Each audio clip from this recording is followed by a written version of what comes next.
What if everything you've ever learned about the universe was missing one word? The universe is not a machine. It is not simply matter. It is music. Every song begins with one note. So does creation. The composer's baton is hydrogen. When the first note began vibrating, light was born. The elements are not simply chemicals. They are the notes from which every song is written. A composer never needs infinite notes. He creates infinite songs from a finite orchestra. When hydrogen and oxygen began performing in concert, the first concert hall was born. Before there were hearts, there was water. Before there were brains, there was water. Every future song would rehearse inside the hydrome. Magnetism does not play the music. It keeps the orchestra together. The chest is not merely protection. It is the grand human beatbox. The baby rhythm begins deep within the brain. The grand rhythm fills the lungs and heart. The entire human composition becomes a living instrument. The genome is not life. It is the score. The phenome is the opera. Opera is living music. It gives flesh to ideas and matter to composition. Every performer has an audience. Every audience becomes another performer. This is the information sphere. This is the inspiratum. The universe is built from nested audiences. DNA is not the music. It is the record. The cell reads the grooves. The body performs the album. An album was once a public announcement. Your life is still one. Every beat writes another track. Every day becomes another session. Every season becomes another album. Every lifetime becomes another record. The catalog grows forever. Relationship is two or more performers acting in concert. Health is biological concert. Healing is restoring concert. Life is universal concert. People have spent centuries asking what the universe is made of. The composer asks a different question. What song is it singing? Life is not made of matter. Matter is organized into music.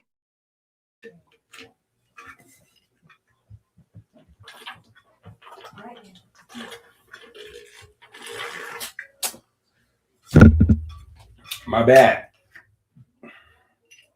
Oh man. I thought like I had a few more minutes. I thought I had a few more minutes. I probably need to hold up so we can do this the right way. Right? I probably need to, you know what I mean?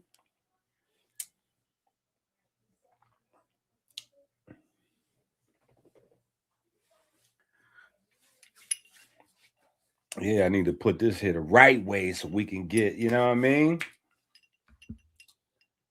Yeah. Roll call. You know what I mean? We see the individual, the usual suspects in the building. Now listen, today we're going to do something different, right? And I know we were supposed to go live at least one or two more times, but I wanted to give people time to watch the last video. Right? We did the first video, we had about 600-700 people. It was good. Second video, we had like 400 or 500. I was like, okay. And then I got a lot of responses from people that 7 hours worth of, well, it was a 7-hour stream, but probably 5 hours worth of information, right? So, but that was a lot. That was a lot. And then I got back some feedback. And I got back some interesting feedback. Let me say that. Most times, 99.99999% of the time, that I get any sort of feedback, it's going to be any questions that that I get. I'll just simply be able to redirect a person to, you know, well, we already have, you know, get this book, get that book. And then if you still have questions, then we can talk, right? But you have to go through the books first.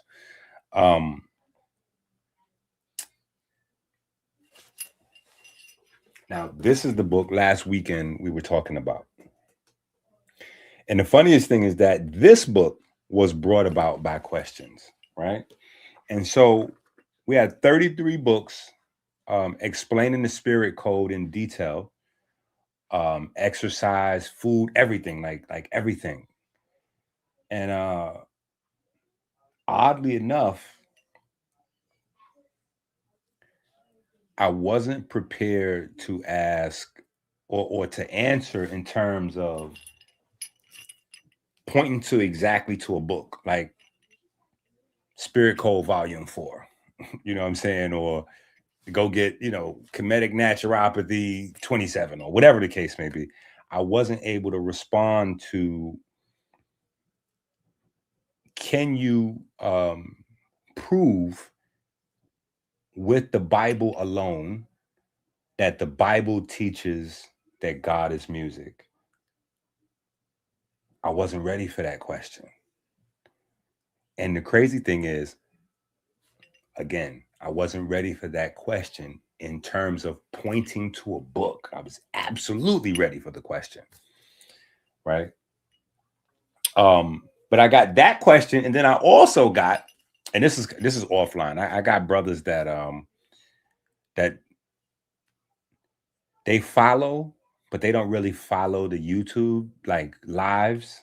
You know what I'm saying? They'll watch the replays and stuff like that, and come to the crib or hit me up on the phone or whatever. And so I got one brother who's a Muslim, and I'm gonna be honest, I wasn't expecting this question because I felt like the Quran was like low-hanging fruit, right? I felt like, you know, that was something I would never get a question of, but I got the question.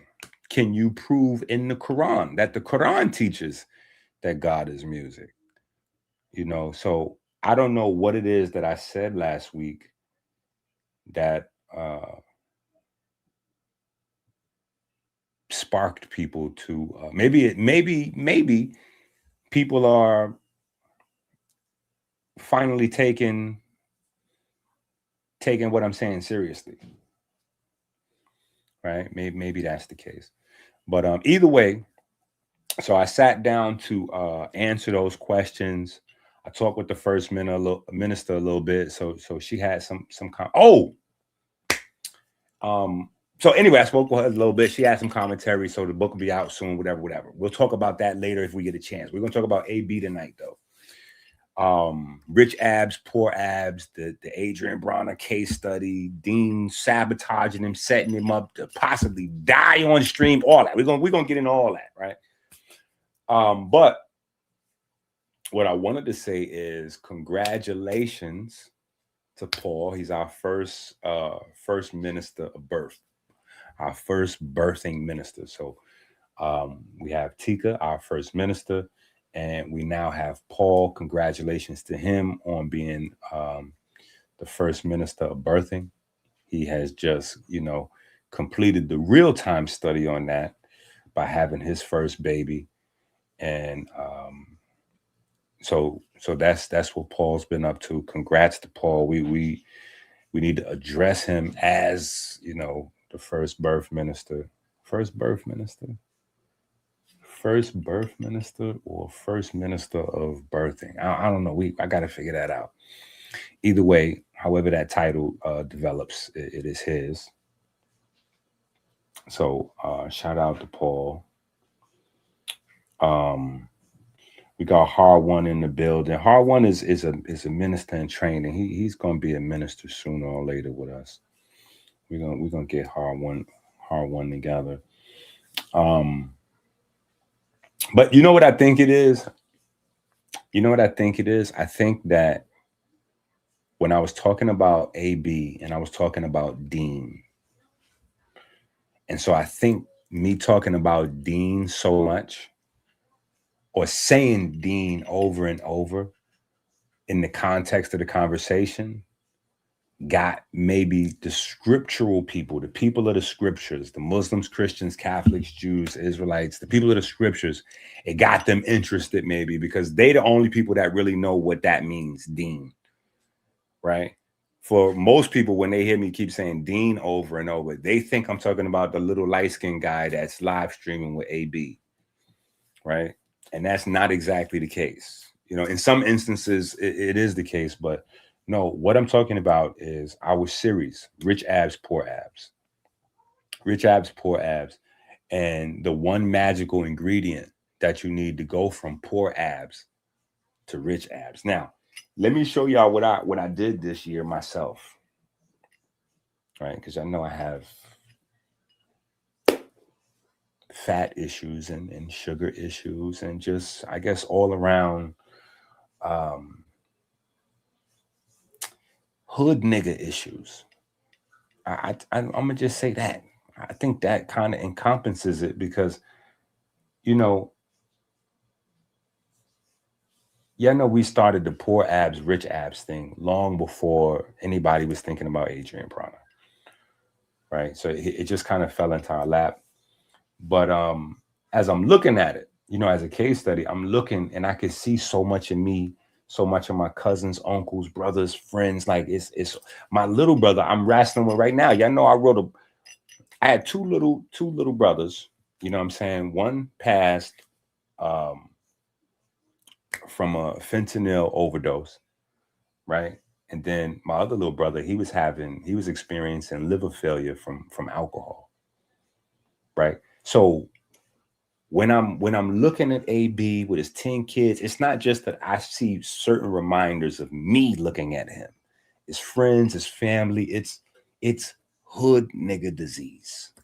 You know, when you come out of the community, you know, there's almost zero emphasis on health or anything of the sort. You know, depending on where you're coming from,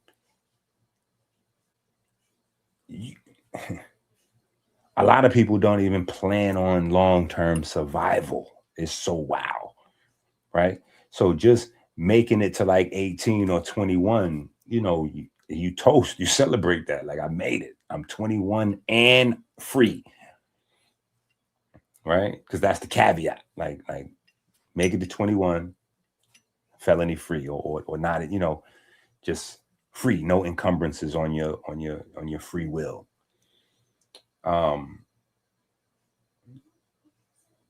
So a lot of us aren't even inclined to think to that level, you know, and that's when it's important.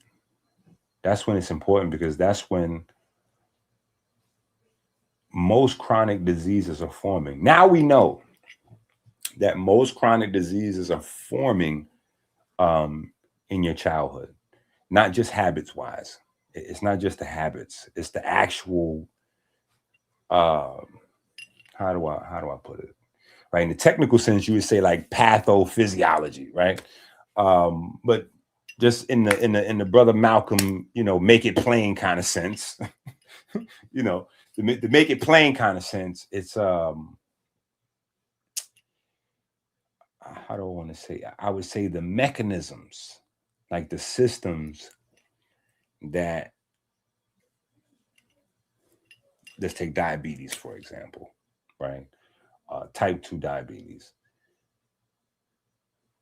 As a child, the things that need to be in place, not the symptoms, but the things that need to be in place to create the symptoms.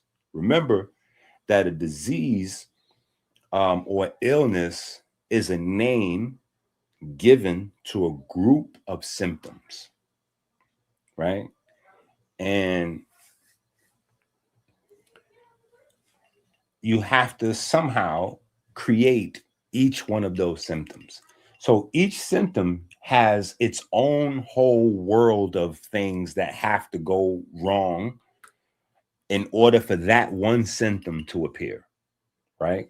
And so you almost need like a perfect storm of problems to develop over time in order to create a set of symptoms at the same time, right? Because say a symptom pops up and you take care of it and get rid of it, well, then that symptom is nothing more to worry about. So you've got to have symptoms pop up at the same time, right? In order to, and this is with metabolic, chronic disease. This isn't genetic diseases. This isn't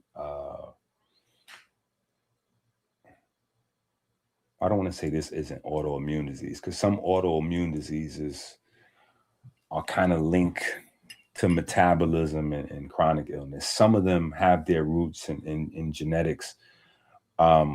New research, though, is showing that most popular autoimmune diseases are a combination of things, right? So you have some genetic predisposition or like precursors, but it's not like a guarantee. You know what I'm saying? It's almost like playing a number. You know what I'm saying? You can win.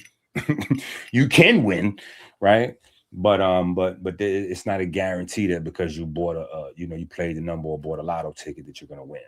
So just having a gene that says this or that, or having some family members that may have had this or that, there's no guarantee that you're gonna have something, right? So with a lot of autoimmune diseases, not all of them, but with a lot of them, they're showing that you actually need something from both sides, right?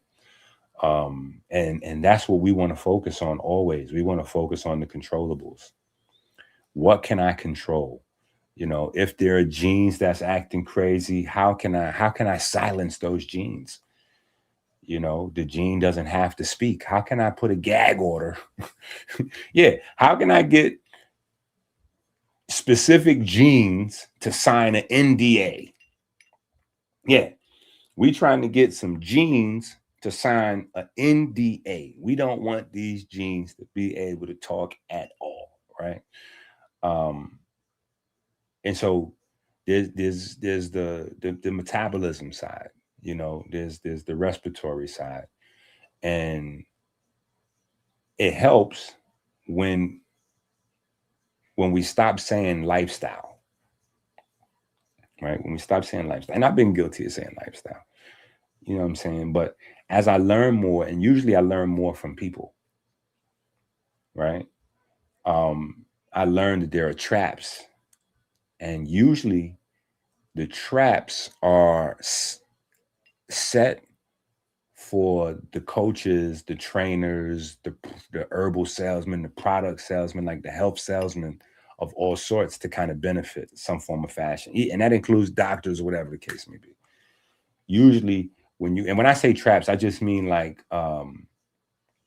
indiscriminate terminology or non-specific terminology that allows you to feel like you're doing something while not doing anything at all, right? It allows you to feel like you're doing something while not doing anything at all, right? So when you say lifestyle changes, what does that even mean, right? If we say respiratory changes or inspiratory changes, right? We know what that means, or we should, right? We know the respiratory system, at least the top part, right? The lungs and nose, right? You should know the lungs, nose, heart, blood. That's the top of your respiratory system. The bottom of your respiratory system is definitely a lot more complex to figure out. It's not impossible. It's we make it as simple as we can, right? But the bottom part is, where you get a little bit into quantum mechanics and mitochondria and some, you get into the finer details, but that's the bottom part of respiration, right? In the middle there is metabolism and digestion and all that. So those things come together. And usually when we talk about the things that need to be in place in order to create those symptoms, it is problems in those, in any of those systems, or in the cooperation, the harmonization, the harmony between those systems, right? The harmony between metabolism and respiration, or whatever the case may be. So we gotta get into I turned 21 during COVID. That's crazy. It's a wild lifetime. But look, let me show y'all this. Because here's another reason why I be going so hard for AB. You see this? These my shorts. I want y'all to understand. These my shorts. Now, obviously, they got a drawstring. You know what I'm saying? So I could pull them tight. But even pulling these tight, like, I'm ashamed of these shorts. I'm ashamed of these shorts. Because I remember when I bought these shorts, everything about these shorts. You know what I'm saying? Like, my size was going up. And I was just like, yeah, I need something. Yeah. I need something without a number on it. Damn it. Yeah, I just need something without a number on it. So let me get like a...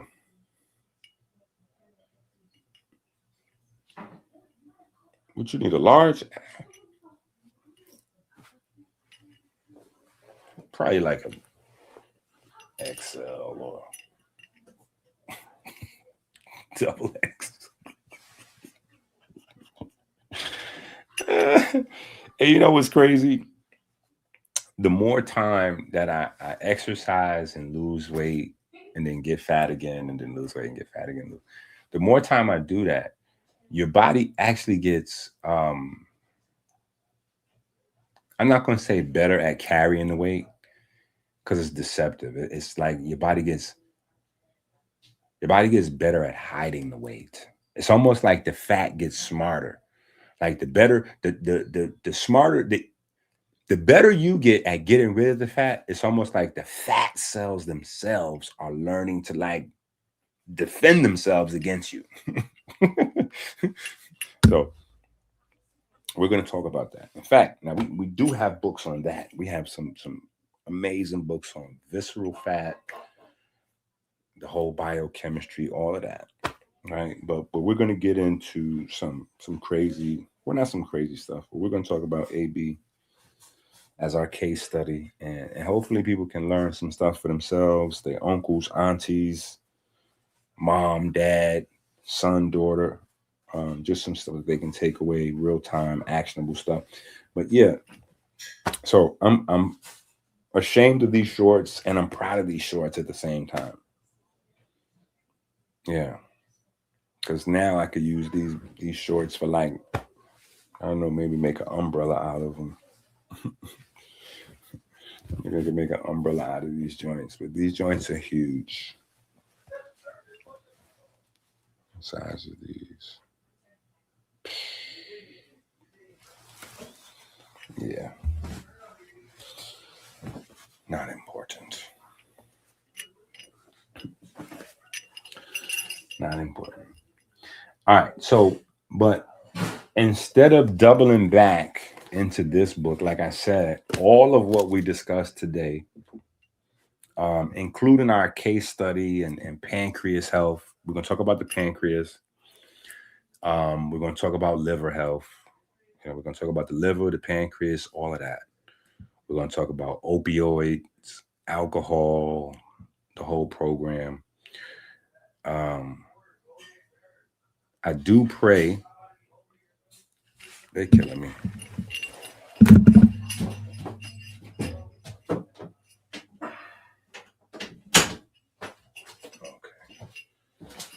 They are killing me. Hold on. Let me get something quiet on the set.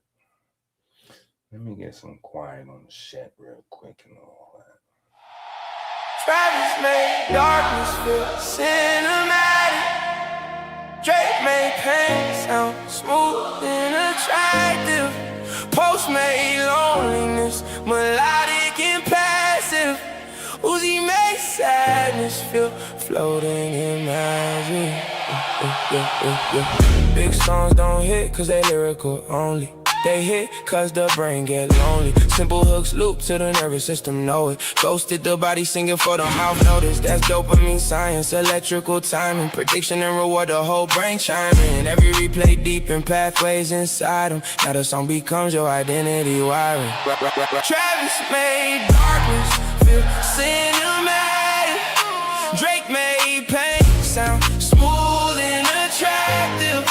Post made loneliness melodic. Oh, this is happening. Ooh wee. This is happening. Oh my goodness. Yo. This is happening. I got my normal crazy wild mix of stuff in here with a fresh young coconut. Put the water in the blender. Scraped all the coconut meat out. Threw that in the blender. Added that to the mix. Mixed that up. Ooh. I got a half a gallon of pure. Man, if sex could go in a bottle right now, this would be it. Right. Matter of fact, I wish I could send AB this bottle. Maybe it'd be less horny. Maybe he'll slow down, Jason. If I can send him this that bottle, so delicious. Oh my goodness. But anyway, so we're not gonna go back into this immediately. We're gonna talk about Deen in terms of discipline. We're gonna talk about Deen in terms of discipline. We're gonna talk about, like I said, some health stuff, some pancreas stuff. We're gonna take some questions.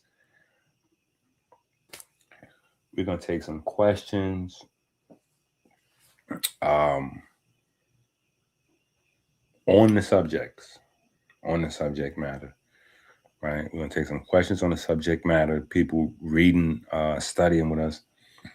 I'm sure y'all have questions, so we'll take those questions as we go. But the first thing I want to do is address the title, right? So the title is Why Adrien Broner Should Never Box Again. Right? Why Adrien Broner should never box again. Now, mind you, over in the Kick universe, and this the craziest thing is, even being on Kick for like a year, you know, doing the show with Hotep Jesus and them, I never really got into going on to Kick, right? Because obviously I can't be in the chat while being the content, you know what I'm saying? So I haven't had a chat or like I've never, this is my first experience really like being in a Kick or live streamer chat room, you know, and it's similar to being in the YouTube chats. It's similar to being in the YouTube chat, but the chats are a lot more family-like in the streamer universe. And I guess it's because the people are in those chats to live through the people they're watching. So that's a very different dynamic. On YouTube, the people are in the chat because they either want to learn from the people they're watching or be entertained by the people they're watching, right?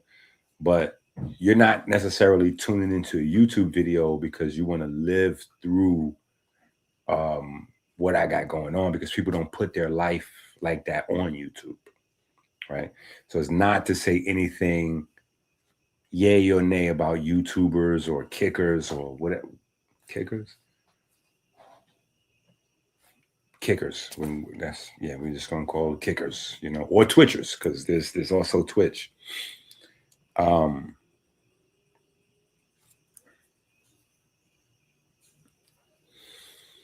My nose is killing me.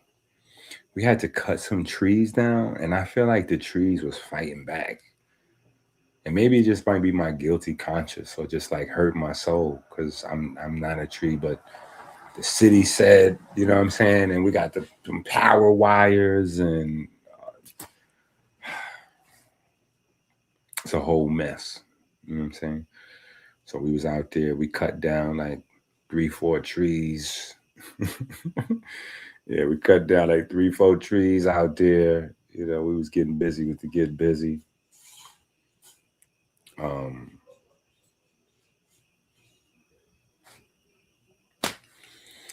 I feel like they was scratching me and like, you seen that movie with Mark Wahlberg, where the trees and the plants was like gassing the people to get violent and kill themselves up. I felt like the tree was like fighting back. You know what I'm saying? Anyway,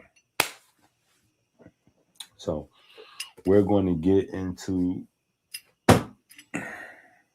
the material, and it's all in one book. And I think maybe that might need just a little bit of like, you got the Bible stuff, the Quran stuff, also in a book with, you know, the poor abs, the rich abs, poor abs, case study, blah, blah. Like, how is that all intertwined? Well,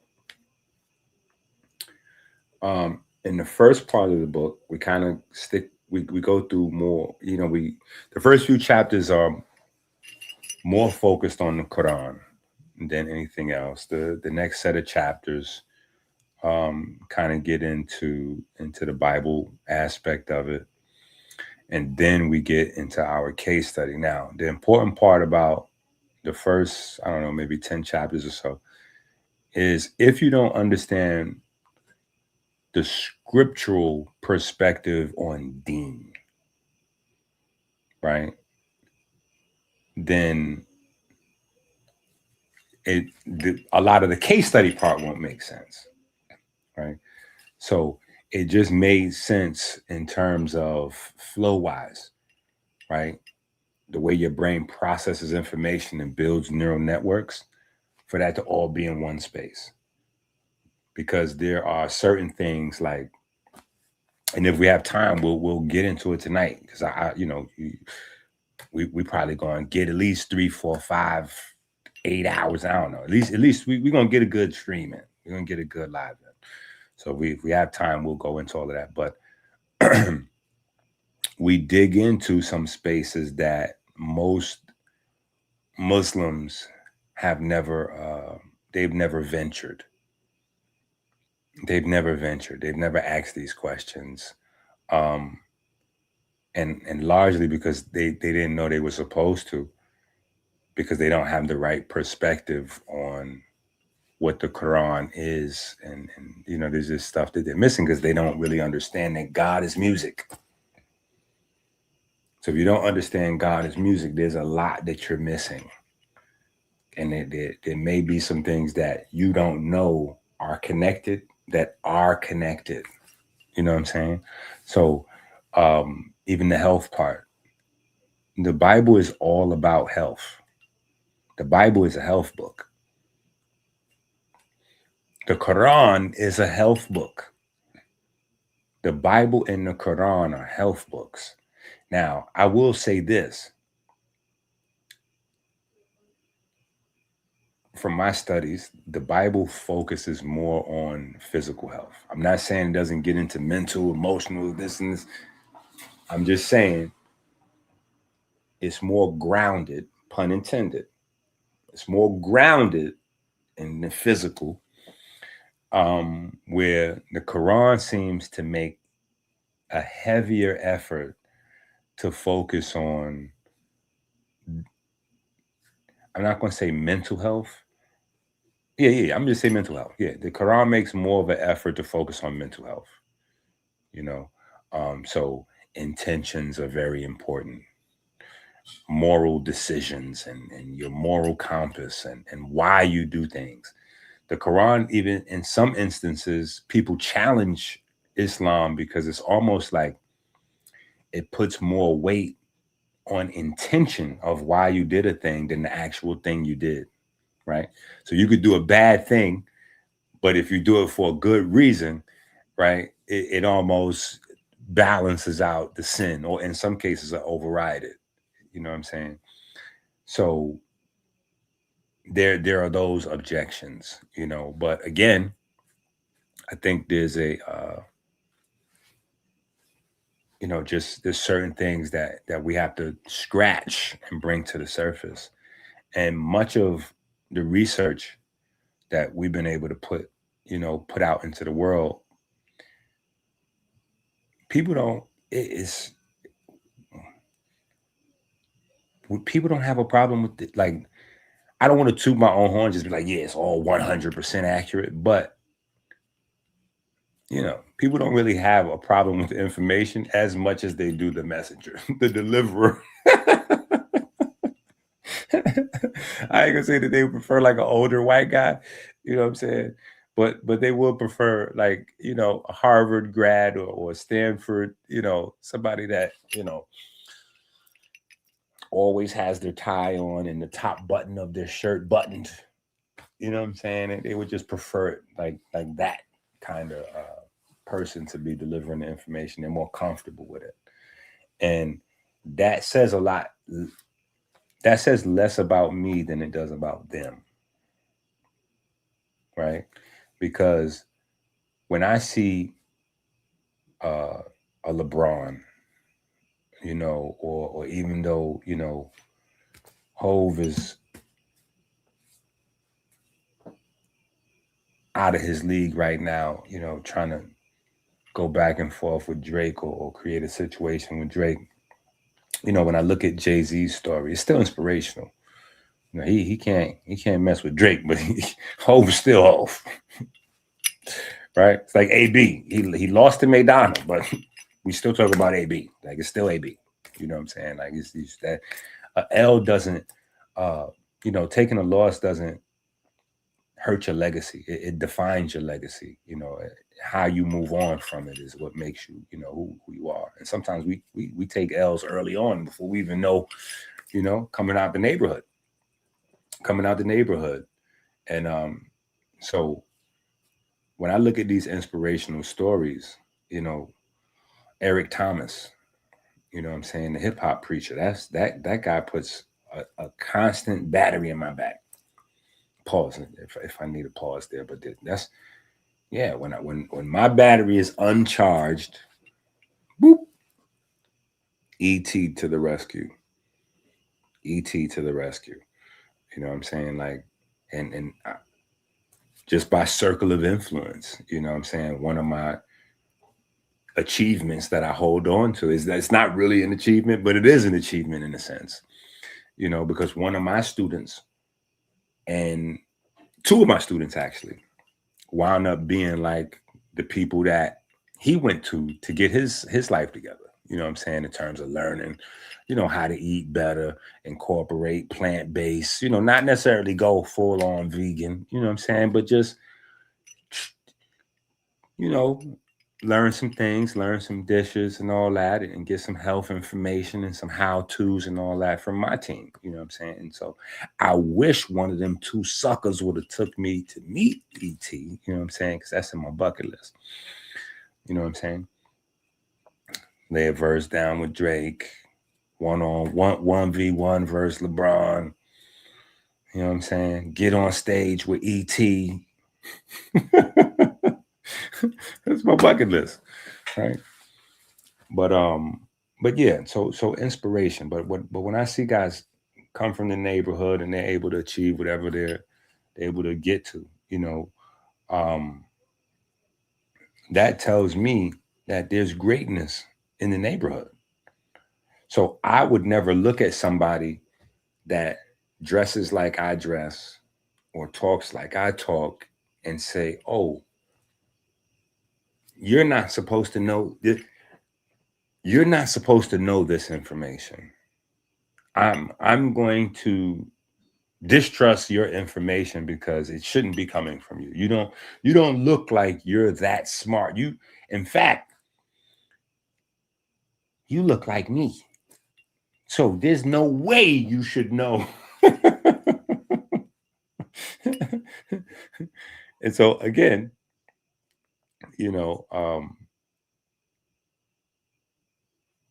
it like I said, it tells me more about them than they'd like to. But also, I don't think that they understand the creator and the creative process.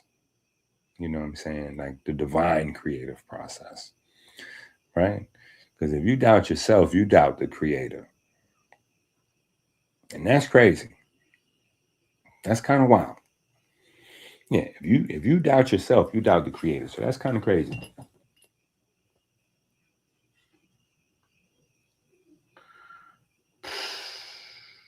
Man, listen. Maybe somebody can just listen. You know what would be nice if I could get on the show, but I know if I get on the show, they probably gonna kick me out fast. Because I'm not playing none of them games. I wouldn't be playing none of them games with Zeus and Deen and none of them, how they got this thing going on where they trapping AB off.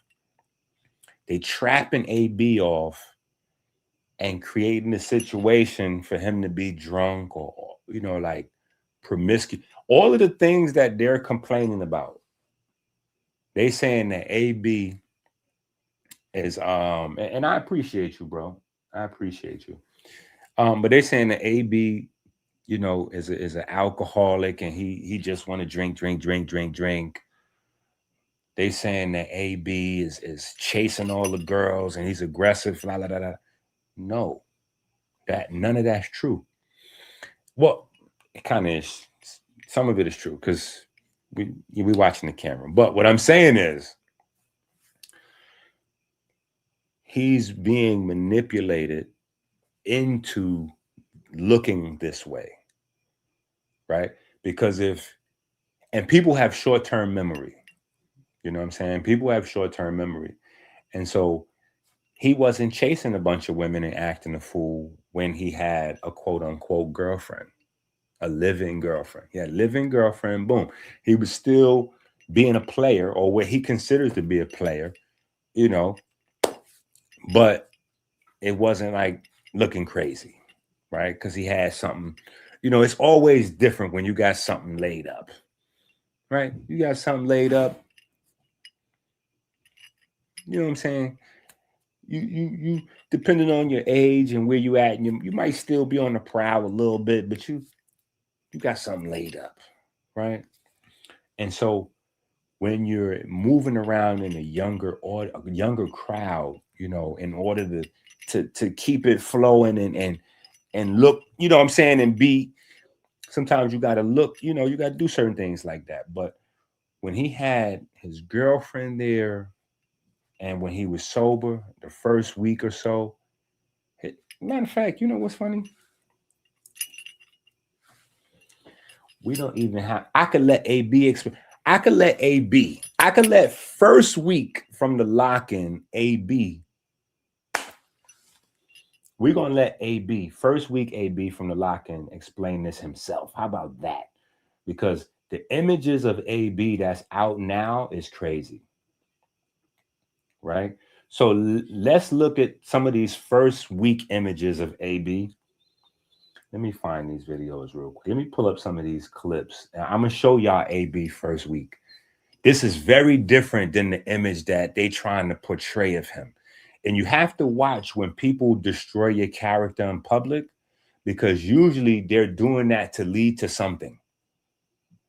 So if they destroy his character and say, oh, it's the drugs and the alcohol and this, that, and the other, if he OD or he pass out, I mean, like pass, or, you know, liver failure, sepsis, or anything like that, they're already culturing the audience to accept it. Like, oh man, yeah.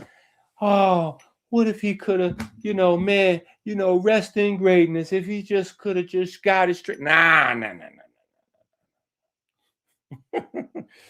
No. We're not going for that.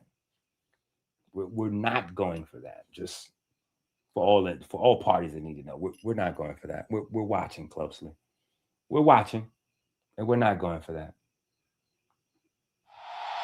Travis made darkness feel cinematic. Drake made pain sound smooth and attractive. Post made loneliness melodic and passive. Uzi made sadness feel floating in magic. Big songs don't hit cause they lyrical only. They hit cause the brain get lonely. Simple hooks loop to the nervous system, know it. Ghosted the body singing for the mouth notice. That's dopamine science, electrical timing. Prediction and reward, the whole brain chiming. Every replay deep in pathways inside them. Now the song becomes your identity wiring. Travis made darkness feel cinematic. Drake made pain sound smooth and attractive. Post made loneliness melodic and passive. Uzi made sadness feel floating in magic. The greatest hooks are fun drivers. They compressed emotions down to one-liners. The body love patterns and repeated fixtures. That's why crowds scream songs back like scriptures. DJ, electric grills. My favorite song give me chills. In my skin, it mean I'm lit. For the song, it mean a hit. Also, I'm noticing God made dopamine. So I'm high, cause I'm focusing. Music is God and a go-between. A sentence is repentance. A verse to get your soul redeemed. The body hit a baseline first. Pain make the whole song work. The feeling till it hurt. That's why the whole world replay the verse. Heartbeat move with the drums. Nervous system go numb. Music ain't sound where I'm from. It's electrical waves through the lungs. Bass hit the rib cage, chest start shaking. Low frequencies literally move sensation. Heart sink.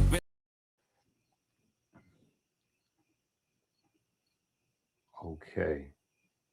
Now let's go. Is this it right here? Let me see. Yeah, let's go right here. Let's listen to AB. Let's hear AB explain this himself. And then we can react to AB. We can react to AB talking about how, let's listen to AB. Lay some food. Lay my ass down, man. Yeah. This shit over. I ain't got time for no. See, niggas can't be training as hard as me, cause I don't got time for no desktoping. After I'm done with. You hear that? Let's just stop right there for a second. I don't have no time for desktoping. That's AB explaining in his way that he's not in the gym. He's not in the lock-in to do streamer activities. That's very important. He's not there for streamer activities. He's there to work out, eat healthy, get himself clean, and go to bed. That's what he's on. Deen and Lemmy and all the other streamer people, they have something totally different planned for him. And if somebody don't step in or he don't wake up, them people going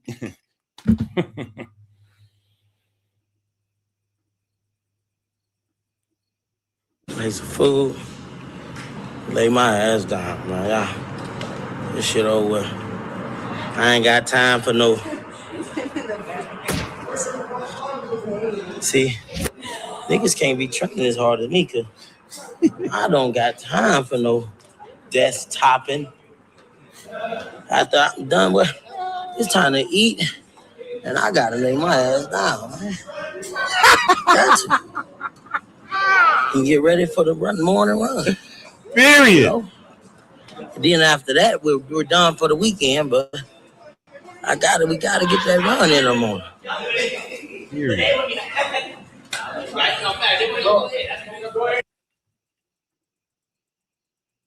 Lay some food. Now that's a very different image right there. That's a very different image than what they portraying him as, and how they putting him out there on video and all that, like he don't have no self-control, no discipline, no Deen, right? That's a very different version of AB right there. And if you look at his skin looked clearer. This is first week lock-in. So when you look at AB with just a few days of focus and training, you start to see not just his skin and everything, but his mind is sharp. And he don't want to play. He don't want to stream. He don't want to chase women or none of that. He just want to work out and eat and get to sleep and get back to doing training again. And I'm gonna give you another. Now, this right here is when I start to see early diabolical behavior. Let's go to this one right here, because this is very interesting right here. This is AB eating one of those meal plan foods, right? They had I ain't gonna say nutritionists, but they had some folks that know how to put together a healthy-ish meal, and they had some meal preps, right? Not ordering fast food takeout 24/7 yet. That didn't come to the drugs and the women and the alcohol and all that. This is AB focused early on. Look at this. And this day is very interesting. I might not even make it to whatever big app. Yeah. And don't. Yeah. And won't. See, look, bro. You don't understand. When I'm in camp mode, see, a lot of motherfuckers don't know. When I'm in camp mode, it's camp time. I don't care about none of this shit. I don't care about no streaming shit, no none of that, because my mind on something bigger than all this shit. But right now, I'm going in between them. Okay, I want to give him better health. I want to get my body back in shape. And I'm going through emotions, and the more and more that I box, fuck it, man. I might as well go all the way with it. So it's like, I can't be out here fucking around after 10. Period. I'm in my bed at 10 p.m. Period. Hell no, nigga. I know it's Saturday tomorrow, but we still got to work out in the morning. Nigga, I respect stream. Respect y'all to death, but at the end of the day, y'all gonna be the same motherfuckers laughing if a motherfucker lose. Especially if you lose to a motherfucker you ain't supposed to lose to. So, I can't do that. I can't do it. Period. And I can't condone it. Period. Because right now it's bedtime. I don't give a fuck how good the outfit looks or how good a bitch looks. And yeah, that's dime in the body, and she look good. And she not a bitch, but she look amazing. And I would love to have fun and joke and play around with her tonight, but I'm on a mission, bro. And God gave me another chance to fulfill my dream and keep doing what I do and keep doing what I love. So I can't play with that. Period. I know another nigga won't get it. They might not got the same dreams. That's why you got people that's football stars, then you got some people that's basketball stars, soccer stars. But I understand that the only reason that any of these motherfuckers is talking to me is because of boxing. So I understand that. Without boxing, y'all wouldn't be laughing at my jokes. Some of my jokes, I don't even know if they that funny. Y'all just laughing at an Adrien Broner joke. Y'all just like me that much. They're just like, damn, man, I never thought he'd act like that. That's probably why y'all laugh.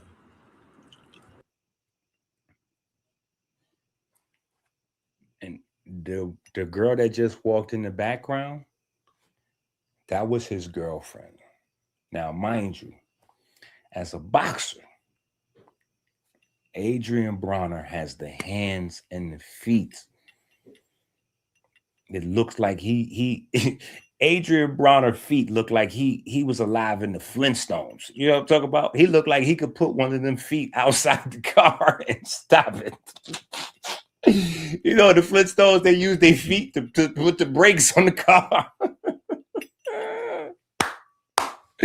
Listen, that girl was in there every day. Now, here's the thing that's not funny, right? Here's the thing that's not funny. As a boxer, right? And I know about this because I did a little, I spent, I'm going to say 5 minutes on dim mak training, right? If you know about dim mak training or dim mak training, right? It's basically where you see or you hear like iron fist, iron shirt, iron foot in the martial arts world. And it's basically a hardening process of, you know, certain areas in your body that you want to use as a weapon in your fighting technique. And, you know, I wanted to have hard fists, you know what I'm saying? So I did, you know, I spent a little bit of time practicing it. I stopped though, because I you know, when I got to a certain level with it, you know, it was like, okay, you at the point of no return if you keep going. And that point of no return is where you're basically trading your health, right? You're going to have arthritis. You're going to have high levels of calcification, right? You're going to put a lot of stress on your bones and joints and things like you're going to tear them up, period. Let me make it plain, right? You're going to tear up your bones and things like that. But if you're a boxer, you know, that's par for the course, right? So boxers don't talk about this.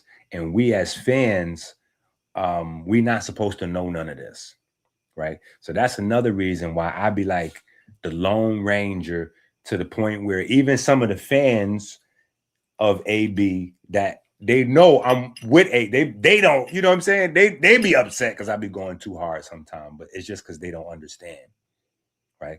When you're educated on this, you can see things and you know things already. So I don't need to wait to hear this. I know that 30 years of boxing leads to certain levels of arthritis and other bone. So when he's saying he needs somebody to massage his hands and feet, it's not the same as me or you saying that we need somebody to massage our hands and feet. No, we would like to have somebody to massage our hands and feet. We don't need it. We would like it. It would be awesome. You know, you get a good workout in, bam, move the blood around, help the muscles recover. It'd be amazing to get you a hand massage or a foot massage, right? But you don't need it, right? He needs it because the pain is crazy. The pain is crazy. And so the pain is so crazy, sometimes you're going to need to dibble and dabble into your own version of painkillers, right? And so the painkiller theme is we're gonna revisit that painkiller theme because that's a part of the problem of what's going on now. Is that he's on really, really, really strong painkillers, and so you know when you don't have the prescription for those, you know you can always get that from the neighborhood. Right, you can always get painkillers from the neighborhood. I mean, we've literally watched Deen like put a clothing line on AB called Too Much Cough Syrup. We know what cough syrup is in the neighborhood. So they're literally wearing opioid clothes. It says, hey, I use and support the usage of too much corn syrup. That's literally what the clothing brand says. And somebody must have tapped them on the shoulder somewhere after the first few weeks of marketing this cough syrup and said, hey, you probably aren't going to get any other sponsors because, you know, people aren't stupid. We know that's heroin. We know that's lean. Like you're literally marketing lean. Like it's too much cough syrup. We know what that is, right? So they changed it to too much respect or too much something else or whatever it is. They kind of, you know, sidestepped it a little bit, but we watched it, right? We watched it. So, but anyway, that's his girl coming in the room. You know what I'm saying? If you're new here to watching me, I talk a lot.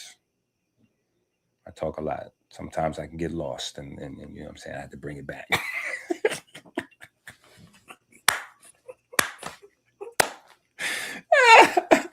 Oh my goodness.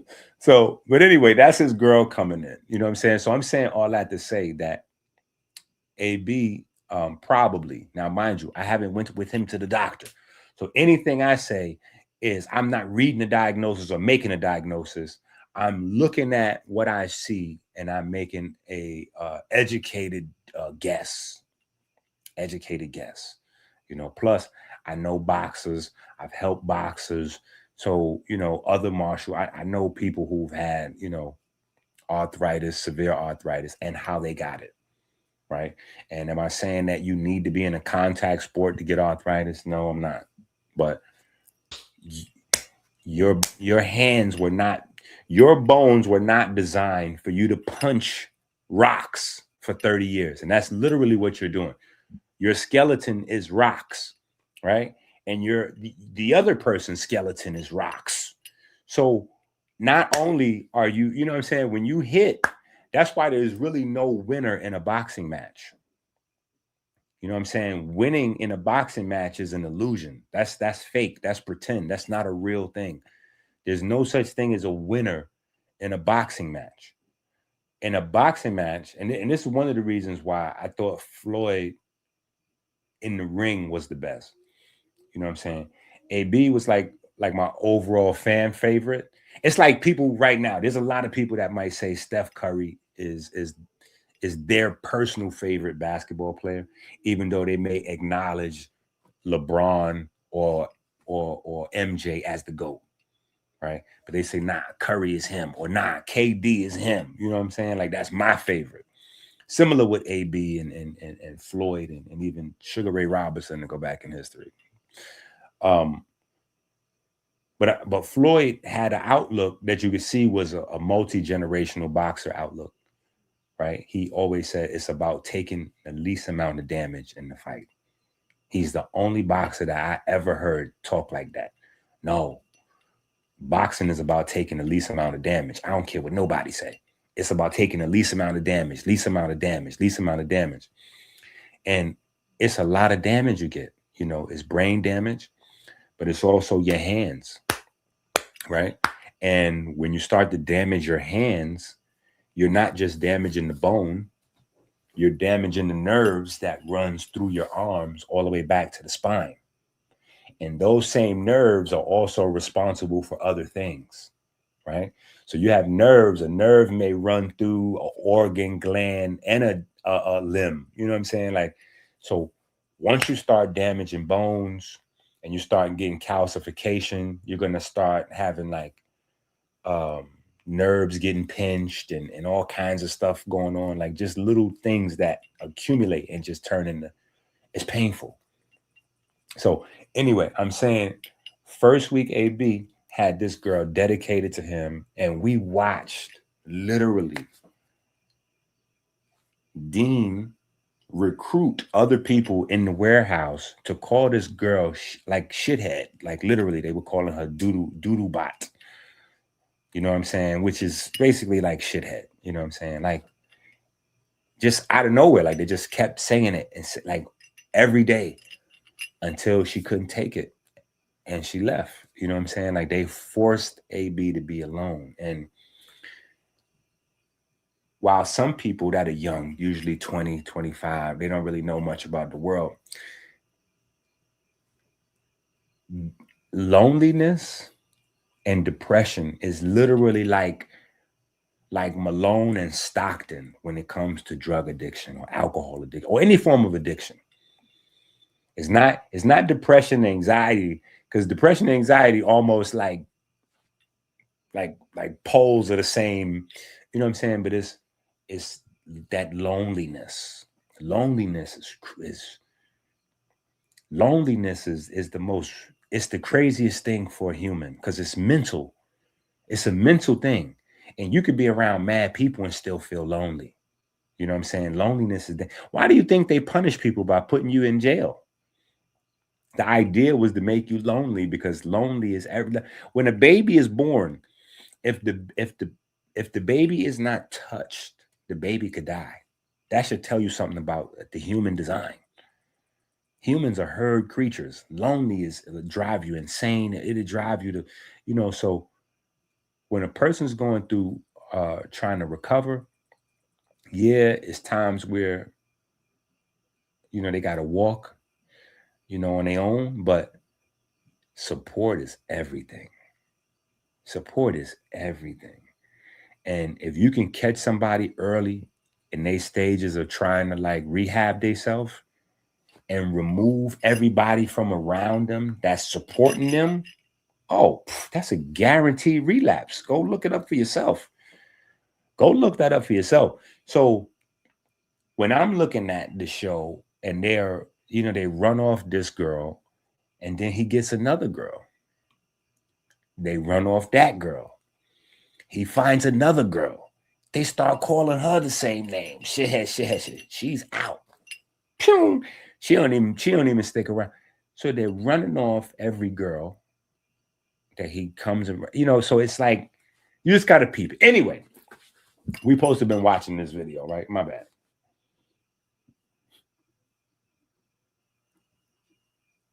I might not even make it to whatever they got. And don't. Yeah. And won't. Look, bro. You don't understand. When I'm in camp mode, see, a lot of motherfuckers don't know. When I'm in camp mode, it's camp time. I don't care about none of this shit. I don't care about no streaming shit, none of that, because my mind on something bigger than all this shit.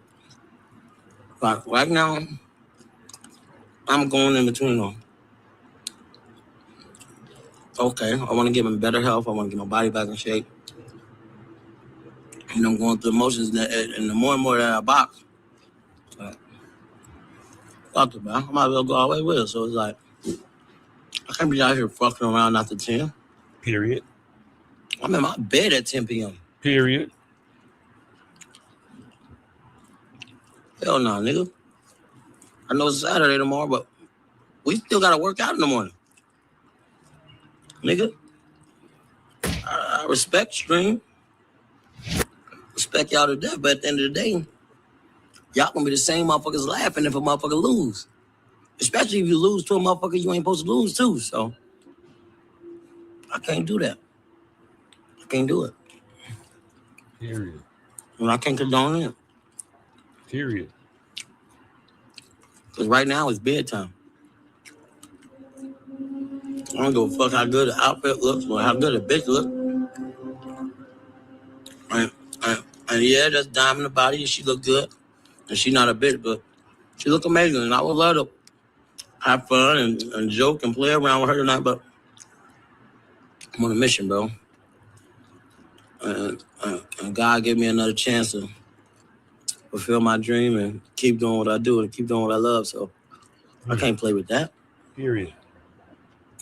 I know another nigga won't get it. They might not got the same dreams. That's why you got people that's football stars, then you got some people that's basketball stars, soccer stars. But I understand that the only reason that any of these motherfuckers is talking to me is because of boxing. So I understand that. Without boxing, y'all wouldn't be laughing at my jokes. Some of my jokes, I don't even know if they that funny. Y'all just laughing at an Adrien Broner joke. Y'all just like me that much. They're just like, damn, man, I never thought he'd act like that. That's probably why y'all laughing. But I get it, though. I can't fall victim to this shit. Period. And don't. And won't. Just ate a tree, bitch.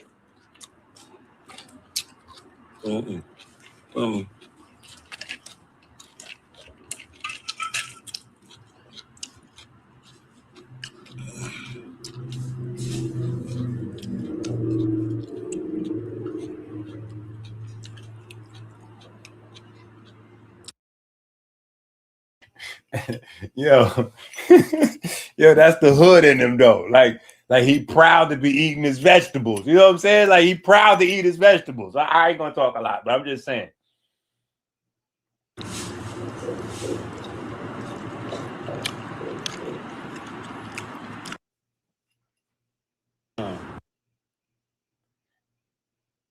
Now listen, if y'all was watching what just went on the last week with the Ray J fight and the Atlanta stuff, right? There's a situation going on in the mansion, and Deen is like, yeah, did the bosses call you?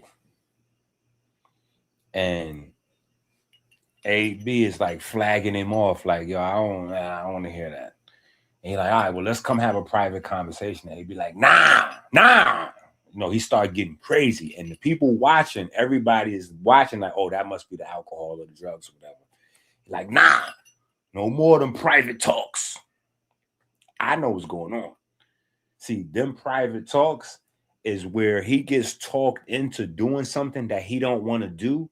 And then after he does the thing that he didn't want to do, people talk about him in a way like he's the problem or he off point. Now, mind you, this is a prime example because it was one of these private talks that leads AB from in the back with his girlfriend eating his meal prep when he's saying, I don't want to be around no women and play, blah, blah, blah, blah, blah. I don't want to do no.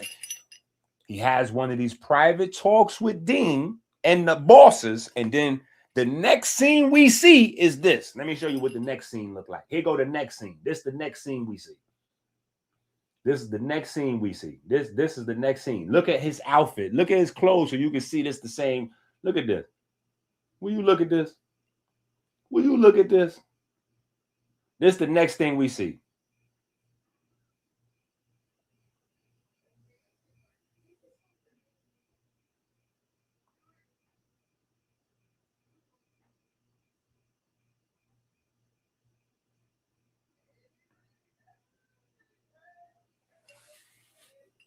My man surrounded with women.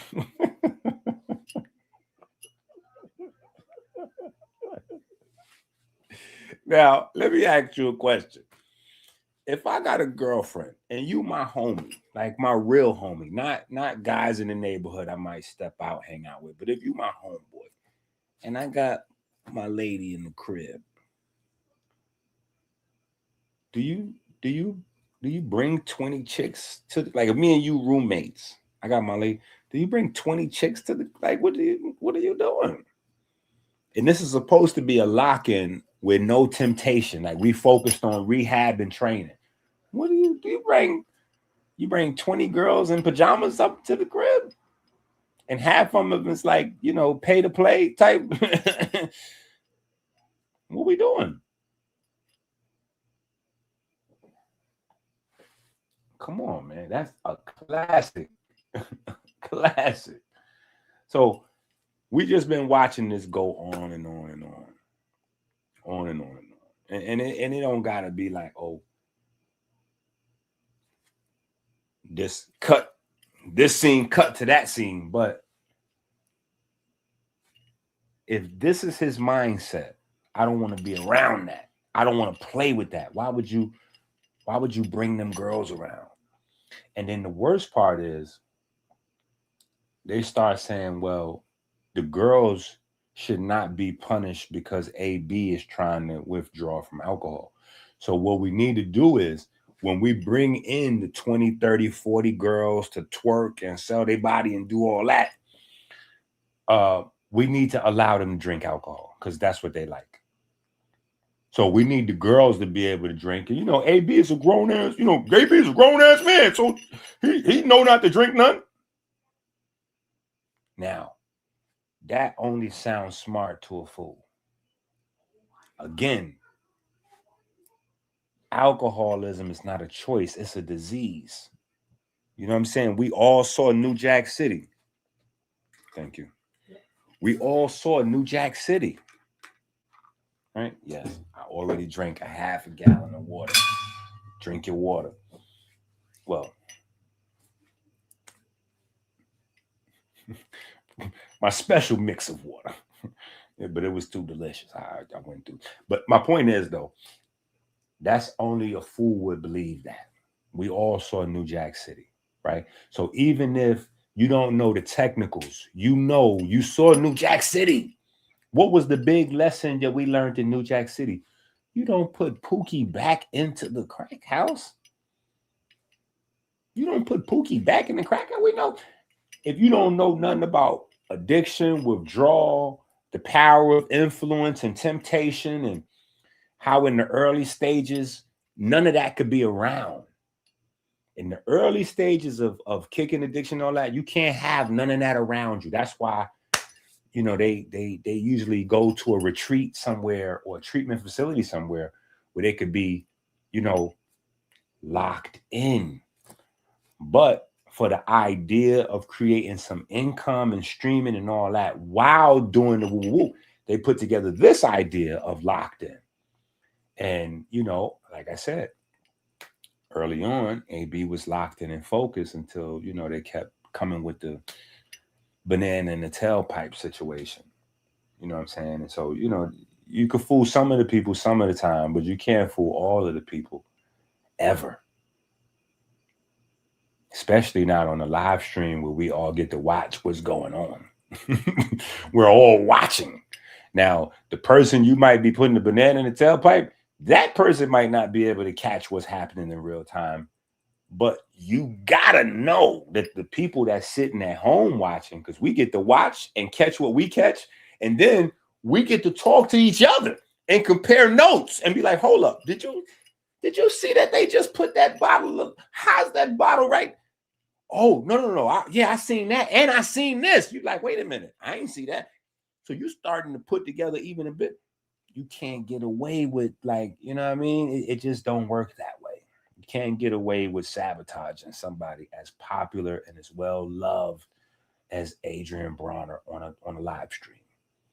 That's just not something you're able to get away with. Period. We're watching. You know what I'm saying? And unless you got a UFO, like a spaceship, I just hope that you don't plan to like let him deteriorate and then like AB is loved in every neighborhood everywhere across the country. Where are you going afterwards? Where are you going afterwards? Are you leaving Earth, or are you going to like Peru or Aruba or something? Like, where are you going? Yeah, it's going to be difficult to move around. It's going to be difficult to move around.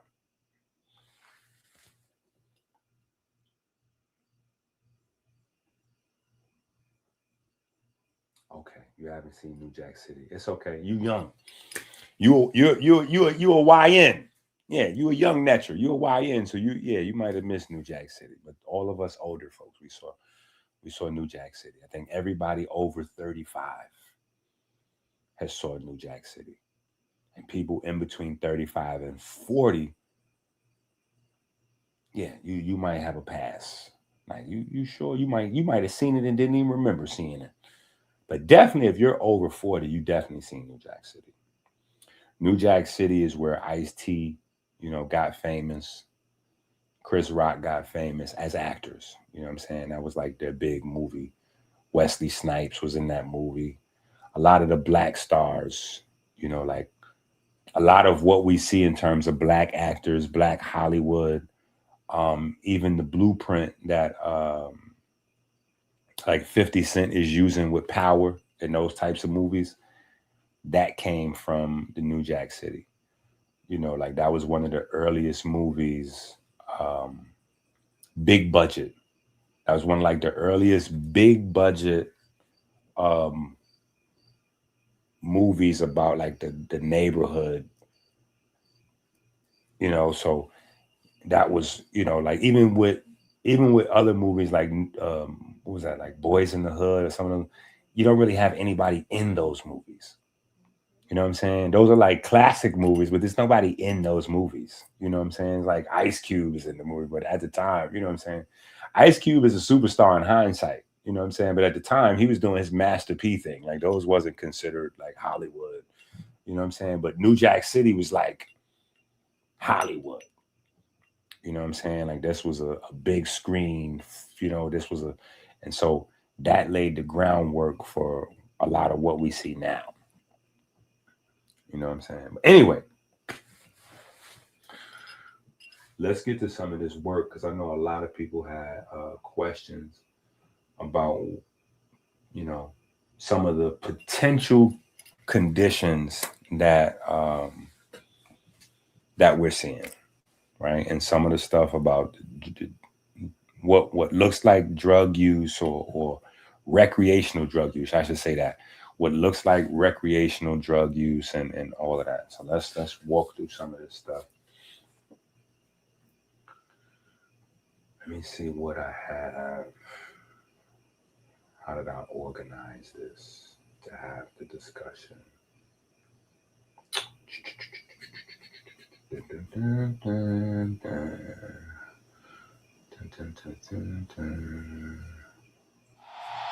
Travis made darkness feel cinematic. Drake made pain sound smooth and attractive. Post made loneliness melodic and passive. Uzi made sadness feel floating in magic. Big songs don't hit cause they lyrical only. They hit cause the brain get lonely. Simple hooks loop to the nervous system, know it. Ghosted the body singing for the mouth notice. That's dopamine science, electrical timing. Prediction and reward, the whole brain chiming. Every replay deep in pathways inside them. Now the song becomes your identity wiring. Travis made darkness feel cinematic. Drake made pain sound smooth and attractive.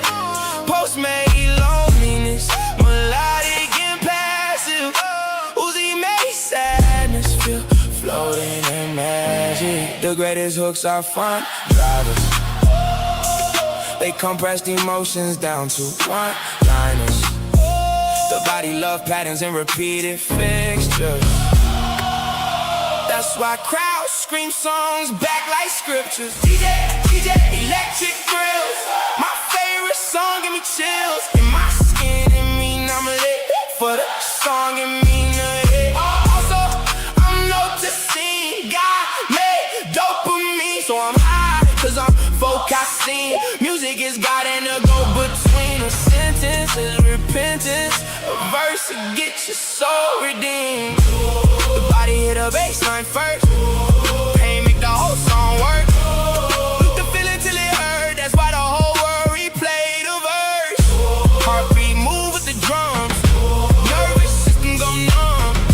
Music ain't sound where I'm from. It's electrical waves through the lungs. Bass hit the rib cage, chest start shaking. Low frequencies literally move sensation. Heart sync rhythm through entrainment. Now the whole crowd breathing in synchronization.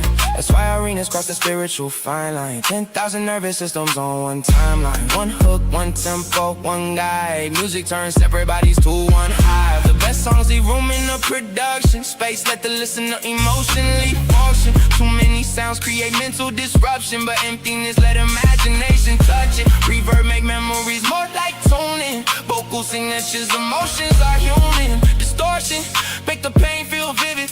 Imperfection make the nervous system livid. Cause the body detect life through texture, not robotic perfection and pressure. Press out. All right. So,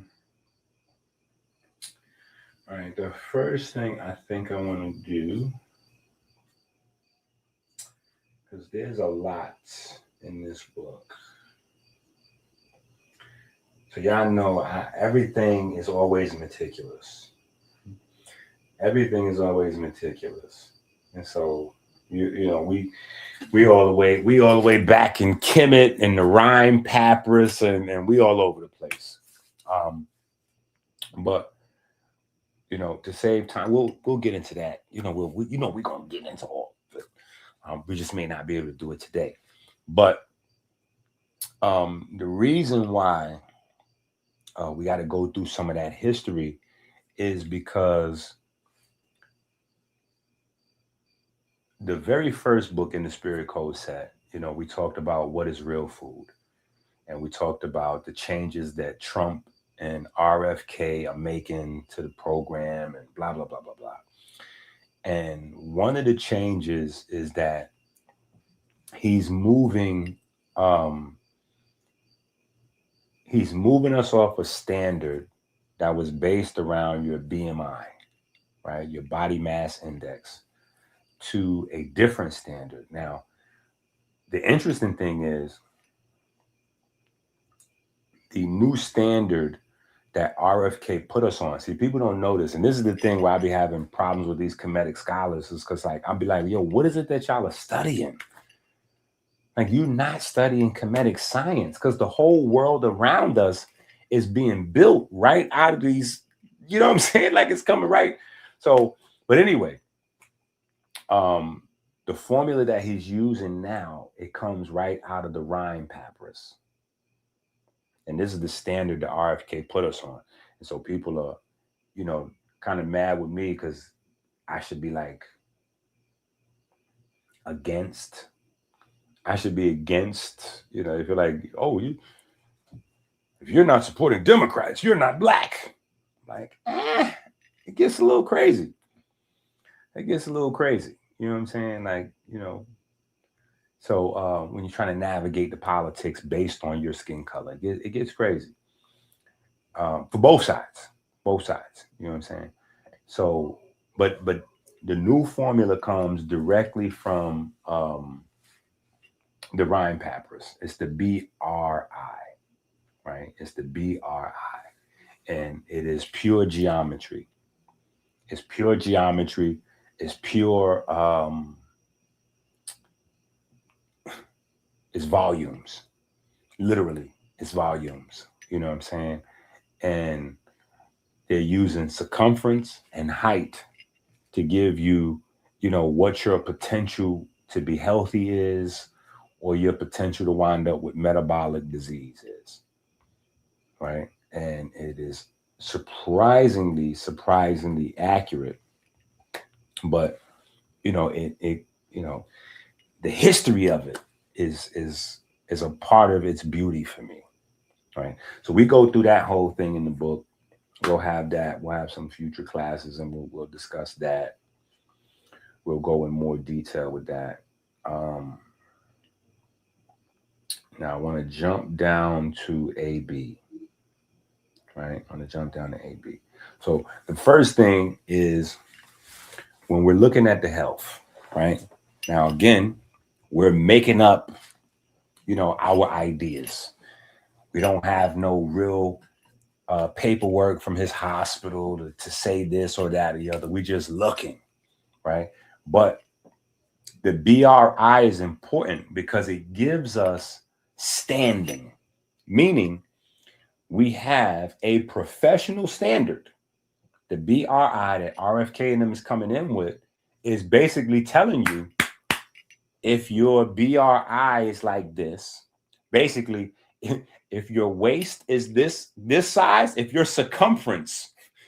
waist circumference is X and your height is this, chances are you have this, and this going wrong, or this, and this will go wrong.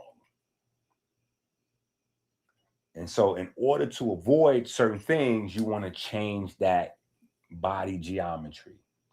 And that's a part of what we was talking about in the Quran, you know, in the earlier chapters of the book, because the Quran, it tells you to avoid excess, right? In terms of your eating habits, in life in general, but you know, also in your eating habits, right? But the thing is, it doesn't tell you what excess is. Right? What is excess? Like today, we break everything down to the fine, right? So, you know, general, a person would say, okay, 2,200 calories, right? That's the line. And if you're going past 2,400 calories, you're eating you're doing too much. Yeah, you're eating too much. You're eating in excess, right? So But the Quran doesn't give a limit. It doesn't say if you ate 3 meals and you should have only had 2 meals, or only eat 4 times a day and then more than that is excess, or whatever the case may be. It says excess, right? And you have to really dig deep in the Quran to see that the Quran is really based on geometry. That's why you can look up so many, like, you know, the number 19 and just all of these different like math, like number codes and math sequences, and the whole book is based on like measurement and proportion and mathematical exactitude. Like that's what the Quran is really centered on. Like they hang their hat on that, right? Whoever wrote it. Whoever wrote it, right? If it was Gabriel, you know, telling it to Muhammad in the cave, whatever. Whoever put that thing together, right? If it was the angels, if it was homeboy from around the corner, whoever put the Quran together, their focus was extreme math. That, like, they wanted to create like a great pyramid in writing, right? That's what they sat down to do with that. So you have to understand with excess, excess would be based on proportion, and it's the divine proportion of the human body. So us going to a system of BRI or RFK is just taking us back to the old world. And I'm literally in the book, you know, we're going right to the Rhine papyrus to show exactly where it came from. Like, it's one thing to be like, oh no, it came from the ancient world, and they said something similar here and similar. No. I'm going to show you where they literally went into the Rhine papyrus and grabbed that thing up out of there. You know what I'm saying? But for our purposes, though, it does allow us to have some standing to be able to just, as observers, put 2 and 2 together. You know what I'm saying? So, for instance, AB had this thing that he was doing where they was facilitating him eating 2, 3, 4 boxes of Jolly Rancher ices, right? Now, John Q. Public can go, yo, 30 ices or popsicles. Where I'm from, we never said popsicle. Popsicles just sounds crazy to me even saying, right? But ices, that's what we say from New York. We say ices, you know, but it's whatever. For the sake of the continuity, we'll say popsicles. But they facilitating him eating 30 or 40 popsicles, right? Some days it's as low as just 10 or 20 popsicles. Some days 30, 40 popsicles, right? Now, if you know a little something, you can go, wait a minute, let's look up those popsicles, because that's way too much popsicles. What is in that popsicle? And you look it up and you go, oh, this popsicle is mostly high fructose corn syrup. So you go, okay, AB has told us when he started drinking. He told us he started drinking when he won his first title. So we go, okay, he's been punching people and getting punched in the head and all that. He's been punching and getting punched for 30 years, right? He started boxing when he was 6. He's 37 years old. So for the better part of 30 years, he's been getting punched in the head. And again, there is no such thing as winning a boxing match, because both people get hit. When you see the tail of the tape at the end, they go, oh yeah, well, he landed 100 shots per round, or he landed 200 shots per round and only 50 power shots or whatever. So you in the ring 12 rounds, you getting hit 100 times, 200 times a round. You might win, but you might get punched in the head 1,000 times that night to get that money. That's why a boxer, even though it seemed like they're getting a lot of money, it's no such thing as a lot of money to get punched in the head 500 or 1,000 times. There's no number, any amount of number that they earned that. Any number, they earned that. If somebody boxed for $1 billion, they earned that. They earn that because they're probably going to get punched in the head 500 times that night. And every single punch creates brain damage. There's no sort of hitting that's okay.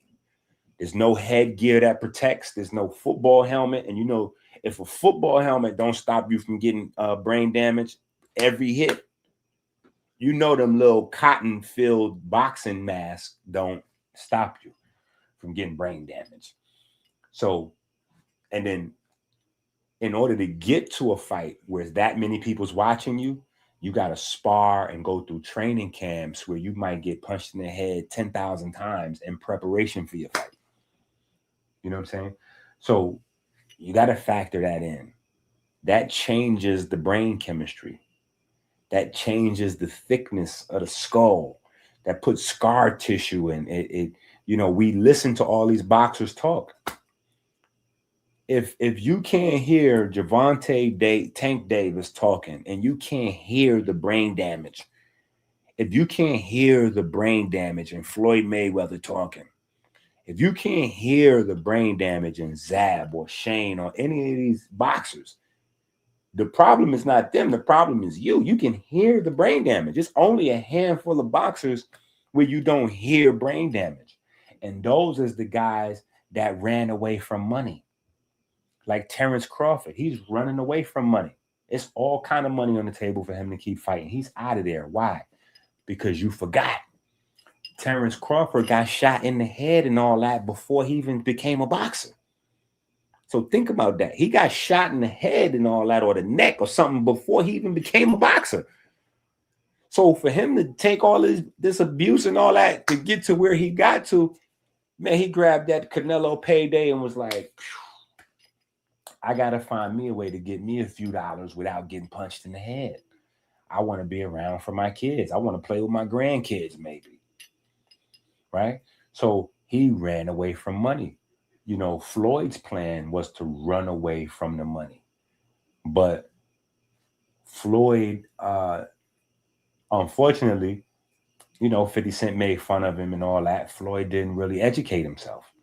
You know, his family was boxers. They knew how to get the money, prize fighting.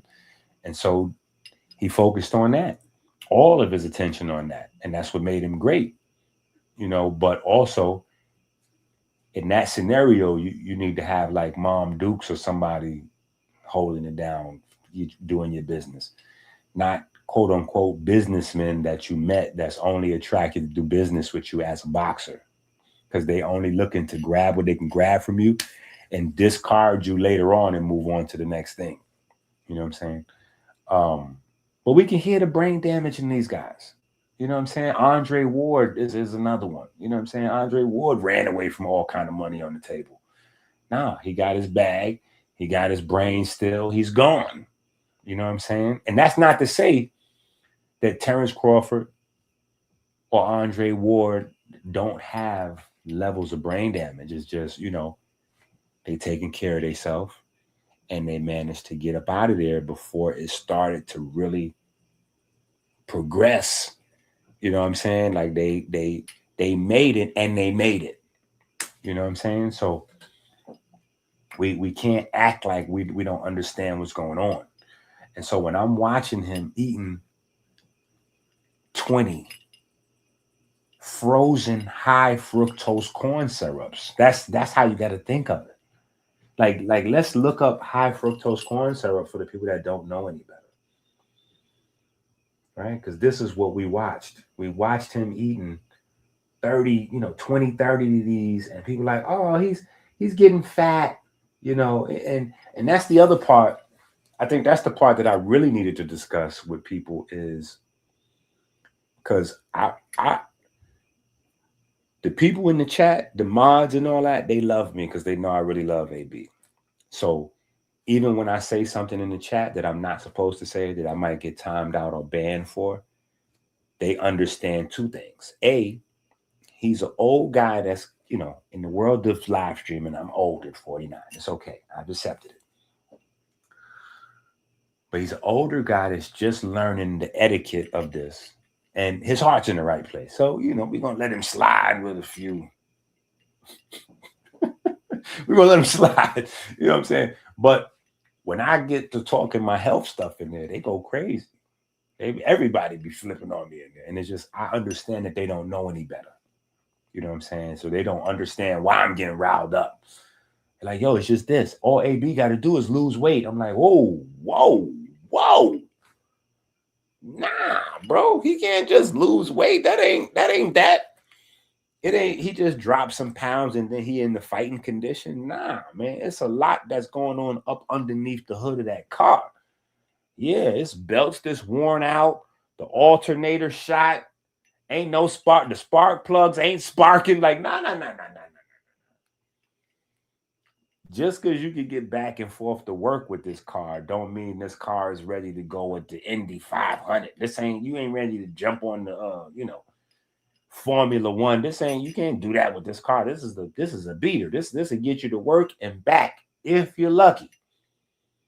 But if you want to take this to some high performance level, you got to examine this thing a whole nother way. AB is far, far, far away from just losing weight and then he can start fighting again. No, there's a lot more damage, because you don't understand the damage that comes from the liquor. You don't even forget the liquor for a second. Forget the liquor and all this and all that. You don't understand the damage that comes from just sitting down for 3, 4, 5 years. Your muscles aren't the same. Your fast twitch muscle isn't the same. The connection, the nerves, again, the nerve connection from your muscles to your spine to the motor centers in your brain is not firing the same. It's not firing the same. So where at one point,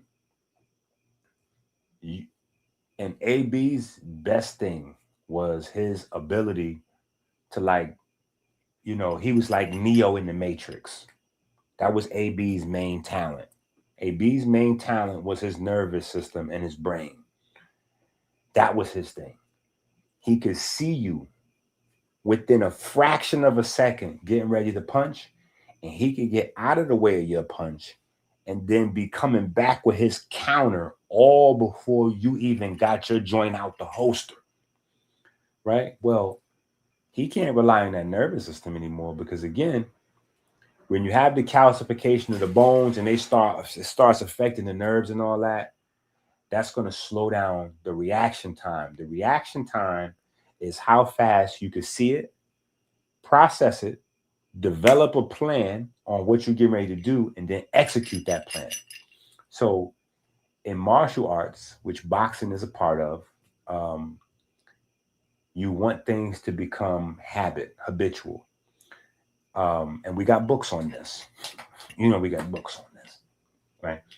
And what you're doing is basically training your spine, the Jed pillar. You're training the spine to step in for the brain to where you get reactions that when something's happening, you don't have to think about it. Your brain automatically has a response that it goes into immediately. But that still can only go at the speed of your nervous system. Your nervous system has a speed, right? And so boxers and people in that kind of space, their nervous systems are highly responsive, right? So the nervous system is not the same after all this time. You know what I'm saying? And that's just from somebody sitting down. That's not bringing in, what alcohol does to your nervous system and the motor centers in the brain.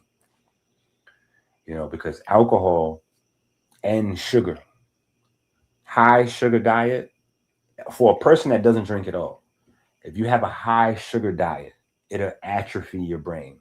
It'll make your brain shrink, and it'll make the centers of your brain shrink. It'll make your neural networks start to break down, right? That's just a high sugar diet. If you drink alcohol functions the same as a high sugar diet. Why? Because alcohol is sugar. Alcohol is sugar, usually some type of fructose, but alcohol is sugar, right? So it makes it crazy when a person has an alcohol problem, and then they're also, when they're not drinking, they're leaning on high fructose corn syrup, right? That has an impact on the nervous system, right? Then we have myosteatosis, where you start to get fat building up inside the muscles.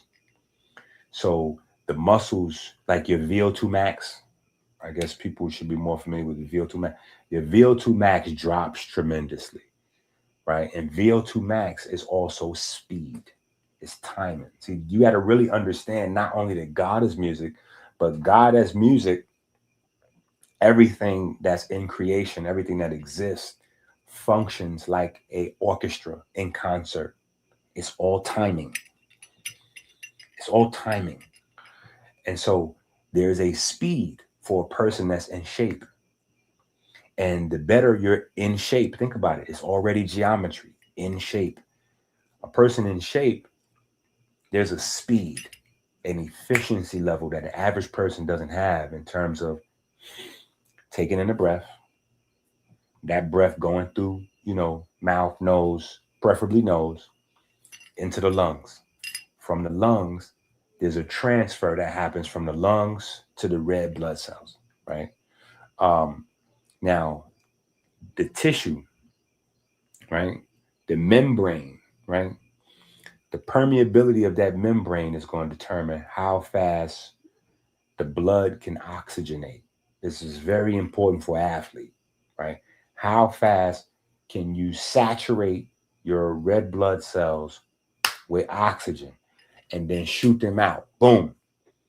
So that's the reason why your heart's going fast while you're exercising, because your heart wants to get that oxygen where it needs to go, right? Because you're building up lactic acid, you're breaking down glucose, you're breaking down fat, beta oxidation, all of these things. So you got to get that oxygen to the muscles quickly, right? Very important.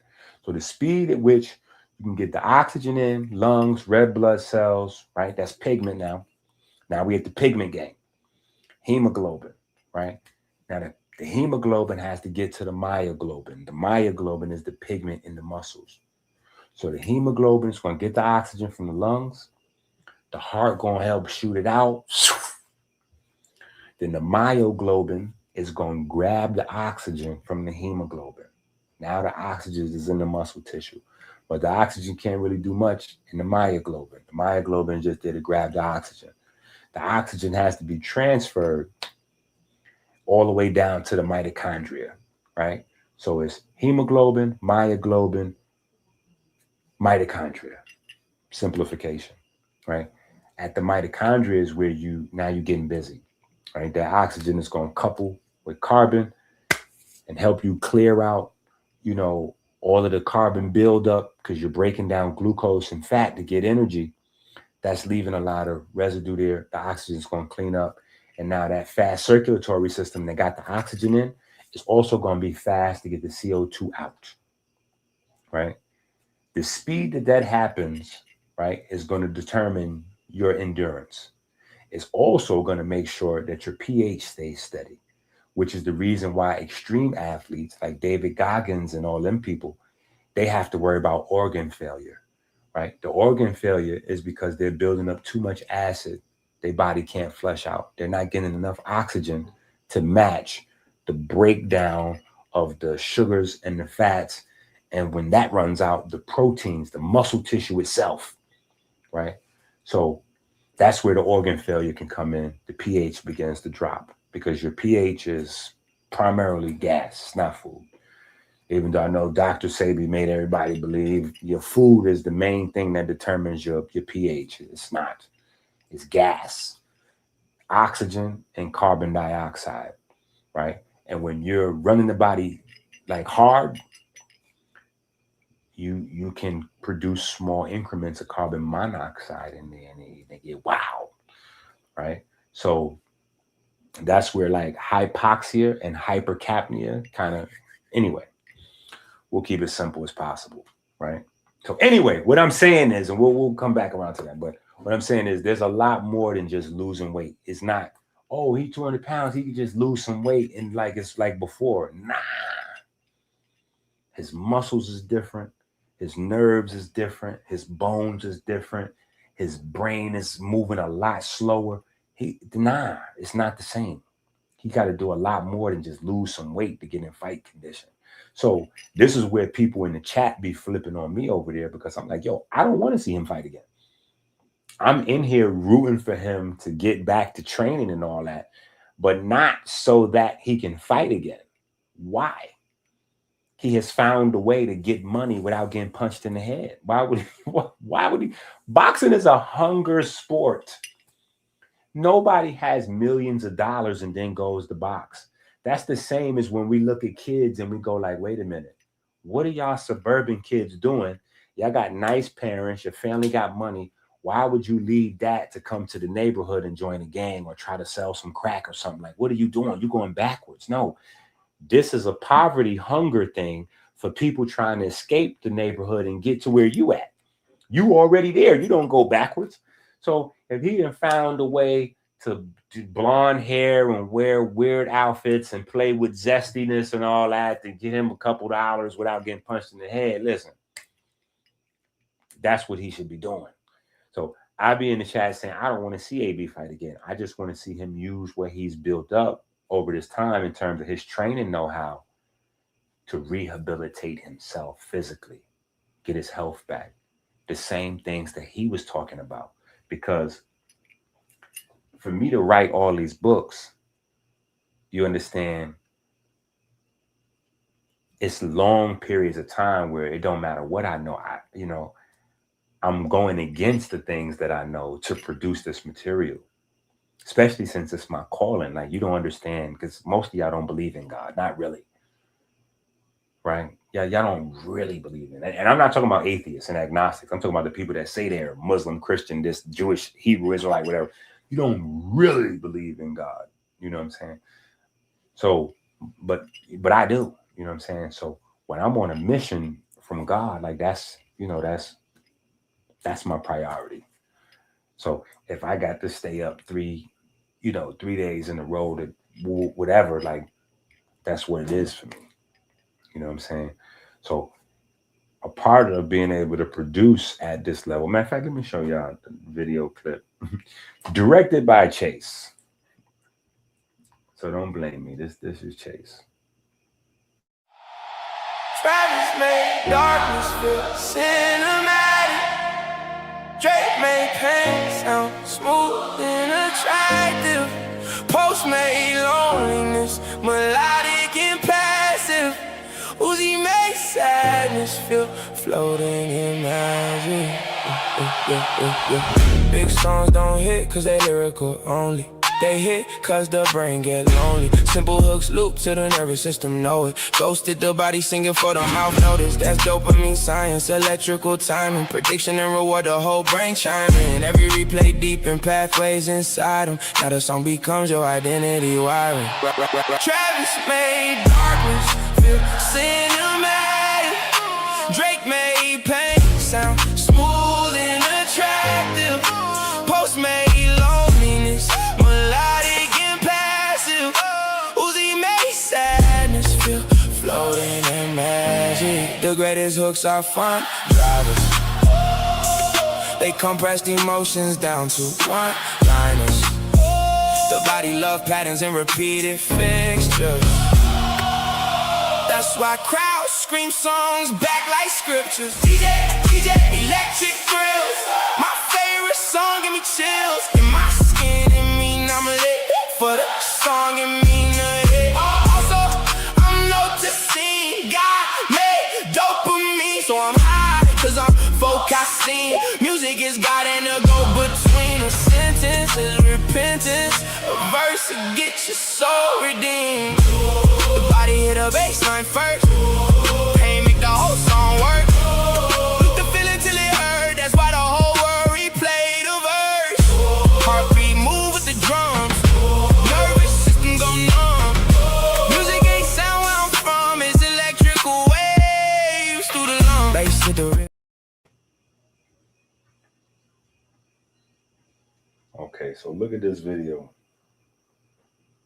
Just so y'all understand what I'm saying. I just want y'all to understand what I'm saying. Like, that's me sitting in a pile of my books, and that's probably about half of all the books I wrote. that's probably about half of all the books I wrote right there. You know what I'm saying? And that's probably close to maybe 200 books, something like that. That's probably about 200 books right there, maybe. Or maybe like 150, you know what I'm saying? But that's not even half of the books. You know what I'm saying? Because a lot of books I don't even own that I wrote. You know what I'm saying? I got like 60 or 70 books that I don't even own because they out of print just, and I either gave them away or, you know, sold the last copy or whatever the case may be. But, and even this video here, this side over here, it got stacks behind these stacks. There's stacks behind these stacks. So, you know,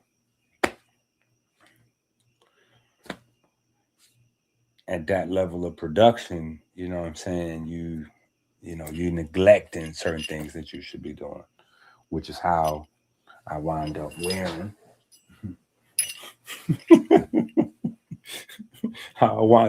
these size shorts. You know what I'm saying? But I usually, the summertime, my children is what gets me together. You know what I'm saying? My children inspire me because once it gets warm, see, that's another thing. Michigan, it turned to an ice box up here through the winter. So even if you are motivated to move around, you ain't really moving around. It's a wrap. But once it thaws out, the vitamin D start clicking and all that, then I'll be ready to move around. But, you know, this year, I was like, you know, I started out the year about 213, 215, something in there. And I move around, do a little something, get back to my prayer, you know what I'm saying? Boop, boop, boop. Change up what I'm eating. Is, you know, like, okay, we had 205, boop. And then something to happen, or, you know, life, and I'm at 218. I can get it back together. I'm 212. I'm 216. Then I'm 203. Then I'm 198. Then I'm, you know what I'm saying? And it's going, you know. So, but once I seen what AB was doing and what he was going through, that gave me like an external inspiration. You know what I'm saying? And everything came together because we had already been doing rich abs, poor abs. Rich abs, poor abs. We had already been doing that book series for 2 years now. You know what I'm saying? The better part of 2 years. And so him coming in, and his name is AB, like literally, it was like, oh my God. Like that's poor abs right there. Right? Y'all don't remember these clips when we first started? Look at this. Let me see if I can find one of them old clips when we first started. This is why you have to go to Amazon and get the book, Rich Abs, Poor Abs, now. This is why you have to go to Amazon and get the book, Rich Abs, Poor Abs, now.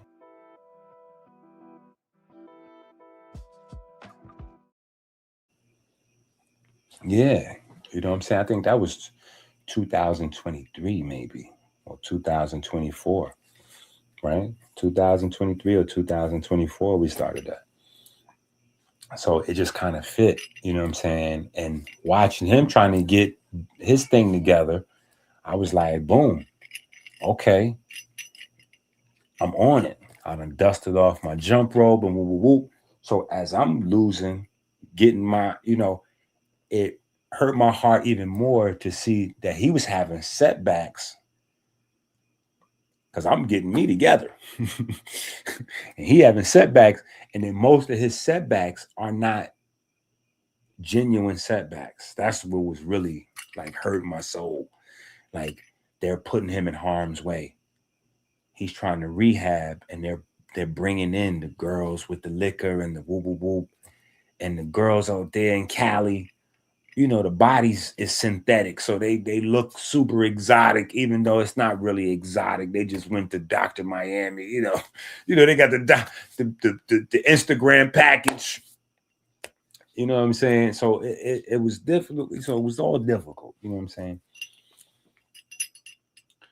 But when we look at these things and we get to the science part of it, hold on, let me go back to that.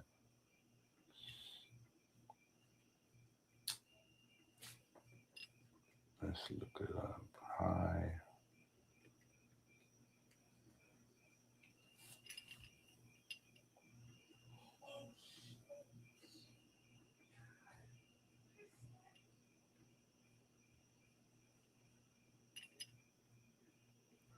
Right? Now, what you got to know about this is fructose is a particularly damaging or dangerous thing to have if you're trying to recover from alcohol or anything like that, or any kind of liver, right? Fatty liver, anything, any of that. And the reason is because fructose messes with your body's ability to metabolize tryptophan and B3, right? That's another thing where you can't just lose weight and you ready to fight. You know what I'm saying? Because these are things that you need, right? And this is everybody. You need these things to live, right? But a boxer needs these things to survive. Forget about win the boxing match. Just to make sure that you go in the ring and you come back out the ring. Just to make sure you go in the ring and come back out the ring. Forget about winning the big prize. You know what I'm saying? Because that's all it's about. Both fighters take damage. It's just one person gets a bigger check than the other person. But that's why usually both fighters get a pretty big check. It's close in range. Like maybe one guy will get 30 million, the loser gets 15 million. Or, you know, maybe it's a smaller boxing setting where the winner gets 500,000, but the loser gets 200,000. Like, unless you in the amateurs and you just fighting to get to that, both fighters going to get some bread because you're going to take damage. Now, let me just write this out one time for the one time. Let me write this out one time for the one time, because we might have some new people, and hopefully somebody shows this to AB or somebody that loves AB, and they can sit down and watch this long video and take notes and write down things. And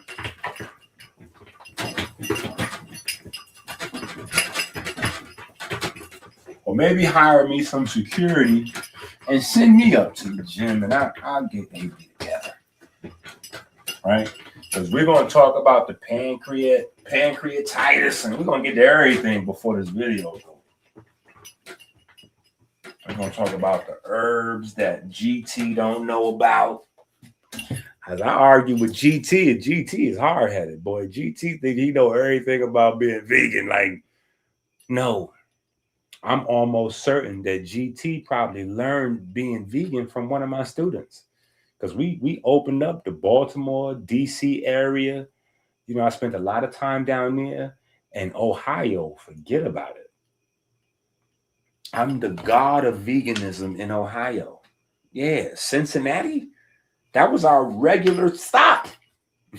That was our regular stops. We go to Ohio, we're doing Columbus and Cincinnati no matter what. If we don't go nowhere else, we're definitely doing a weekend in Cincinnati and Columbus. Shout out to Diallo Morgan. He lived in Ohio. He's from Chicago, but he lived in Ohio. So Dr. EnQi on the road doing lectures begins with Ohio. I want y'all to understand that. See, I don't want y'all to get confused and think Sonetta. Don't think Sonetta. So me and Sonetta go back, but Sonetta didn't promote me in that kind of fashion. Like how you see he promoted other guys like Polite or Nature Boy. We don't have that. Nobody has a flyer at their house where they can see House of Consciousness presents Dr. EnQi or Minister EnQi paid lecture, blah, blah, blah, blah, blah. He never bring me in or promote me like that. I had to leave New York to do what I do. You know what I'm saying? So it was Diallo Morgan from Ohio that saw us. You know what I'm saying? I was on the road with Ali Muhammad out in Chicago. He came to the lecture. He saw it. And then he propositioned us after the lecture and was like, yo, you know, woo woo. And then me and him grew, you know, really tight. And he was like, yo, well, you know, I ain't really trying to like be a manager or nothing like that. But yo, you know, let's do this thing. Like, let's take this on the road. Like, people need this information you got. You know what I'm saying? But that starts in Ohio. I want y'all to understand that. So that's another reason why I feel a way when I'm seeing what's going on with AB. You know what I'm saying? Because this whole Dr. EnQi thing or Minister EnQi thing that became Dr. EnQi, you know, now coach, whatever. But it started in Ohio. You know what I'm saying? People saw me on camera in New York. You know what I'm saying? But in terms of me going out on the road and really doing like events and lectures, and it starts in Ohio. It starts in Cincinnati. It starts in Columbus. You know what I'm saying? Like, that's where we got it popping. So anyway, hopefully, you know what? I probably should call Diallo because he might know somebody that knows somebody that knows somebody.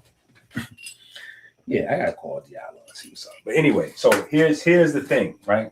So, well, before we get to B3, we'll just run through them all real quick, just to make it, all right? Because they're all important to deal with. And this is like a simple, you know, this is on the surface level, right? So B1 is going to help break down glucose. All right. Vitamin B1. All right. Vitamin B2. FAD, right? That's going to help move around the electrons that you're getting from the food, right? Specifically from fats, right? And then you come to B3, right?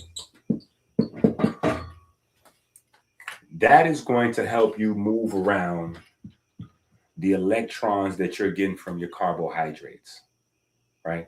Now that's important because your muscle breaks down into two groups, right? You got your slow twitch muscle, and then you got your fast twitch muscle, right? Your slow twitch muscle has a blood supply. Slow twitch muscle has a blood supply. Fast twitch muscle, we're going to say no blood, right? Now, you don't have to be a scientist or a healer or anything to know anything about this. All you have to do to know about this is be a meat eater. Pause.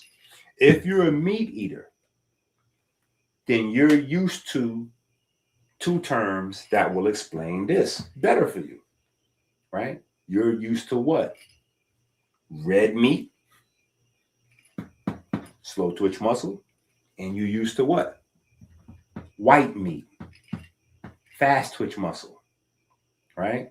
Fast twitch muscle is the white meat. It doesn't have a blood supply.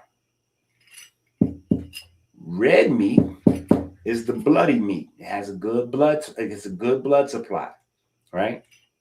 So now glucose is here. Glucose is going to power your slow twitch muscle. Your fast twitch muscle has like a different type of sugar. It stores its own sugar in it. Stores its own sugar because it doesn't have a blood supply. So it can't rely on the glucose in the blood for energy. Has to have its own sugar. Glycogen. Now, when you watch white athletes, versus black athletes, you're looking at slow twitch versus fast twitch. Now, am I saying that white guys don't have fast twitch? No. Am I saying that black guys don't have slow twitch? No. Humans have a mixture of both. But typically, white people have more slow twitch than black folks, and black folks have more fast twitch than white folks. That comes with strengths, that comes with weaknesses. Mastering yourself is what leads to health, which leads to champions, right? It doesn't matter necessarily how the cards, like you playing spades, is that you're not getting all spades when you get dealt the hand. You're gonna get some of them, like 3 of hearts. What you doing with that, right? You're gonna get, you got to learn how to play your cards, and that's why health has to be a personal, individual, unique thing, right? I tell people the universe is made from irrational numbers. The universe is made out of irrational numbers. There are none of well, we would say the natures, but none of the universal forces or constants are like regular numbers. They're all irrational numbers. And when I say the universe, especially life, is made out of irrational numbers, you know that because each person is unique. Even a twin is different. Even a twin is different. No 2 people are the same, right? You got your own fingerprints. You got your own way your body walks. Your lips print, you got individual, unique things. Your capillaries in your hands and your feet, different. Every person. No 2 people have the exact same blood vessel architecture, right? The basics is the same, but the specifics is different. The length is even different. Like it's totally different. But anyway, slow twitch, fast twitch, right? So you have to have NAD, right? This is super important in terms of being able to use the glucose and the slow twitch as well as the glycogen in the fast twitch. So if you have something that slows your body down from producing this in any shape, form, or fashion, your ability to perform as an athlete, it don't matter, slow twitch or fast twitch, is going to be inhibited. Period. And this is why early on, AB had to switch weight classes, right? If you think back, AB was at his prime when he was 135, right? But when he started not making weight is when he decided to go up, right? Now, mind you, he's from the neighborhood and he know how to pop it. And so we learned in the neighborhood how to not, like, as a defense mechanism of poverty, not having, we learn how to, like, things that we don't have, we just, so him not hitting weight, he just, I'm good enough to, you know what? I ain't gotta make weight because I'm good enough to be the champion. This, what I said on that scale, what I'm 140 something. Yeah, you know what? Who's fighting it this weight? Because I could beat whoever's fighting it. Instead of figuring out what's going wrong and get back to the mechanics and figure out why he didn't make weight and go back and get back to the basics. But we know what the problem was. Remember, he told us all. He said once he won his first belt, he started drinking. Well, when you start drinking, before any problems set in with the liver, before any problems are noticeable, the first thing that's going to start happening is this.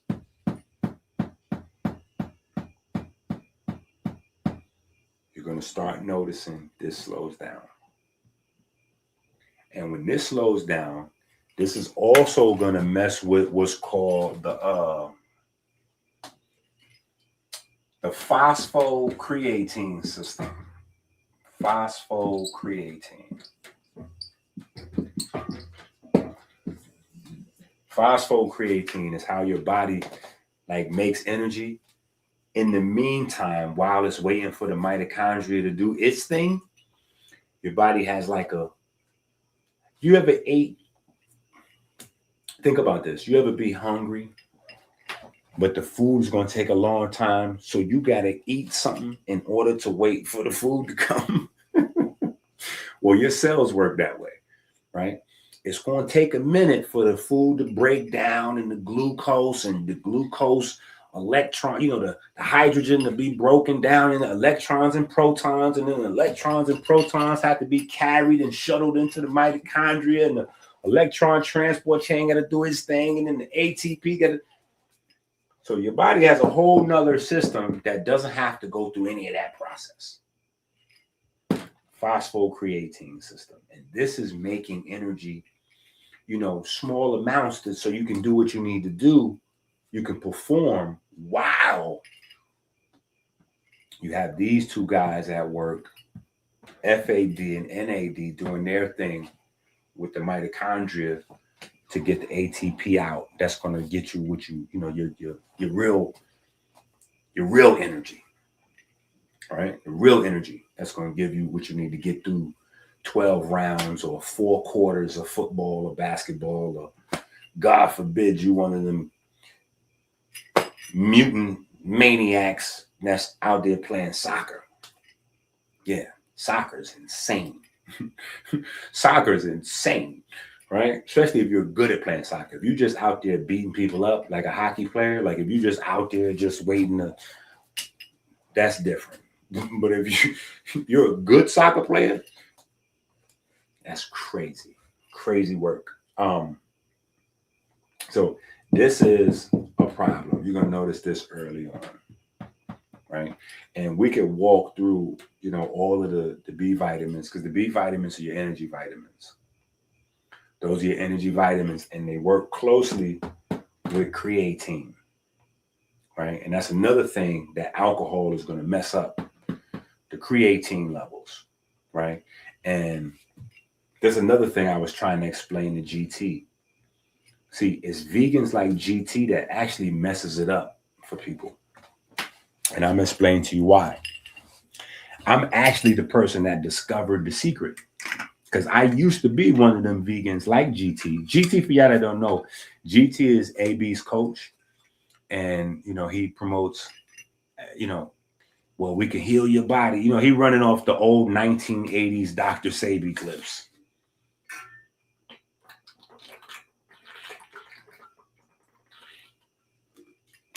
And everything that our body needs is in a plant. And if we just eat sliced tomatoes for breakfast, yo, come on, man. You can't feed no boxes, no sliced tomatoes, man. This is Lord Vegan here. And I'm telling you, you can't feed them boys no sliced tomatoes unless you understand how to supplement. If your head is hard and you thinking that you just gonna get everything out of plants, and you feeding them lettuce and you mixing up a whole bunch of stuff, a slice of avocado, a shot of sea moss, a slice of tomato, that's not specific. That's what you do when you don't know what to do.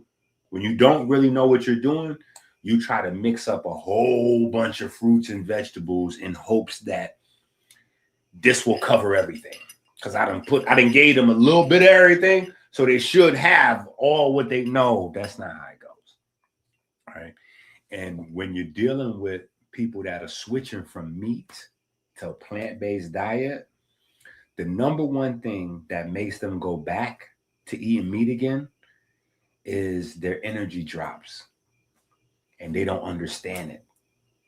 And a lot of times in the vegan space, and I'm trying to keep this as simple language as possible, a lot of times in the vegan space, we know a lot more than the average person.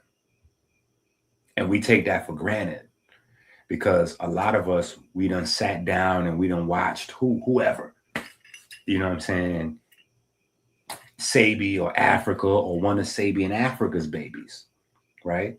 Like me, right? I would consider myself one of Sebi and Africa's babies. They're not directly, you know what I'm saying, but of course I stand on their shoulders, you know what I'm saying? And there's a lot of people, because I started this whole new thing, I'm the founder, the originator of this whole new health paradigm. So there's no such thing as a Yaki or a KT or any of these guys without me. They're all standing on my shoulders. So those are my babies, right? But you got to know your stuff. You know what I'm saying? You got to know your stuff. And so when people switch from meat to plants, the first thing is the energy drop. And they're not informed, and they don't really care to be informed. All they know is that they was feeling good when they was eating chicken or when they was eating whatever, burgers or steaks or whatever. And now they just start eating plants after they've been sold this idea of superfood and super endurance and all this and that. And they didn't eat whatever. And they like, man, I'm drowsy. I'm about to take a nap. This ain't, you sure this is the right plants? Is this the wrong fruits or is this the wrong veggies? Like, am I doing it right? Because I don't feel like I'm supposed to feel. And usually the plant guy doesn't have an answer. You know what I'm saying? And I went through some years of that, you know what I'm saying? Until I researched it enough to figure out like, wow, why didn't I know that this was the problem? Because nobody discussed that as a nutrient. Nobody had ever discussed creatine as a nutrient, I don't think, before me. Period. This is like 15 years ago, maybe 20 years ago. Nobody was really on that. You know, you had the bodybuilders on creatine, but outside that, that was it. They just tell you, yo, your muscles fill up after a week. You can tone down the amount you take every day. And, you know, watch out if you start getting bloated. And, you know, that was it. It was just basic creatine 101 type of vibe.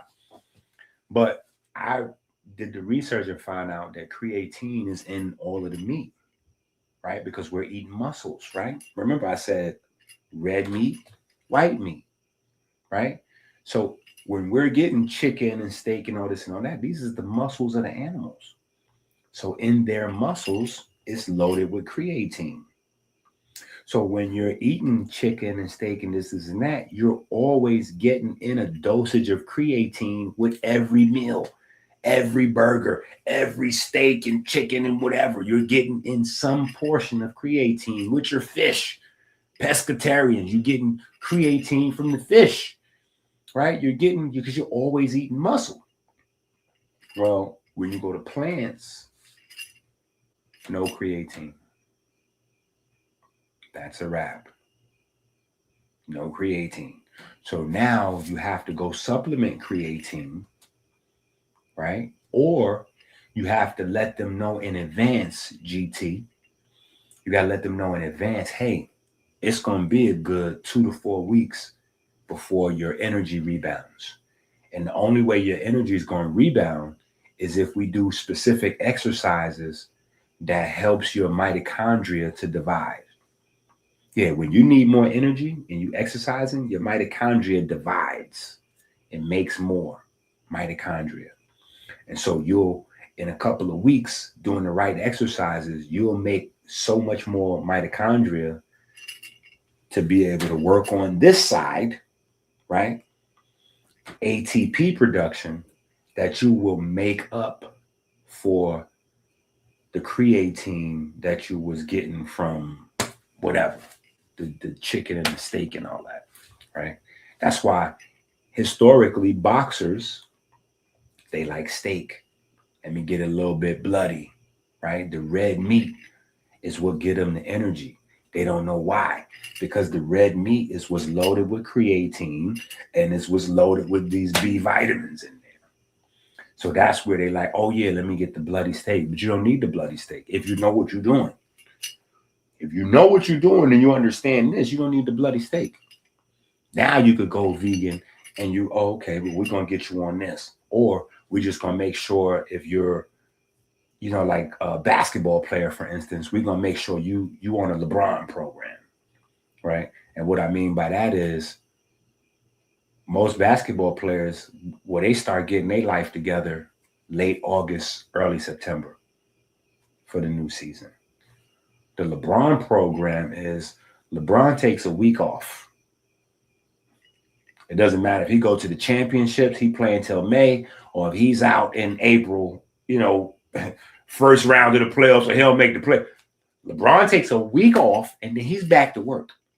He's not taking off no long 2, 3, 4 months so he could drink and act like he sell crack on the weekend. Now, he's not doing no fake drug dealer. He's not living out no fake drug dealer dreams. Period. He's not doing the James Harden. That's why LeBron didn't go to Cleveland. Because James Harden got too much gang shit going. Excuse my language. James Harden got too much gang activity, and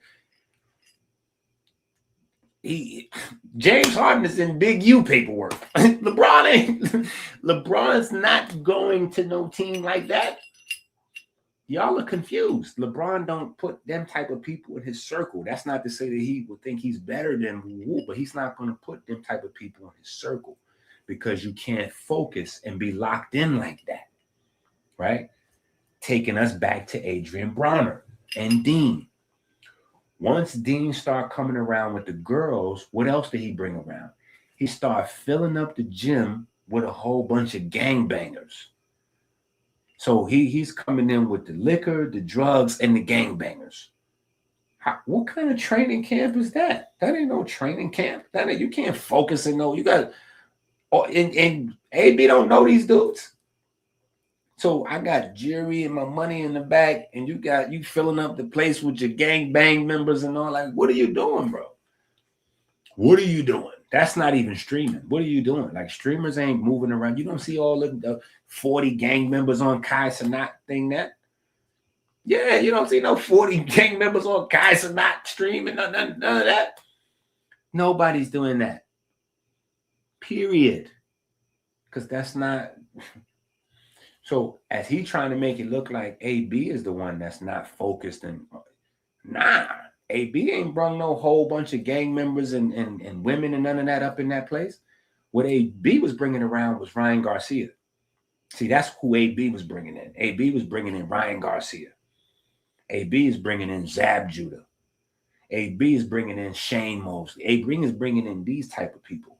Bunny, Robert Easter. He's bringing in boxing champions. So what? To increase the training atmosphere, the training focus, right? The people he's bringing in contributes to training in boxing and exercising. The people Deen is bringing in, hoes, prostitutes, gangbangers, and drug dealers. Well, what can they do? Well, they can deal drugs, they can gangbang, they can sell vagina. I mean, what we talking about? What we talking about? This don't even need to be complicated. This ain't even complicated, right? All right. So anyway, hopefully we made some sense of this before I got on my.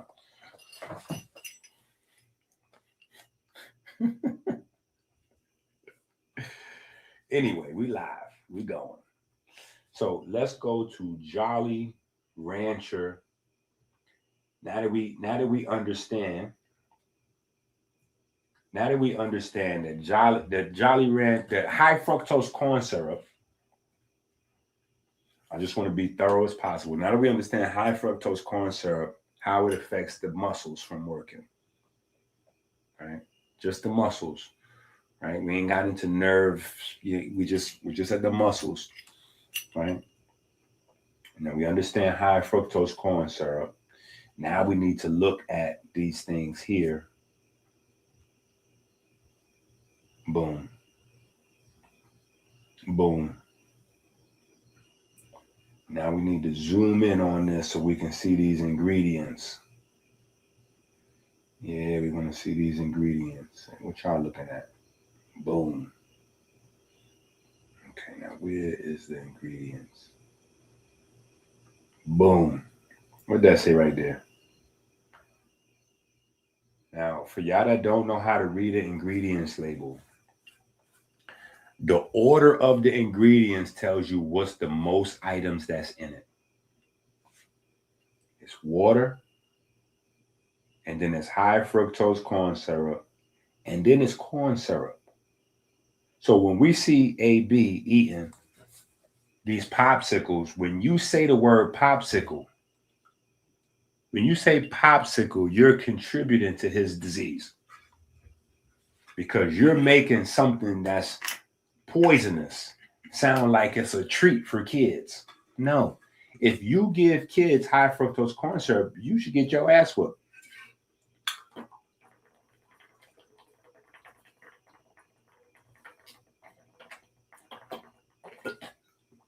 Yeah. Period. That's not no kiddie treat. That's not a friendly treat for kids. That's a toxic poison. Yeah, that's a toxic poison. That's not something that's going to help them kids grow into intelligent or athletic nothing. But when you say, oh, it's a popsicle, it sounds like, you see what I'm saying? The context, it sounds like, right? It's like, I don't know if y'all know about, if y'all in the Drake universe. Y'all know I'm a fan of other people. And I think that you're able to be fans of other people when you have your own greatness. I think that people that are struggling to find their identity, men, they don't want to say out loud that they're a fan or a student of another man because it makes them feel less than. It doesn't make me feel less than because I'm accomplished with what I do. Yeah. Somebody else might be able to do more push-ups or bench press more weight. I'm cool with that because I didn't work on developing that muscle. But I can show this. I worked on this. Yeah, I was working on this. Yeah, I was working on that.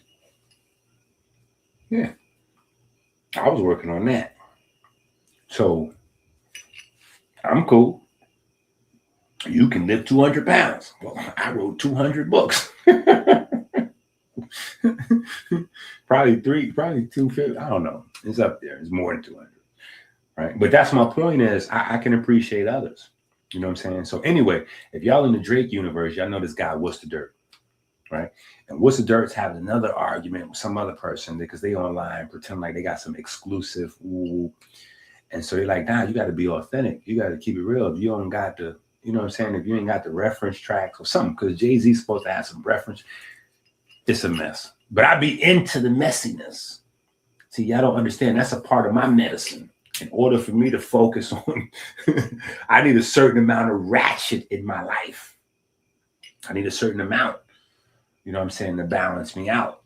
Now, my children, they won't need that because they didn't grow up in those circumstances. You know what I'm saying? But for me, no matter what knowledge I may possess or learn, I still have to have some sort of balance. So while I'm doing the book, I might have some crazy playing in the background. I just keep my ear to the street to hear what's going on. But you need that for balance. And you need to be able to understand this. Like my son's is running track. He mad because I told him to write out the anatomy in terms of what muscles connect with other muscles. What muscles in your core connect with the muscles in your hips and your upper legs that give you the fast twitch or the fast step or to give you the advantage on the next person. What's your running chain look like? What's the biomechanics of your running chain? You need to be able to call out the anatomy. You should be able to walk it down, from the muscles in your feet, to the muscles in your legs, through the muscles in your quads, your hams, your glutes, all the way into the core, right? For me, that's important for other reasons, right? Because when we talk about metabolizing, diabetes are a thing. We talk about metabolizing sugar, well, that happens in the muscles. And so the largest muscles you have are the ones that is most responsible for managing your blood sugar. Something like that's important for somebody like GT to know when he's trying to help somebody like AB. AB has a blood sugar problem. I don't know whether he has diabetes or not, but I know if I see him eat 30 high fructose corn syrup, I know for a fact he has a blood sugar problem. If you've been drinking alcohol for 10 years straight, you have a blood sugar problem, period. It don't matter if you got diabetes or not. You're on a diet of almost pure syrup. Humans was not designed for syrup. So I don't know what stage you're at in terms of your sugar problem, but I, as somebody educated on how the body works knows it's, in the words of Ray J, this is not okay. It's not okay. This is not okay. You cannot have 30 high fructose corn syrup anythings. Period. It's not okay. That means you have blood sugar problems. So I don't need somebody to say, oh, AB has pancreatitis. Oh, so wait a minute.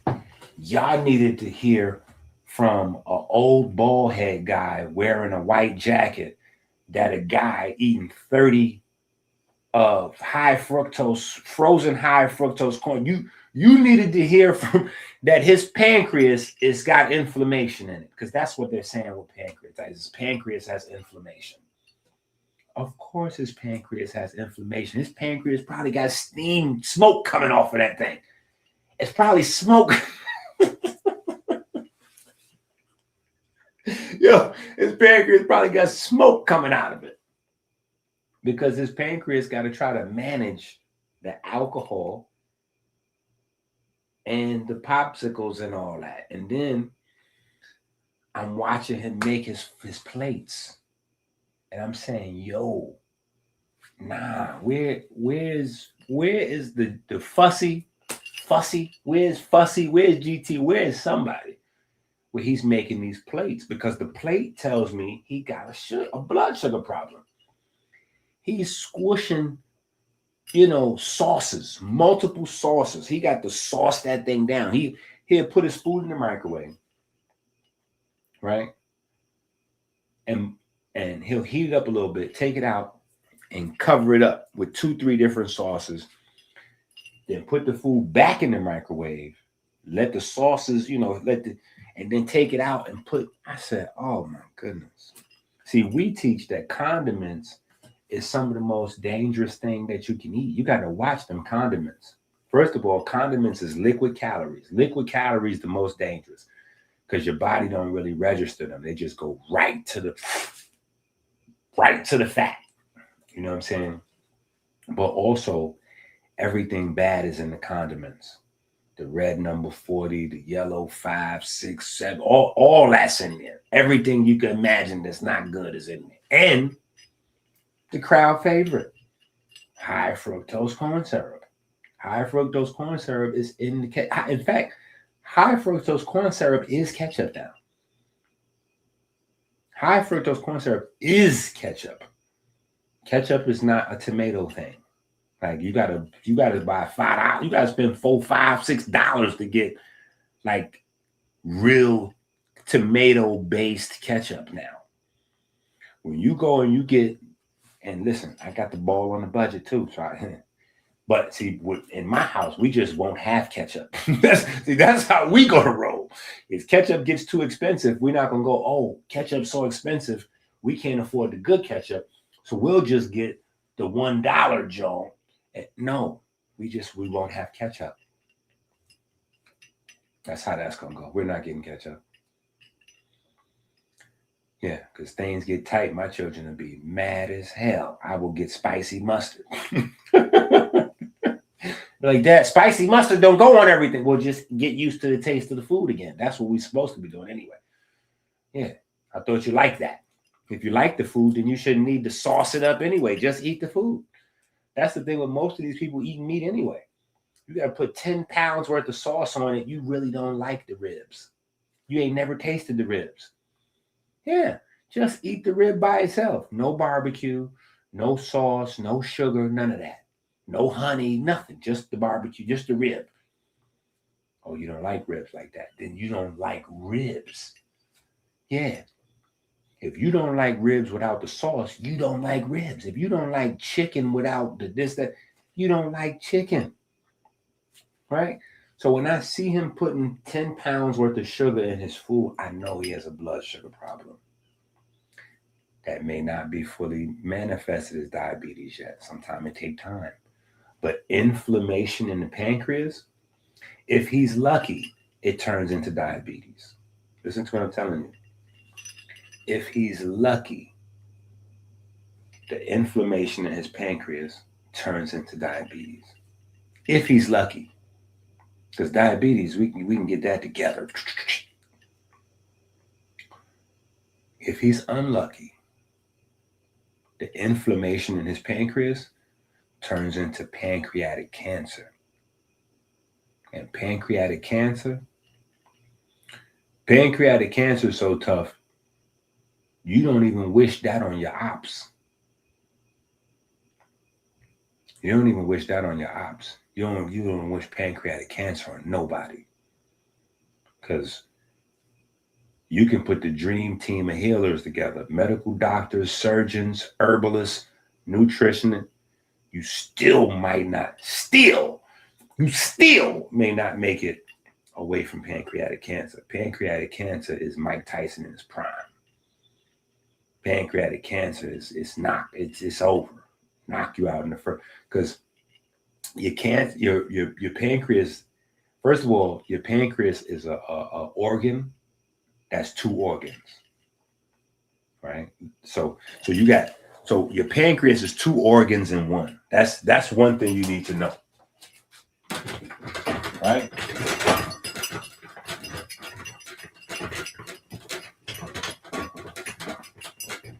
Right? Your pancreas is two organs in one.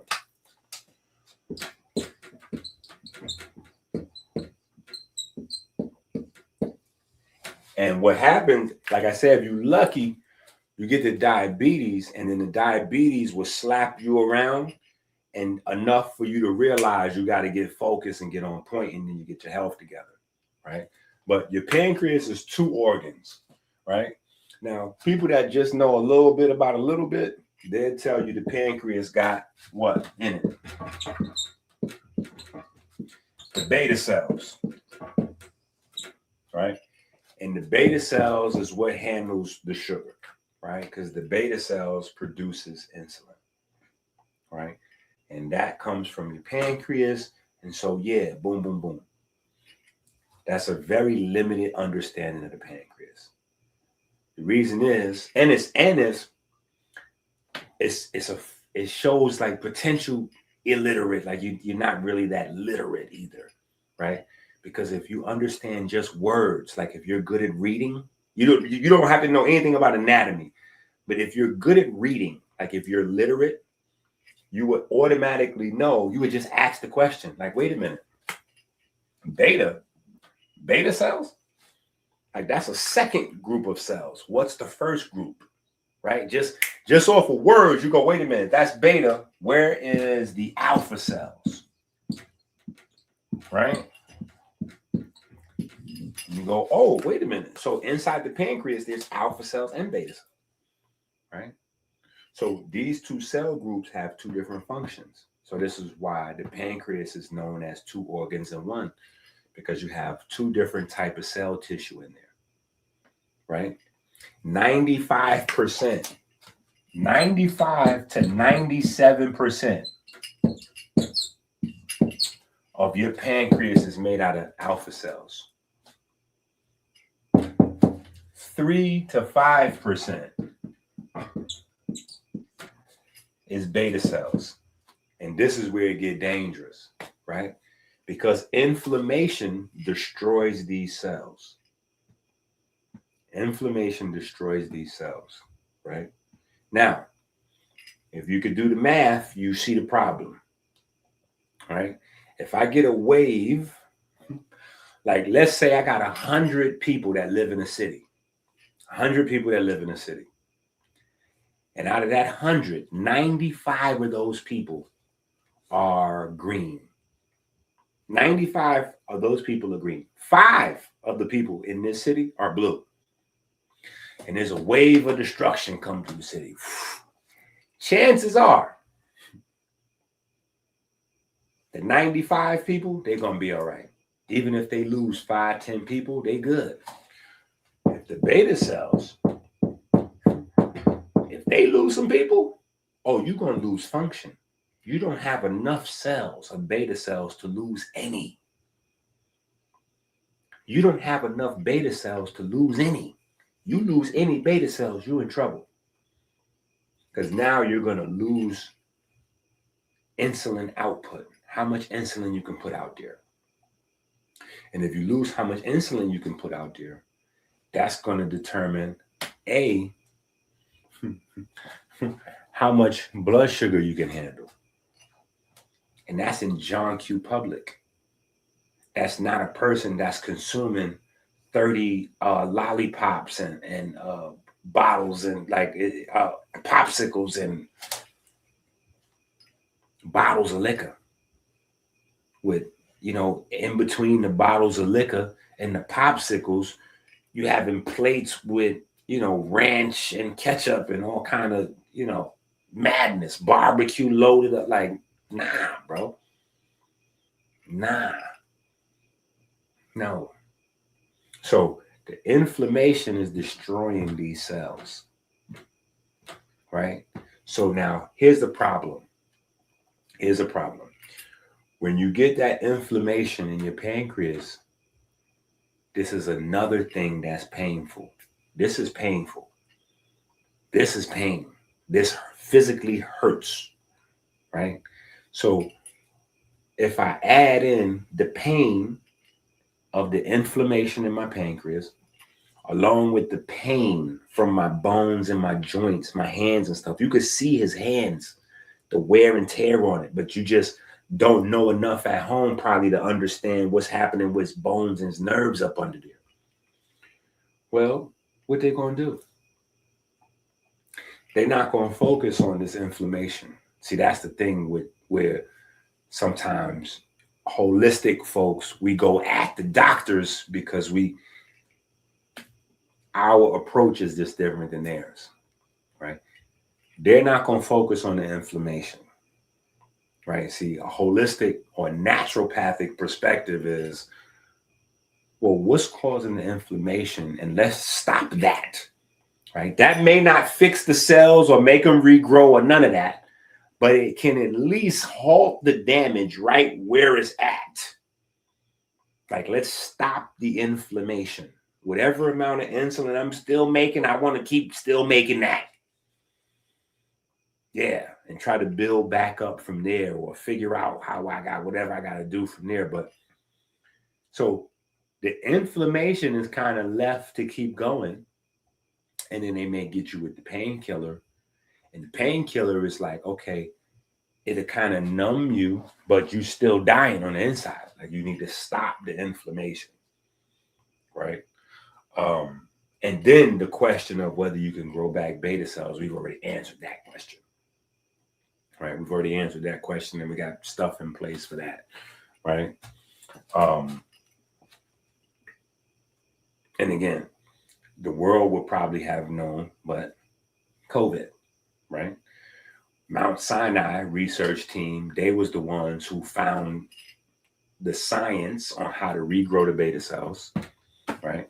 And I was the person able to read all of their research and be able to translate that into a naturopath program, right? So anyway, that's a whole other conversation, right? But the idea is inflammation management, pain management, right?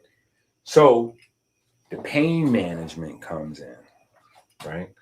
And now I'm trying to keep everything simple and go fast, right? There'll be more details in the book.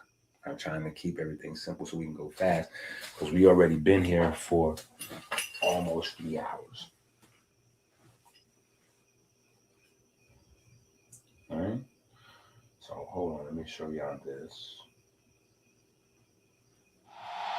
Travis made darkness feel cinematic. Drake made pain sound smooth and attractive. Post made loneliness melodic and passive. Uzi made sadness feel floating in magic.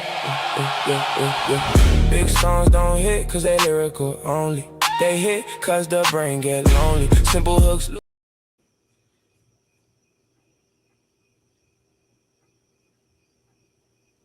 Okay.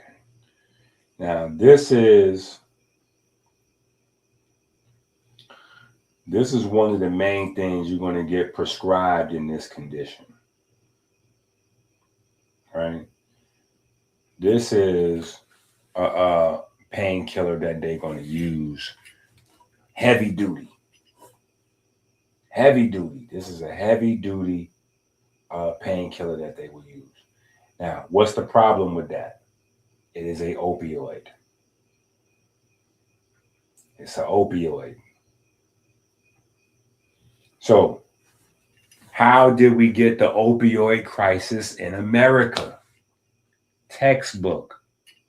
People have pain, whether they're dealing with mental pain, emotional scars, or they have severe, organ failures or arthritis, whatever their pain, wherever the pain is coming from, old injuries, back, whatever.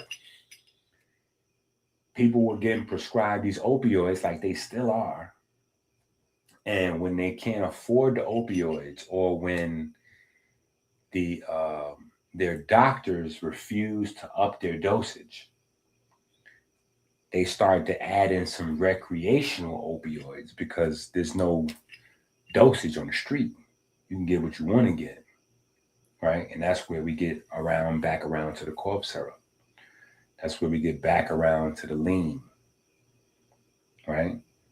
Too much cough syrup. That's too much cough syrup, right? That's where we get back into that bag, right? Because to manage the pain, you might get prescribed an opioid, right? So again, I haven't read his papers, but I'm just looking at what I see and we're walking through it, right? So if he's prescribed opioids, right? The first problem I have is to put him on TV, right? When he's, first of all, alcoholics don't lean and talk like this, and like that's opioids. That's heroin. That's dope. That's boy. That's what that is. So a lot of times when people are looking at him and they're going, oh, he looked drunk. It don't look like drunk to me.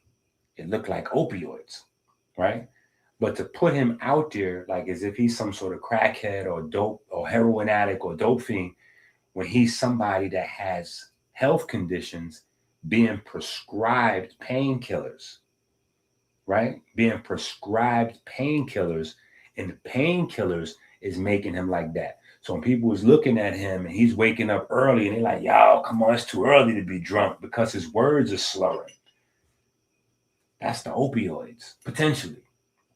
That's the medication, potentially, that he might be taking for these conditions. If he has these conditions and he has prescriptions, et cetera, et cetera. Or he might have had prescription and the prescriptions create addictions. That's how America got addicted to opioids.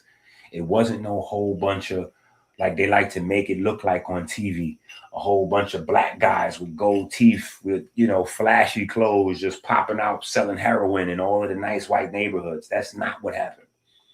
What actually happened is those good old doctors, those good old fashioned Caucasian, middle-aged, white gentlemen with the white coats, the same doctors that sold everybody cigarettes and created the whole use of, the doctors that sold America cigarettes, those are the same people that came back and sold America heroin.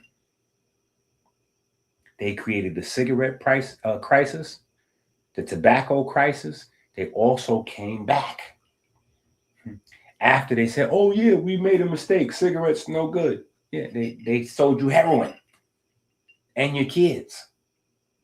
So when we're looking at this, what we're seeing is not somebody drunk at 8, 9, 10, 12 o'clock in the morning. That's not what we're looking at, potentially. We're looking at somebody on medication because they got serious health issues, right? And we're not even talking about being punched in the head for 30 years. We're not talking about being punched in the head for 30 years. These boxers, they stick together, even boxers that done beat each other up and all that, because when they get to the other side of their career, they realize they are all facing the same demons. They facing the same demons. They got the same brain damage, and some of them, if they're not on top of their game, that's going to be compounded by other things. like sugar, like alcohol, right? But something that you also got to know is when you dedicate yourself to something, sometimes you miss out on other things that may or may not haunt you later. And those things can cause depression and trigger some addictive behavior. You know, like LeBron, he just left his family to go to Philly to do his thing. You know what I'm saying? God forbid anything happen, in his mind, he gonna be caught up in the fact, oh man, if I wouldn't have went to Philly, you know, like that kind of processing. Everybody has that. If you great at something, if you great, you got to have tunnel vision. That means there's stuff going on with family, stuff going on with friends that you got to ignore. You got to stay on tunnel vision you got to go that way. And they may understand, they may not understand. You know what I'm saying? But it don't matter. You got to go that way. You ain't even got time to explain. You and that's that AB that we saw the first week. And like, yo, they may not understand. I'm focused on something larger. I don't got no time for no girls, no liquor, no staying up late at night. I got to go to bed. I got to eat right. And I got to go to bed because I got to get up and run me a mile or two in the morning. Yeah, weekend or not, I got to get up and run. I got to train. That's that tunnel vision. That even if he can't get back to being a fighter again, that tunnel vision, that understanding the training process, understanding what you need to do to condition yourself, that will make you a winner in any space. That will make you a winner in any space. If you're allowed to operate in your own devices, if you're trapped, like AB is trapped in a world of Pinocchio. You know, in Pinocchio, they put them kids in Treasure Island or wherever that was, where everything is fun as that. Oh yeah. Wait, no, here, have this fun, have that fun. No, here's this fun, here's that fun. That's not how you focus and get yourself together on anything. You could be focusing on your school test. You should be trying. You could be trying to get a A on your finals or whatever. You can't be partying and go. You got to sit at home, let your friends do whatever they're doing, and you got to study. You got to sit down, open them books up, or whether you online stuff. You got to focus in on that, whatever that is. It can't be, snap your fingers and they'll bring you the most delicious plate of whatever you want. No. Don't worry about eating like a specific type of, no, just production. Bring us a round of steaks. Production.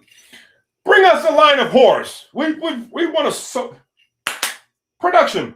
Bring us the finest liquors. The whores are thirsty. What kind of, that's a, what? And there's no grown adult nowhere that's going to say that environment is how you deal with withdrawal symptoms. It's how you help somebody fight addiction. Nah, that environment is how you create addiction. And pimps know that. Pimps know that. Pimps know that. And anybody that's been around pimps, they know that. And you don't have to be a pimp in terms of a man on the corner with a female like that. You don't got to be a pimp in that type of sense. But if you understand how to create addiction to drugs, to cocaine, crack, heroin, that's what they do.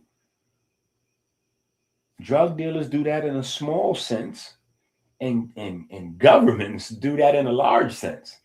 They do that to their own population, and when they're at war, they'll do that to the country they're at war with. Yeah, they'll ship in, they'll just drop a load of drugs right in harm, right there. Ain't nobody tell you to take it, but we know human nature. We know we know some of them people gonna grab whatever, and before you know it, we got addiction going. Yeah, they know how to create it where there is none. You know what I'm saying? Same how we opened up coffee sales from America into the Orient.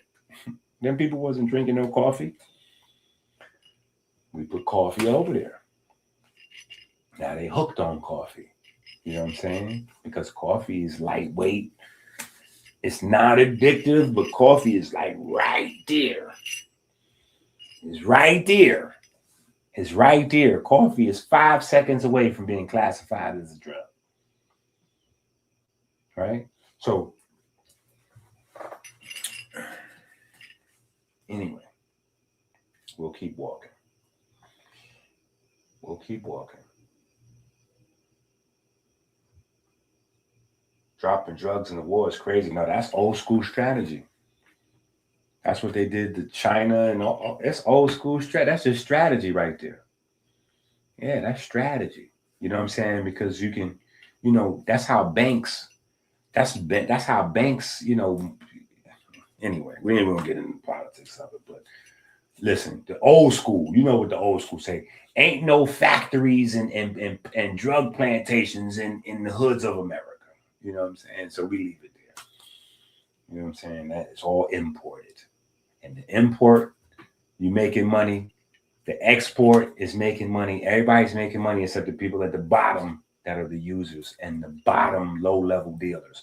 The low-level dealers and the users, they don't get anything. You know what I'm saying? They get stepped on. You know what I'm saying? But you create zombies with drugs. You create slaves with drugs. You create free labor with drugs. You know what I'm saying? We're all guilty of taking advantage of it, whether we sold drugs or not. You know what I'm saying? Because I can't lie. In the Bronx, on 149th Street and like between, what's that? 3rd Avenue and St. Anne's? Yeah, between 3rd Avenue and St. Anne's is the auto zone right there. And them dope fiends in there, oh my goodness. Them dope fiends will build you a whole new car for like $75.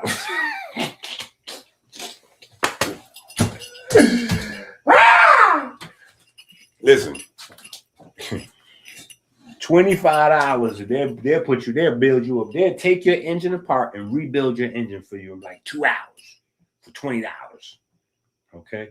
So, you know, you kind of take advantage of, because it's in your environment and it's normal until you get out of the environment and look back and you go, that was not okay.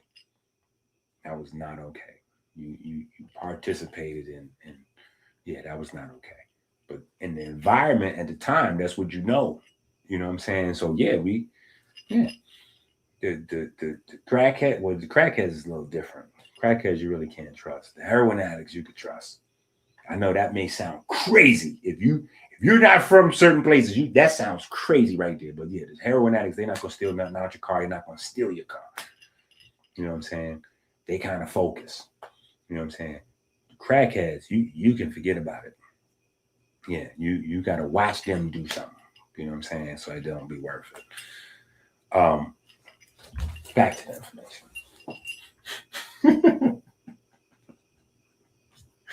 Back to the information. All right. All right. So anyway, so AB was at his best at 135. And then when he started to like not be able to make his weight, that's when he started to go up.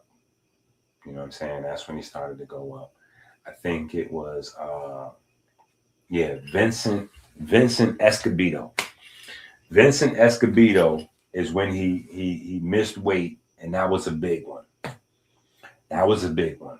So I don't know how that affected him mentally, but after that, that's when he started going up in weight and he started doing his thing. And then you got the famous clips with him and Paulie going at it. And then he washed Paulie and left with his girl, and the whole that was, come on, that was the larger than life moment right there. That moment right there was bigger than everything else.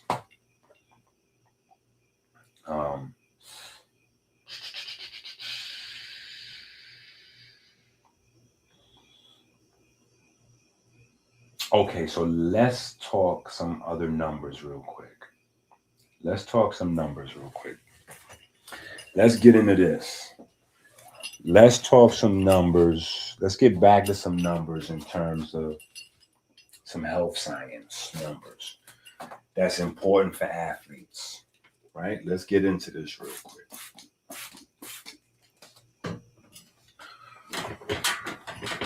And again, it's a long video, but it's really not a long video.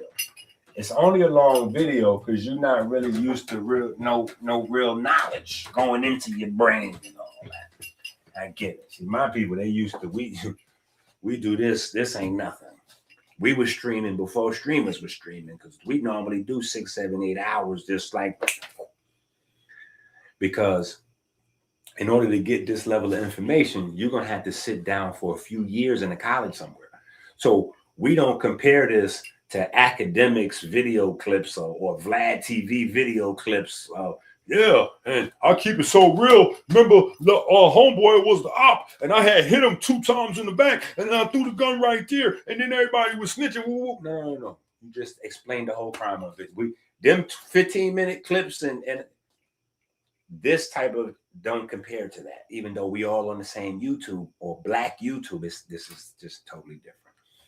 So here, if you spend 5 hours watching this video, you probably got 500 hours worth of study hours that you would have had to get, you know what I'm saying?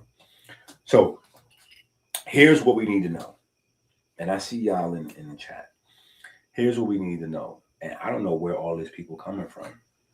We got almost 200 people in the live stream. That's clearly must be because Adrien Broner's name is in the title. I just hope one of y'all sends this to Adrien Broner, or not even Adrien Broner. Send this video to Bright. Adrien Broner don't probably need this video. Bright might need this video. And Bright might not have the attention. Actually, GT and Bunny and Bright need to sit down collectively. Take a day out. They need to sit down together as a team. Watch this video, because we getting ready to go through some of the herbs and all that he needs for the liver and the pancreas. We're going to get through all that. They need to see this video, because Bright probably the only one that really loved AB. That's why they had to get rid of Bright. Woo! Think about that. They get rid of Bright, and Bright is basically AB's handler. Bright makes sure that he limits AB's consumption of foolishness and keep him on a straight-ish path. Because remember, AB he's a fat AB and out of shape and arthritis and all. He will still knock the brains out of your ear with one of them hands. So there's a proximity problem, with fear that, so Bright's able to handle it. You know what I'm saying? NGT, Bright NGT. I think Bunny is a little scary and a little zesty. I'm not sure Bunny is. And respectfully, I don't know anybody taking on that nickname as Bunny. I don't know. It's challenging. But again, I'm older. So just in my age group, we're not calling each other. Somebody might have slapped you like that. Bunny is a name that from my age group, like your parents might be able to call you that. The people in the close immediate family might be able to call you that. But nobody outside is getting ready to call me Bunny, because I'm getting ready to go right in your mouth. Boo, bop, bop, bop, bop. Period. Ain't nothing fuzzy and cuddly and cute over here. I'm getting ready. Bop, bop, bop, bop. So anyway, here's what you got to know about boxers. Very similar to bodybuilders, right? Typically, a boxer wants to come into a fight somewhere between 7 to 10% body fat. That's where a boxer wants to come in, right? 7 to 10% body fat. This is super important, right? Because what a boxer walk around, right? So it's fight weight. We're just going to put the FW, and then we're going to do walk around. Walk around. Now, here's the thing with the walk around weight. The closer the walk around weight is to the fight weight, the longer your longevity is going to be, right? The longer your longevity is going to be. And you see, like, Now, we listening to Zab, we can see the brain damage setting in on Zab, respectfully, right? But Zab is going to have like health and longevity because his body stays intact. I've never seen a fat Zab Judah. Never. That don't even exist. And the reason that don't exist, and again, this is me from the outside looking in, is because those biblical, you know, that's an Israelite household, right? That's an Israelite household. So I don't know how strict they are to the rules or not, but there's certain rules that they have in place that's going to keep. See, when you don't have any system of morality or governance or Deen, see, Deen is religious discipline. That's what Deen means. I'm not sure that the short light-skinned boy understand what Deen is. But Deen is religious discipline. When you have that, there's a lot of things that you can overcome. And not only things that you can overcome because you have that religious level discipline, but there are problems that you will never experience because you never strayed so far away from, you know, what the Quran says is living in excess, or what the Bible gives you much more specifics, right? So you want to keep your walk around, and this is body fat percentage, right? So you have a low body fat percentage. Now, this is not the ideal range for John Q. Public to walk around, right? This is not, a healthy man doesn't need to be 7%. I hit 7% one time. I was in my late 20s. Late 20s? Yeah, late 20s. I hit 7% body fat. That requires so much work, so much not eating, so much ridiculousness that I could just enjoy like watching somebody else at that level without doing that myself again. A good, healthy weight, you know, body fat percentage for a man is like somewhere around 13 to 18. You know, a woman somewhere, depending on her body distribution, but somewhere like 20, you know what I'm saying? Somewhere around 20, that's cool. You know what I'm saying? That's cool. You know what I'm saying? But it got to be, because fat ain't just fat. That's another thing. You got healthy fat, not healthy fat. You got brown fat, black fat, beige fat, white fat, right? You got fat in your bones. You got visceral fat. You got, you know, all different types of fat. So it's not just, when you're looking at body fat percentages and stuff like that, these are not like super hyper end all be all tail of the tape. It's just a metric so you can see which, if you're going in the right direction, right? But this is important because, again, you got a lot of people that's just used to boxers losing weight. When they fight, they're at this weight. You know, when they in the off season, they put on weight. When they get ready for a fight, they lose weight and then they ready to go. And so a lot of people may have seen AB or others go through that fluctuation and feel like, oh, all AB got to do is just get back. AB, you 3 months out. AB, you 6 months out. Nah. No, sir. Just to deal with the addiction and all that, AB is 18 months out.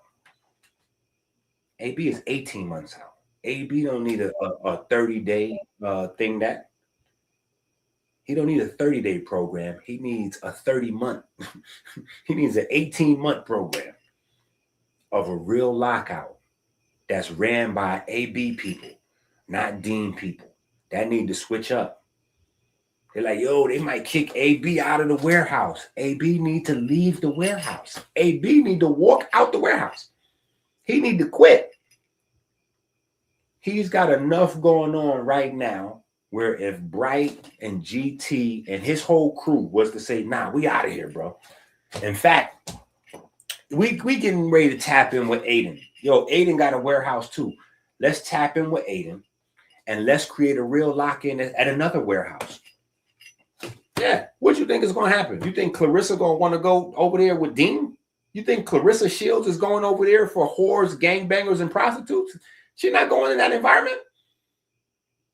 You think Ryan Garcia and Teofimo Lopez and all that, they going over there for prostitutes, whores, and gangbangers? Hell no. They're not going over there for that. If A, B, and them go to another warehouse and create a whole nother vibe with an actual lock-in, the health business is the biggest business there is. Yeah, the health business is the biggest business worldwide. And AB is a real inspiration. So he can go document his story, his real story, getting better in a real lock-in, in a real warehouse, and get a whole real audience. He don't need a mixed audience of gang-banging kids and drug addict kids. Because who else wants to buy clothes that says too much cough syrup on it? It's no adults wearing that. AB is a 37-year-old man with 10 kids. There's no 37-year-old man with 10 kids, unless they're getting paid to wear that, that's going to wear that. Nobody's interested in that. Nobody's interested in that. That's something that 20-year-olds that's using cough syrup thinks is cool. Yeah, listen to the rappers. They're on that shit. So they AB talk now like Kodak Black. Like, yeah. And they think that's funny. It barely get out. Yeah, the words are barely getting out because the brain centers are impacted. And opioids mess with your breathing. So not only is the breathing impacted, so the words got to slow down, but when your breathing is impacted, everything slows down. It's not just the brain, it's the muscles, it's the nervous system, it's the spine, right? So the best thing that could happen to AB is that he could get either kicked out of that damn warehouse or he could leave on his own and start his own whole thing. He done already signed $1 million deal. He said they started a $10 million deal. Well, shit, it only take him, what, $50,000 to restart that whole program? He can do that by himself. Go get you a camera with a backpack and let your son be the cameraman. He got 2 sons that want to follow him. Them 2 boys, listen, AB's 2 sons. Now, he got 10 kids. I haven't seen all them kids on the thing there. But he got 2 sons that will follow him to hell. Let one of them boys operate the laptop and let the other boy hold the camera. Whoop. Easy peasy, 1, 2, 3. Problem solved. Go over there with Aiden or somebody else. Get you your own warehouse. Go back to your neighborhood. Go back to Cincinnati. Go back to Cincinnati. Open up a gym for the kids. Yeah. Come to Detroit, open up a gym for the kids. He can go anywhere and do this and be really locked in. And anyway, so your walk around weight, important, right? Now,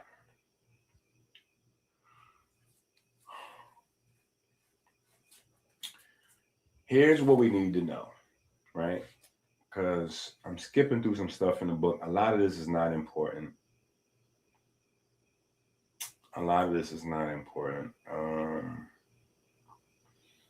But this is important. Okay. So for a boxer like AB, right?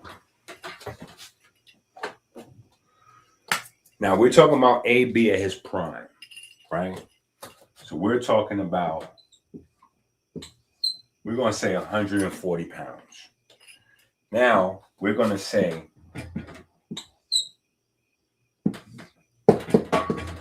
10% body fat, right? 10% body fat. So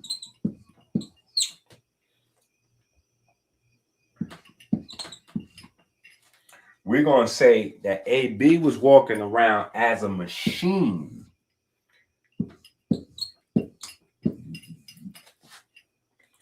as a machine, 126 pounds of muscle.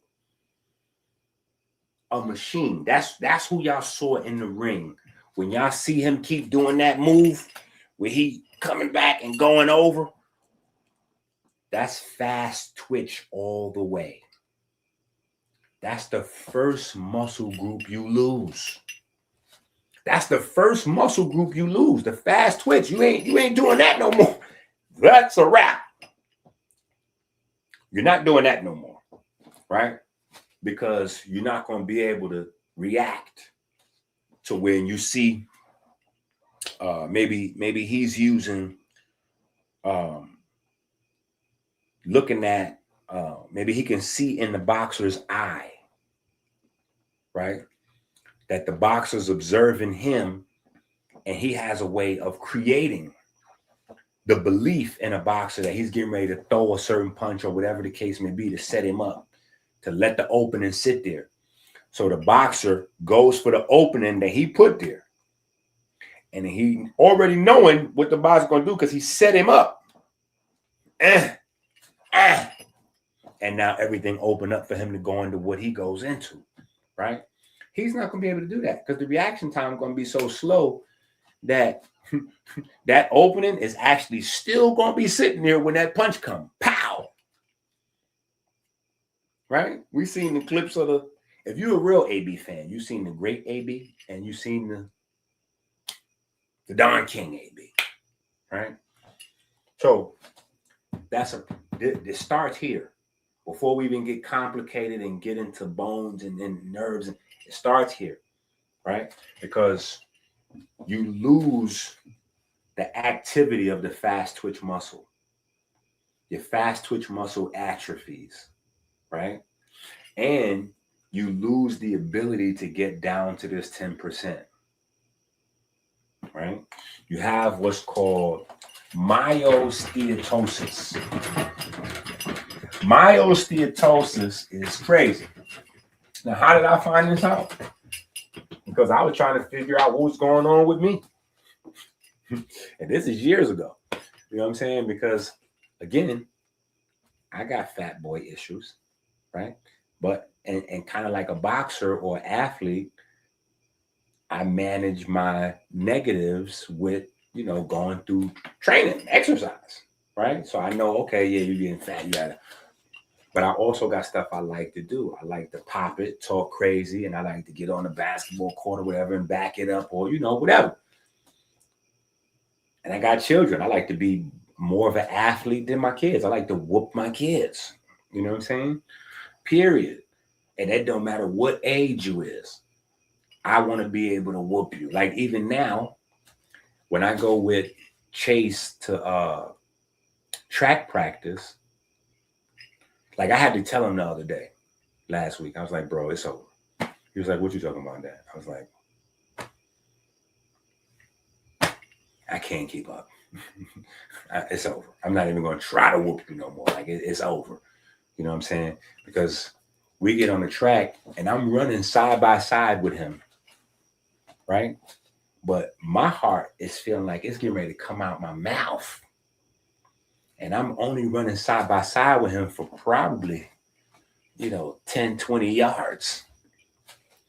And he's looking at me running like I'm trying to save my life. And he like smiling and giggling. He ain't even went in the second gear yet. So that was a whooping I took. And I was like, okay, it's over. It's over. That was graduation right there. It's over. I'm not even going to try no more. Yeah.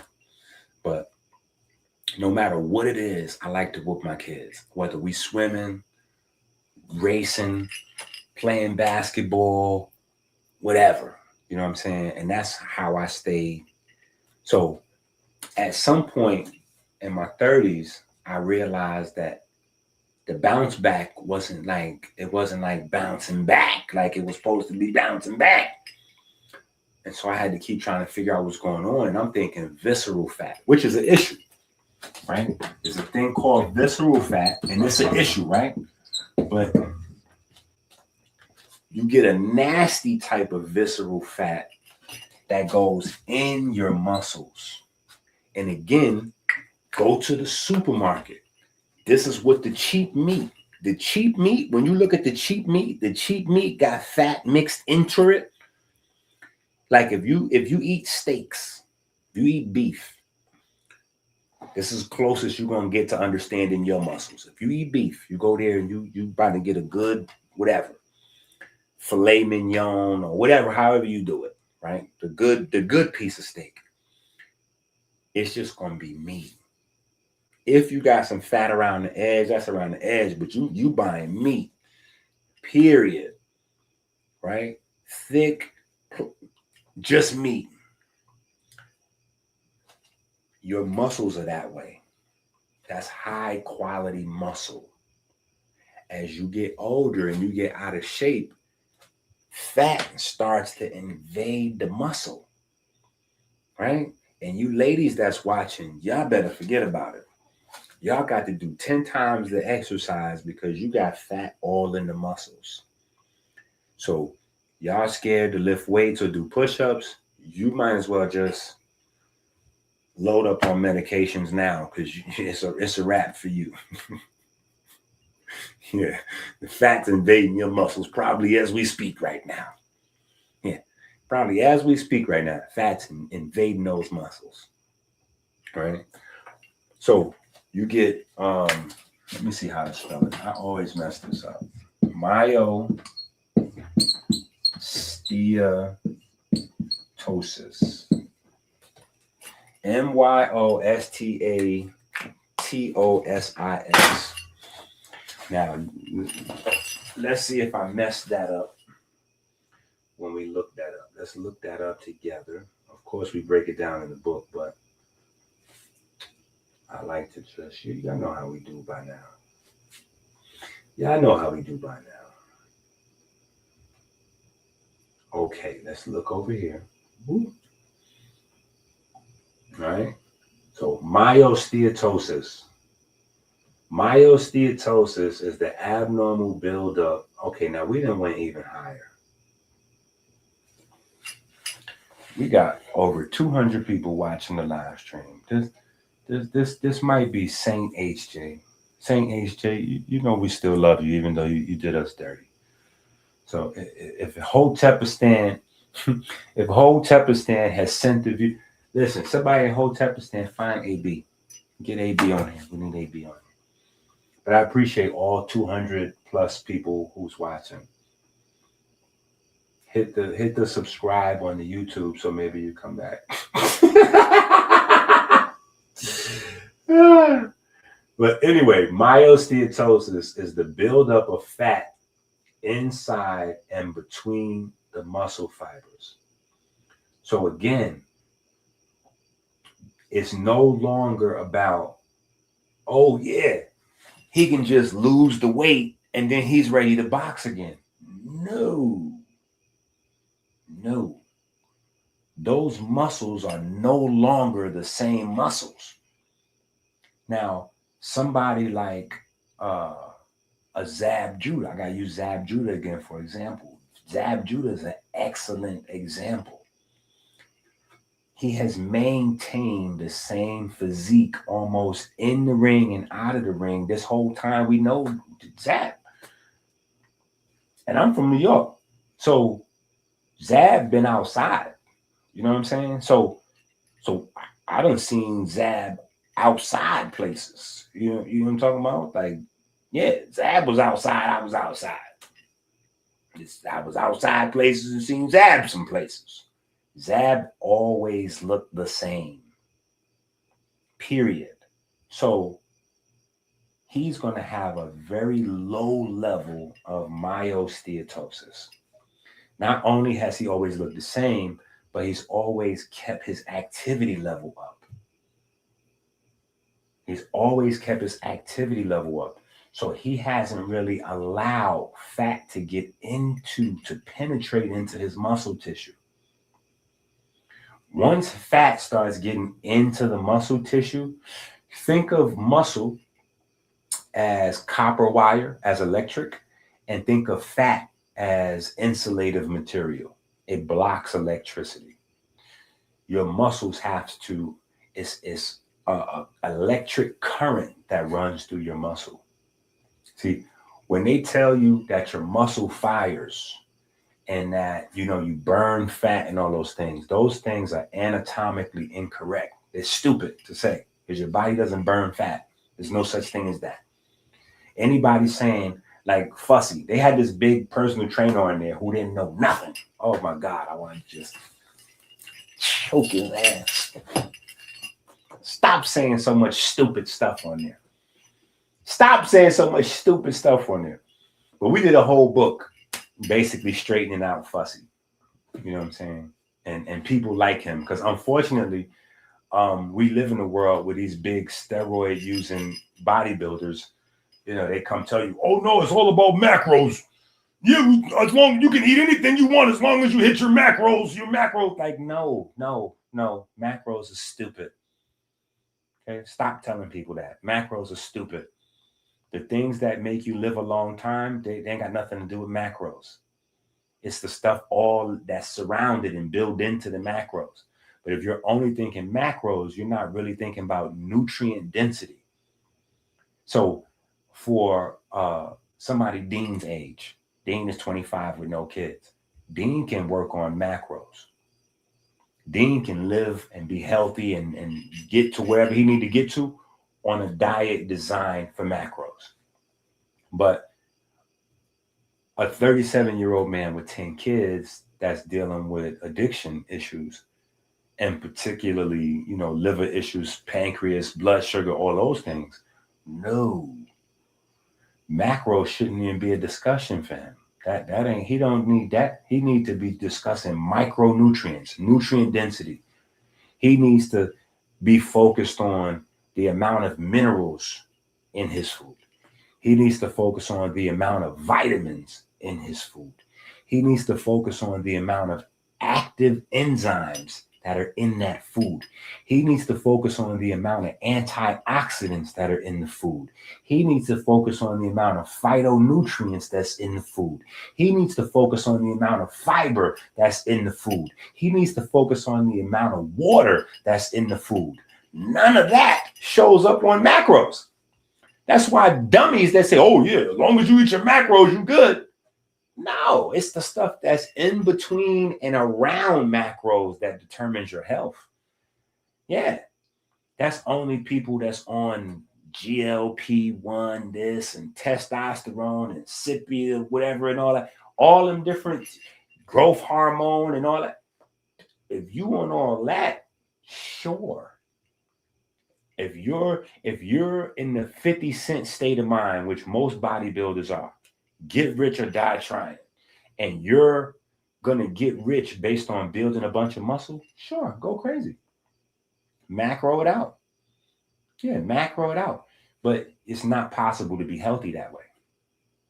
You can't be healthy on a macro diet, right? Watch this. Matter of fact, we on MySteam. We got this on MySteam, but we getting ready to just go jump onto this macro thing real quick so I can show y'all something. I want to show y'all something, right? Because this is important for AB, right? And this is also important for dummies. So y'all don't understand. It don't matter how you think my glasses look to you. See, I like my glasses. Yeah, these the limited edition Gucci Cruise. Yeah. I like my glasses. So you don't gotta like my glasses. You don't gotta like my gold teeth. See, but it don't matter what I wear on the outfit when it comes to this. I'm Jay-Z. I'm Drake.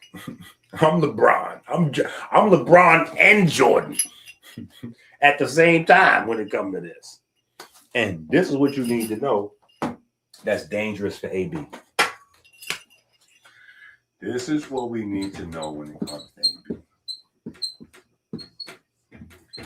Dehydration. Dehydration. Dehydration is the number one enemy for somebody in AB's condition. Dehydration can kill him. Dehydration is the number one problem he has to wrestle with, right? So where is the conflict with somebody coming in with the muscle head diet?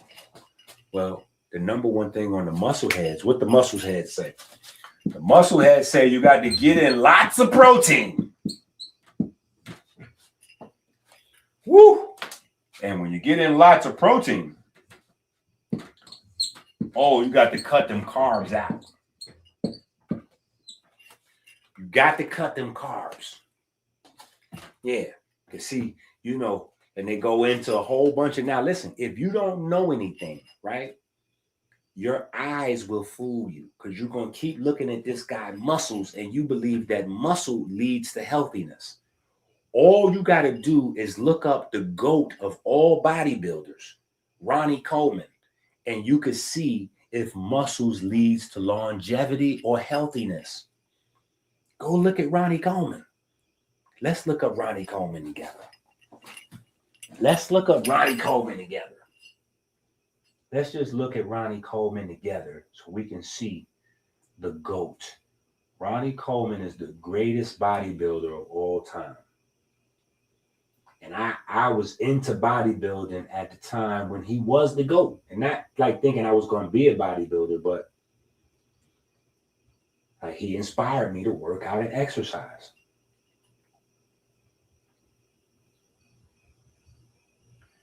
Okay, this is Ronnie Coleman right here. Look at this. When you look at this, this right here is Ronnie Coleman in his prime.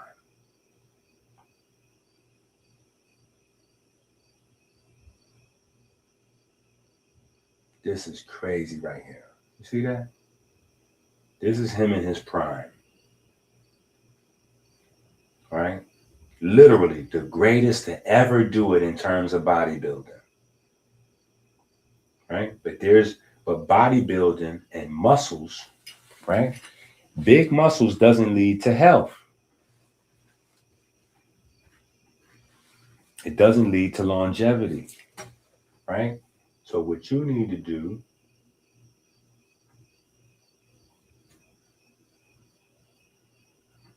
hold on. We're gonna all right, get off that.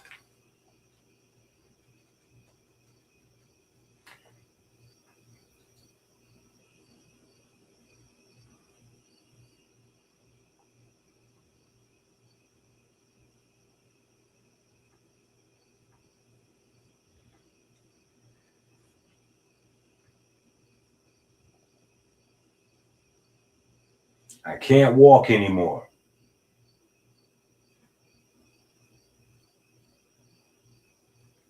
He can't walk anymore. All right. And there's some videos that'll make you cry. There's some videos I can show of Ronnie Coleman that will make you cry.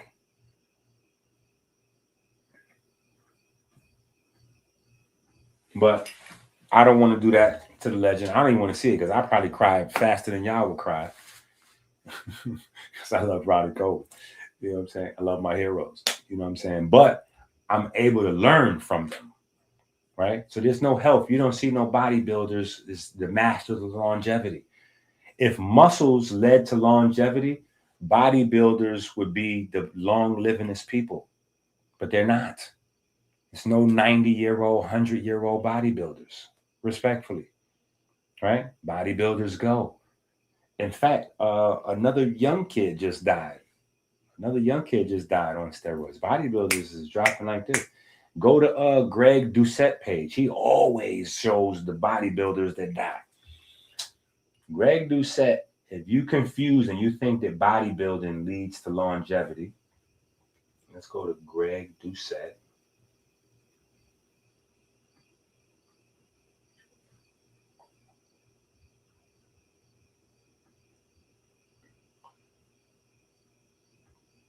Let's go to Greg Doucette page. Look at this.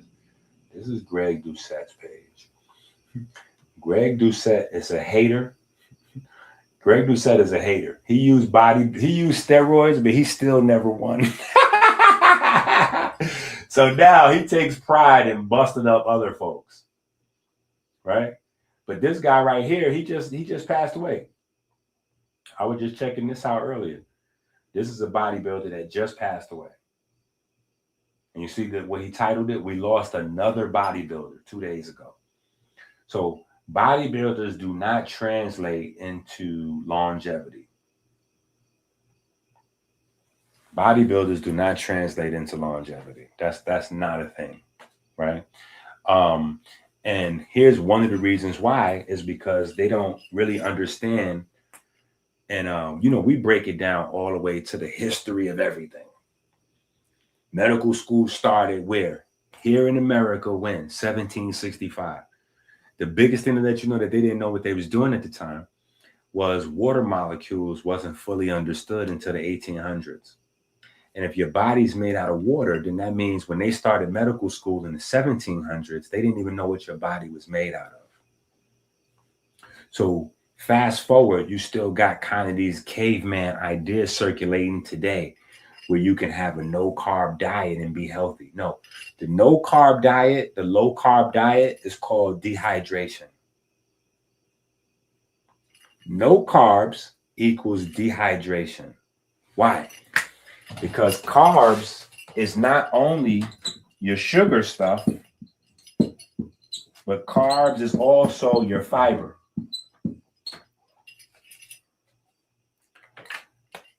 Carbs is not only your sugar, but carbs is your fiber. So you have to, so a lot of people, again, that don't know what they're talking about, they say, oh, in order for you to hydrate, you need to add electrolyte powder into your water because electrolyte powder is how you're going to hydrate. You must have read that off the back of an electrolyte package. You must have read that off the back of like Cracker Jack. Back in the days, they had Cracker Jack. You got that's Cracker Jack science. You just read that off the back of something. So you figured now you deep.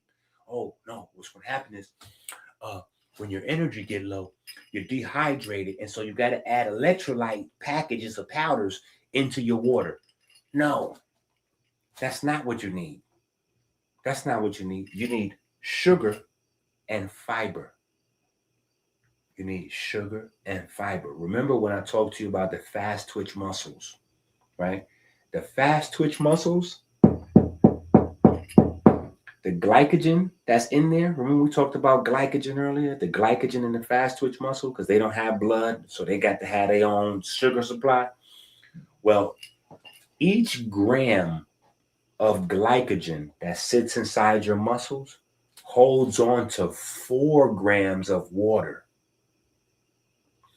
The sugar is holding the chains of water molecules in there. The sugar, the glycogen. So if you don't have glycogen in the muscle tissue cannot be hydrated. Period. And when you talk about cells, right, you might hear on the internet, structured water, and the water in the cells is thick, and exclusion zone this, and that, and all kinds of things that will allow you to complicate yourself out of simple health. Fiber. There's 2 types of fiber.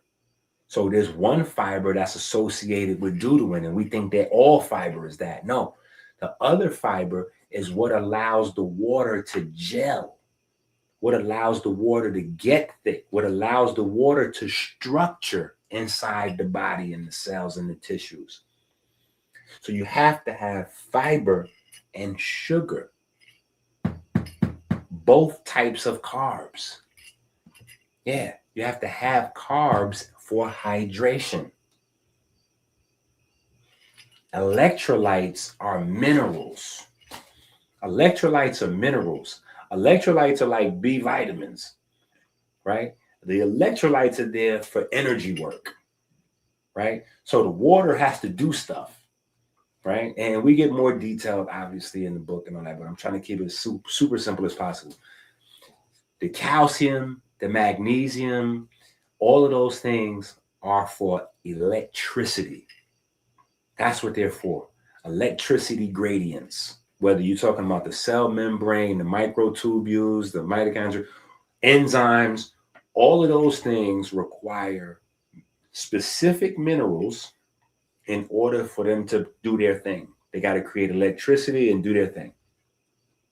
Electric light, right? That's literally what those minerals are doing. Just think that way.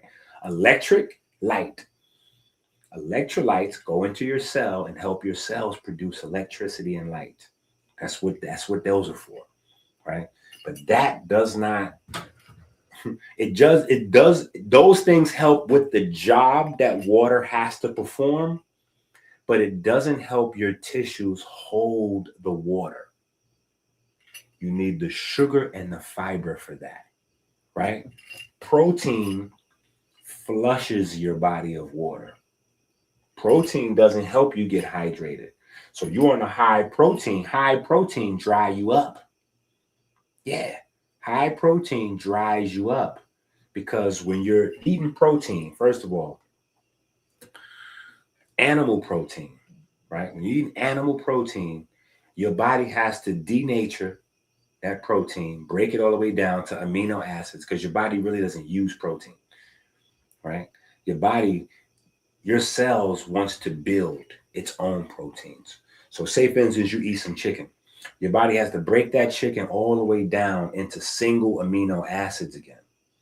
And then the amino acids, your cell's going to rebuild that into its own proteins. But when it builds the amino chains, whether it's building peptides, proteins, or hormones, it's water that builds the proteins and the peptides.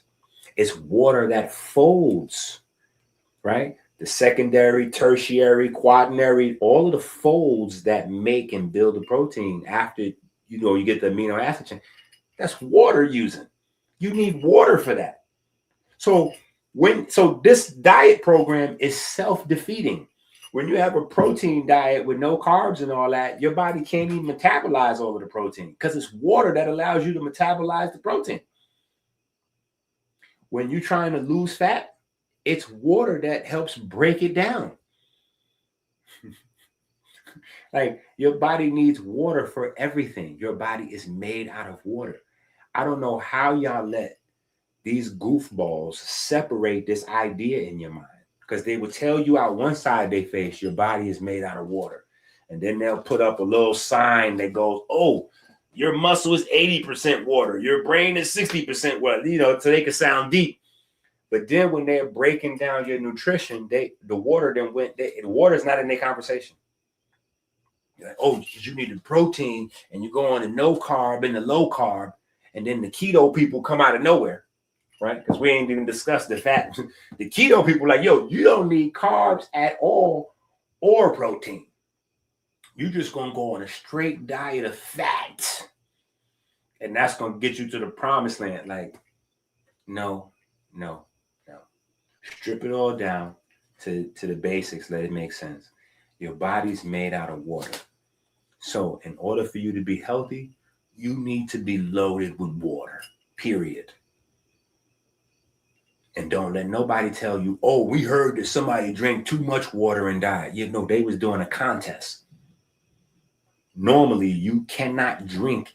So you cannot drink enough water that's going to kill you. You can't, unless you're doing some contest ridiculousness and you're like trying to drink a gallon in 30 minutes or something stupid. Other than that, when your body has too much water, you're just going to pee. That's it. You just got to go to the bathroom. And that's a good process, because that's the secondary way to get your lymphatic fluid to move around your body. Your whole entire immune system runs off of water. This is why when you exercise, and this is only for my athletes, this part right here. Anybody who has went through extreme exercise, right? Or you play a game or you train or whatever, you know that when you go so hard, you feel like you done caught a little cold or something, or you feel like you done caught a flu. That's because your body lost too much water. And water is the basis of your immune system. The basis of your whole immune system, white blood cells, immunoglobulins, all that. It starts with the lymphatic fluid moving through the lymphatic system, and your body doesn't have a pump for that. So the primary is to exercise, to move around, and that's how you move your lymph. But the secondary is consuming water. As you consume water, that water goes through, fills up the blood volume, goes to the interstitial fluids, hits the cells, helps the cells to flush. Then all that's going to run through the lymph nodes. That's going to cycle around through the glymphatic system, back around. Boom. If you got clean, a good working system, your kidneys is going to be able to separate. Woo. Okay, fresh water, you go back out here. The other water, right? We're going to send this through the bladder. Yeah, we're going to get rid of this, right? That's how that goes. So there's no drinking too much, right? But just know that the reason why when you overtrain or you have a game and you spend it, you really went in and you feel that like you start sneezing or you feel you got a cold or a flu, it's because when you get dehydrated, your immune system crippled. Period. So you set yourself up for failure trying to follow somebody who's running their body off of drugs or, different stimulants and all that. They on pre-workout and caffeine and after workout. And then they done juiced up their body so much with stims and caffeines and all that. They got to take sleeping pills to go to sleep. And like, no. That's not healthy. If you think that's healthy, you confused. If you need powders and drinks to stay awake, and then you need pills and powders to go to sleep, how you think? Healthy is when your body, everything do what it's supposed to do. That's all health is. When your liver can liver, when your spleen can spleen, when your muscles do what it's supposed to do, the insulin break down the sugar, that's health. Health is not a muscle thing or like the girls, you got fake boobs, fake butt. You look very beautiful, very attractive. Let's say that, attractive, because now we should separate attractive from beautiful, right? You look very attractive, but you're not healthy under there. No, you traded that. And hopefully it pay off. But you ain't getting no longevity like that because you done already messed up your whole program. Yeah. Your body can't run because you ain't even got your regular body in there. They didn't have to carve some of that out to put the face. So anyway, hydration, right? Very important. Now, again, getting back focused, 25-year-old, 20-year-old, you don't really have to worry about this so much. You can do your protein, low carb, no carb, whatever. But somebody wrestling with their pancreas, their liver, you cannot play that game. You cannot play that game. You don't need to necessarily go vegan, but you definitely should be in a veggie. You should be doing all veggies and fruits with like fish, salmon. He should be Adrien Broner. Adrien Broner should be doing like a lot of healthy fats, right? He needs a lot of DHA. He has to rebuild and rework that nervous system, right? He's got to have lots of B vitamins, lots of healthy fats, lots of healthy complex carbs so that his body stays hydrated, right? The reason his skin is starting to look like that is because the alcohol is a diuretic. It flushes water out. Alcohol flushes water out. And so he's going through periods where he's binging, doing his addiction thing with his alcohol, whatever.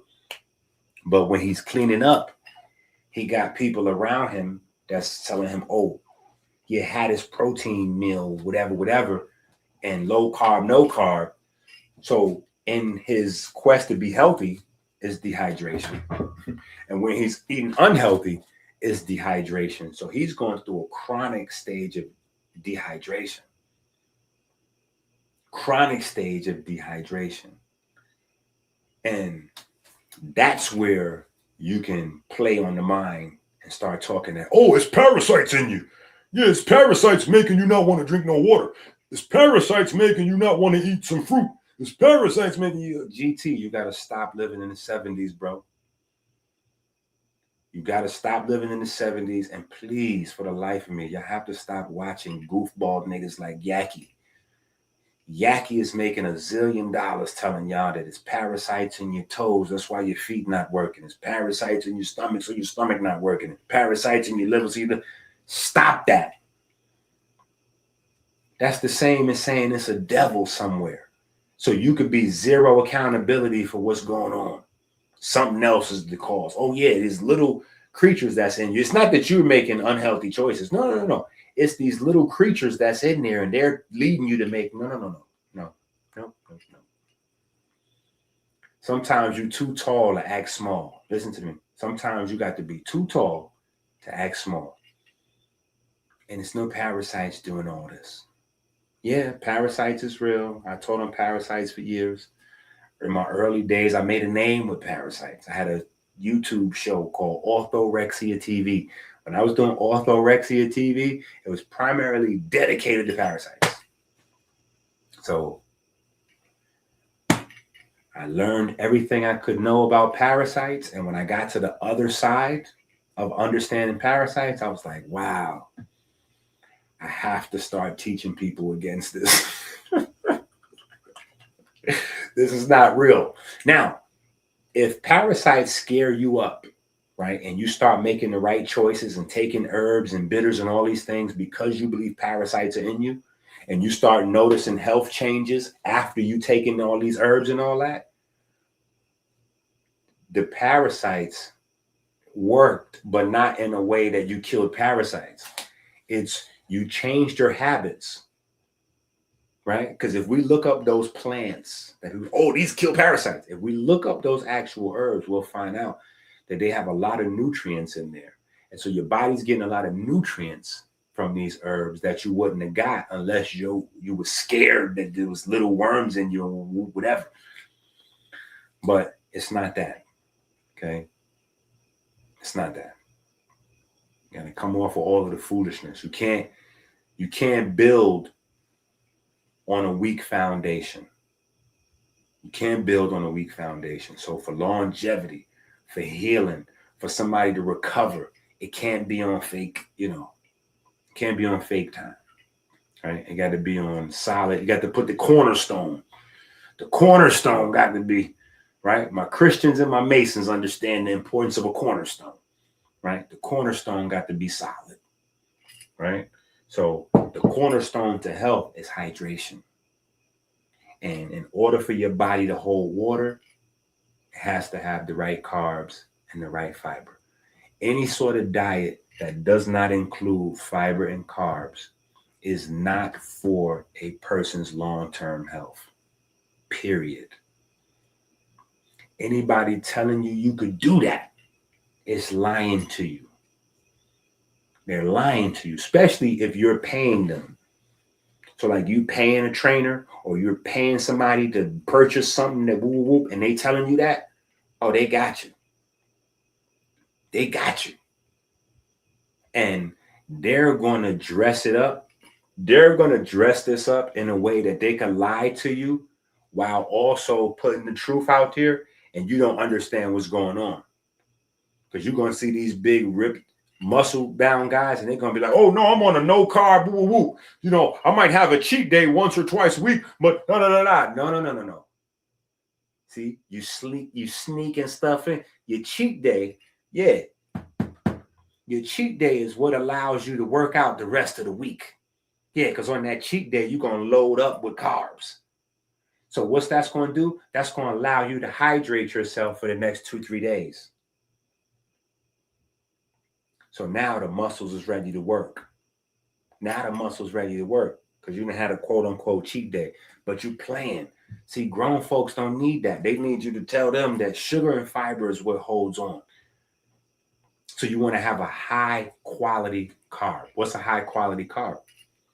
Well, a high quality carb is when your carbohydrate is loaded with all those other things that's not in the macros. Right? So you want a carbohydrate. That's the difference between an apple and a cupcake. Apple is a carb. Apples are carbs. Watermelons are carbs. Pineapples are carbs. Mangoes are carbs. But Oreo cookies are carbs. Cupcakes are carbs. Pie is carbs. What's the difference? The difference is your apple is going to have a lot more antioxidants and living enzymes and minerals and vitamins and all those things than a cupcake. It's going to have a lot more phytonutrients, pigments, whole other category of nutrients, loaded with pigments, right? That's not in a cupcake. In a cupcake, you got fake pigment because your body is designed. God designed you to eat pigment food. That's how God designed you. Pigment is what does photosynthesis. Photosynthesis is the root of the entire food web on Earth. Photosynthesis runs through pigment. So to make fake food look delicious, they got to make it colorful. So you need fake colors to go in the fake food so that it tricks your mind into thinking, oh yeah, this is good. Because the way your mind is designed by God, naturally, the color, the pigment is what look good. Yeah, that yellow, that blue, that green, that red. Ooh, that red look delicious.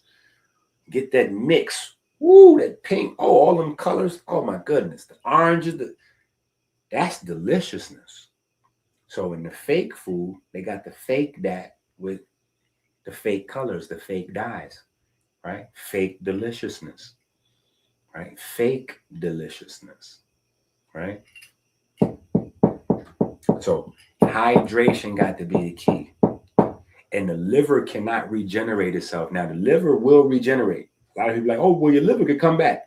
Yeah, your liver could come back, but your liver needs a lot of water. Your liver needs a lot of water, and your liver needs a lot of vitamin A. Those are the two ingredients that you need to regenerate your liver. All right? Your liver needs a lot of water and a lot of vitamin A. Now, I could probably spend a whole nother hour or 2 hours just talking about vitamin A because vitamin A is not really a thing, right? It's not like a single thing. Vitamin A is a family. Like there's lots of vitamin A's. There's pre-vitamin A's. There's pro-vitamin A's, or you got your zeaxanthins and beta carotene is retinols and retinoic acid, and just the whole concept of vitamin A. You got that's a whole nother universe to step in. We got books on that though. Just go to Amazon and type in EnQi books, and all kind of books pop up. Just don't even wait to figure out which ones, because if you haven't read any of my books, chances are you need all of my books. Yeah, and I sent one to the warehouse. I have a book already sent to the P.O. box. I have a book sent to the P.O. box already. A lot of this information is in that book that I sent to the warehouse. I've sent a book to the gym, to the lock-in. They got a P.O. box. I sent them a book already. If they read that, if somebody reads that book, I'll send them some more books, right? But we can't afford to send, our books expensive. So I can't afford to send y'all a whole bunch of books to play with or to look cute. Like, oh, this, no, you got to read that. Then I'll send you another one. I might even make you send that one back before I send you another one. But no, I sent them a book to the P.O. box. Now, in their P.O. box, they probably got people sending them t-shirts, hats, weed samples, beats. Yo, do a song with me. Like they got all that in their P.O. I sent a book into your P.O. box. You got an actual book, not an audio book. We're not playing reading, right? We're not listening to books. We're reading books, right? We're reading books, right? I was listening to Rondo talk the other day. Rondo gave the perfect analogy. He said, you know what an audio book is compared to reading? That's like if we have a bike ride, because we want to get healthy, so we have a bike ride, and then you come on the bike ride, and you got an electric bike, so you don't pedal. That's the equivalent. I gotta use that.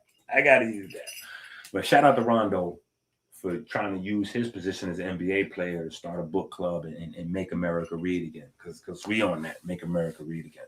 All right. So anyway, hydration. We off that. Coconut water all day, every day. You know what? I'm so glad you said that. I'm so glad you said that. Listen, I love the idea of coconut water every day, all day, right? I seen GT, back to GT again. I seen GT trying to give the bust out the coconut water, right? And I'm not even sure if I got the video clip or not, because I got a bunch of video clips that I be getting, but I don't even have time to edit them properly and all that. But I seen GT trying to feed them the vegan plant base and all that, and he had the coconut water there, and he had the Coco Loco or the Zico or whatever. He had like the cheap coconut water off the shelf. I have to constantly remind people, stop getting the cheap joint. Just go without. Like I was saying earlier, the fake ketchup or the real ketchup, just get the note. Just don't get ketchup if you can't get the good ketchup. It's the same thing with the coconut. Now, earlier, yes, I was drinking coconut. There's very little coconut left in my drink now because I done drank it down and refilled it and drank it down and refilled it, right? But that was an actual coconut. Put the water out, right? Then got the meat out and put that in the blender and blended the coconut water with the meat. Actual coconuts is the best thing for you for the hydration, the way I just said it. The water inside the blender and then the coconut meat with the coconut water blended up. That's the best thing for hydration. Second best thing is the coconut water by itself. The coconut water is good. It's got a lot of potassium in there. It's good for you, right? But it has to be the raw coconut water. It has to be the coconut water from the refrigerator. The coconut water that costs the same as a coconut, right? When you get the raw coconut water, it's going to cost you between $4 to $6 for a bottle of that. When you go get you a coconut, it's going to cost you about $4 to $6 for a good, baby coconut to crack open and do your thing that way, right? When you get the coconut water off the shelf that doesn't go bad, even when it's not refrigerated, that is not it. And when I seen GT, he had his black gloves on. People be killing me with them black gloves on. He had his black gloves on, making the fruit salad and all that. I said, my bad, bucket. He has black gloves on, making first of all, you blocking the love from going into the food, okay? So I don't want nobody to make me no food with black gloves on, period. If I don't trust you making my food, I just don't want you to make my food. But if you got to wear black gloves in order to make my food, I don't want it. I would prefer you to wash your hands, and then I want you to use your hands to make my food because I want love to be in my food. When you put the black gloves on, ain't no love going through that black glove into my sandwich, my salad, my pasta, my whatever you making for me. I want hands to make my food. I want love to go into my food. So just wash your hands and then use your actual hands. But people use the black gloves on because it make it seem like it's more healthy. No, sterilize is not healthy. Y'all confused to believe sterilize is healthy. No, that's why we got to go buy dirt to eat again. That's what we're doing. When we're buying probiotics, it's the dirt. The probiotics is naturally in fertile soil. And when we had grow the food in the regular soil before we put all the chemicals in it, the bacteria and the microorganisms and all that from the soil goes in the food. And then we eat the food. We got the probiotics and the prebiotics, which is fiber, right? We got the probiotics, which are the microorganisms, and the prebiotics that the microorganisms eat, which is the fiber, all in one. Boop. You never even had to think about it because you got the food out the soil that had all that in there. You didn't need to understand it.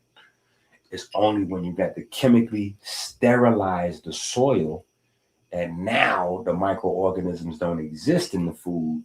So now it's messing with your health, right? Your digestive health, right? Your midsection, right? AB.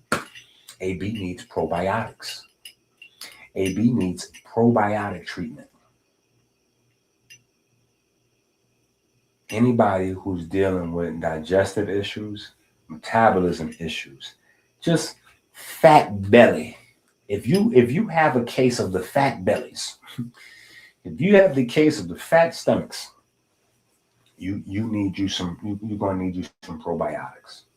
Now, do you need to get deep and try to figure out what strains of probiotics and all that and watch a whole bunch of videos? And no, you could just go get you some high quality yogurt and call it a day. It's going to be all in there. It's going to be mixed all in there. The kefir, the yogurt, if you want to go vegan, they got the nice coconut yogurts, so you ain't got to break your vegan stride. You go get you the coconut junk. It's going to cost you about $10, but yeah, you can get the coconut junk. Other than that, you can get you some high quality yogurt for about $3. Yeah, if you're not worried about, oh my God, this got dairy in it, you can get you some amazing yogurt for about $3. It's not going to kill you. It's going to do you right? But if you're worried about the dairy being in it, then you got to spend $10 to get your, you're good. Go get you some yogurt. You're good, right? Go to the supermarket, get you some Good Belly. Good Belly is for people who don't want to have yogurt at all, right? You go get the Good Belly. We do Good Bellies. Good Belly is a brand of juice. It doesn't really taste all that juicy, but it's a vibe. They got fruit punch, mango, and something else. Fruit punch, mango, and I think blueberry. They got like 3 or 4 flavors. And it's a probiotic drink. Good Belly is about $3.99, I think. $3.99, $4.99. Yeah. I stopped buying Good Belly for a while. I haven't bought Good Belly in a minute because they stopped putting them on clearance. Yeah, I got the ball on the budget. I got the, yeah. They stopped putting them Jones on clearance. Yeah. Too many people got hip to Good Belly. So they sell out fast and they go on clearance. I can't afford them. Okay? So, oh, hell no. Nope. Yep. Definitely Hotepistan is in the building. Shout out to Hotepistan. We still mad, but it's okay to be mad at your saints. Saint HJ. We still Saint HJ. So yeah, we had 400. It's got HJ fingerprints on it. Or Hotepistan has revolted against HJ and decided they're just supporting Dr. EnQi anyway. Either way, we appreciate it, period. Right? All right. So I think we got the hydration down pat. Right? I think we got the hydration down pat.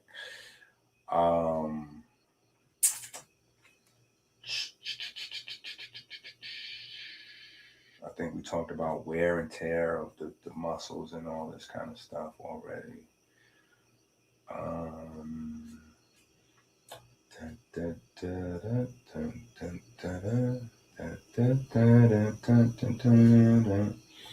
Let me see what else we need. Okay, we got to get to the liver,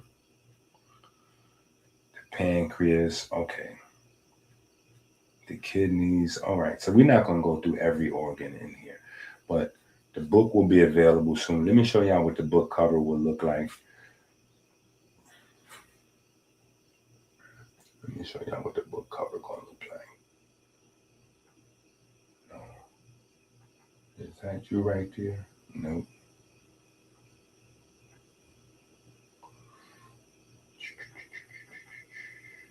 Okay. I'm trying to be difficult. Boom. Okay, this is what the book cover is going to look like.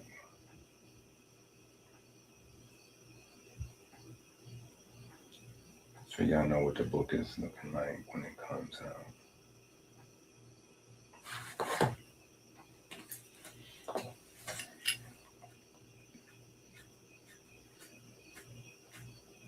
Right.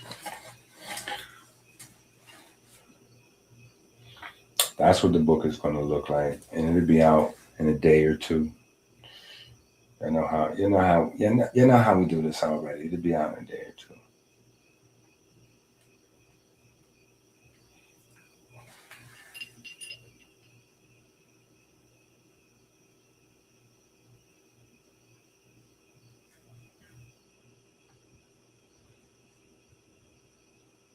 Harmless Harvest. That's the one. Harmless Harvest is the one. But see, I got to get, I got to turn into a streamer so I can get me some sponsors. Hey, I got to sign one of them AB deals. You know what I'm saying? You know what I'm saying? I might have to put on one of them outfits, too much cough syrup or something, so I can afford to get me some coconut water all day. Yeah, I got to figure it out. Sprouts got some of the best clearance deals if you ever get a chance to check. We don't have a Sprouts around here. If that's a supermarket, we don't have that around here. Yeah. See, this is what they need to be having going on over there in the lock-in. They do a thing called night shift, where they bring in people to talk and woo. I need to be doing the night shift over there. They need to be training in the daytime and listening to me at the nighttime. That's what a lock-in look like. Yeah, that's what a lock-in look like. When they train in the daytime and then the nighttime, we break it down and I can be like, okay, now, today, what we did was we worked this. And so here's how we're going to pinpoint this in terms of our dietary strategy. And And now, Dean, you good. Bunny, you got to get this kind of program because Bunny is recovering from gunshots. So I got to explain his body to him in a whole different type of way because he has different obstacles to overcome. Now, AB, you got this going on, so this is what you got to deal with. Now, GT, you got years of muscle atrophy because you keep thinking you can get everything you need from lettuce and grass. That's not a thing, right? That is not a thing. That is not okay, GT. Now, John Q. Public, that doesn't want to do anything athletic, well, they can be good just eating whatever they want to eat. But an athlete, you have to combine that a certain type of way, right? And it's not just, oh, okay, protein. For a 20-year-old, 25-year-old, it's just protein. For a 40-year-old with 10 years of drinking, 10 baby, oh, we got to work on collagen. Yeah, it's not branched chain amino acids. Because in fact, branched chain amino acids can make his condition worse. Yeah, because if he has any sort of growths that's developing, when you put them branched chain amino acids in there, it's going to flip the switch on for higher mTOR activity.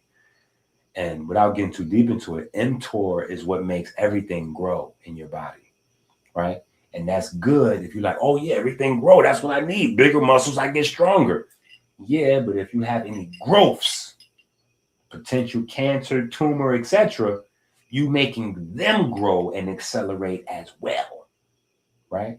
So when you're trying to heal and get your wellness, that's not it, right? And then also, you have to remember your organs are made out of muscles, right? So your liver is muscle tissue. Your pancreas is muscle tissue, right?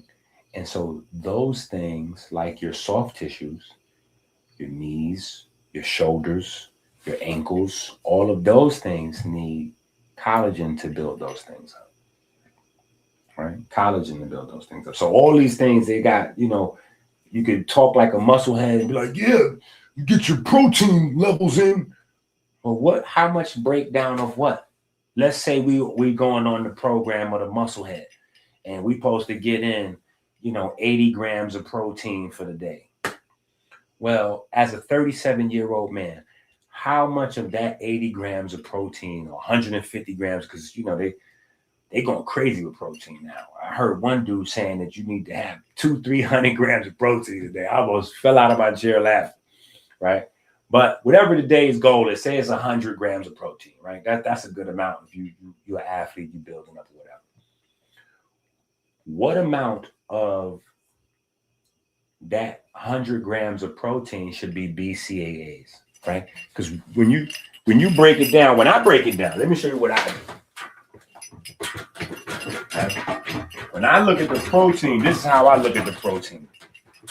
You definitely need the quote unquote protein. Really, you need the amino acids, but we say protein so everybody understands what we're saying, right? When you're dealing with the protein, right? You got the brain protein, right? You got the brain, you got the brawn, right? And then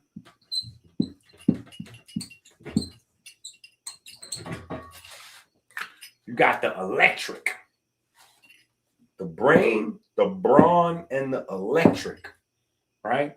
Collagen. Remember, all your bones and your soft tissues and all that, those are piezoelectric, right? And the more healthy they are, the more strong and flexible they are, the more piezoelectric they are, the more electricity they produce, right? So these is to build up your muscles, but it goes through mTOR activity and muscles, right? Branch chain amino acids. Your brain, your mental health and all that, well, that's going to be based on your aromatic amino acids, right? Your aromatic is for your mental health and your pigments, right? Now, that's important because remember, pigments is what? That's VO2 max also, right? Hemoglobin, myoglobin, cytoglobin, neuroglobin, right? That's pigments. So VO2 max, physical performance is still here. So these are not exacts. It's just a way for you to categorize and remember so you know what you're doing, right? So aromatic amino acids, you need those for your mental health. So you had the right dopamine levels, serotonin levels at the nighttime, melatonin, norepinephrine throughout the, all you want to have all those, all your neurochemistry is based around aromatic amino acids. So you got to make sure you get a good amount of them in no matter what.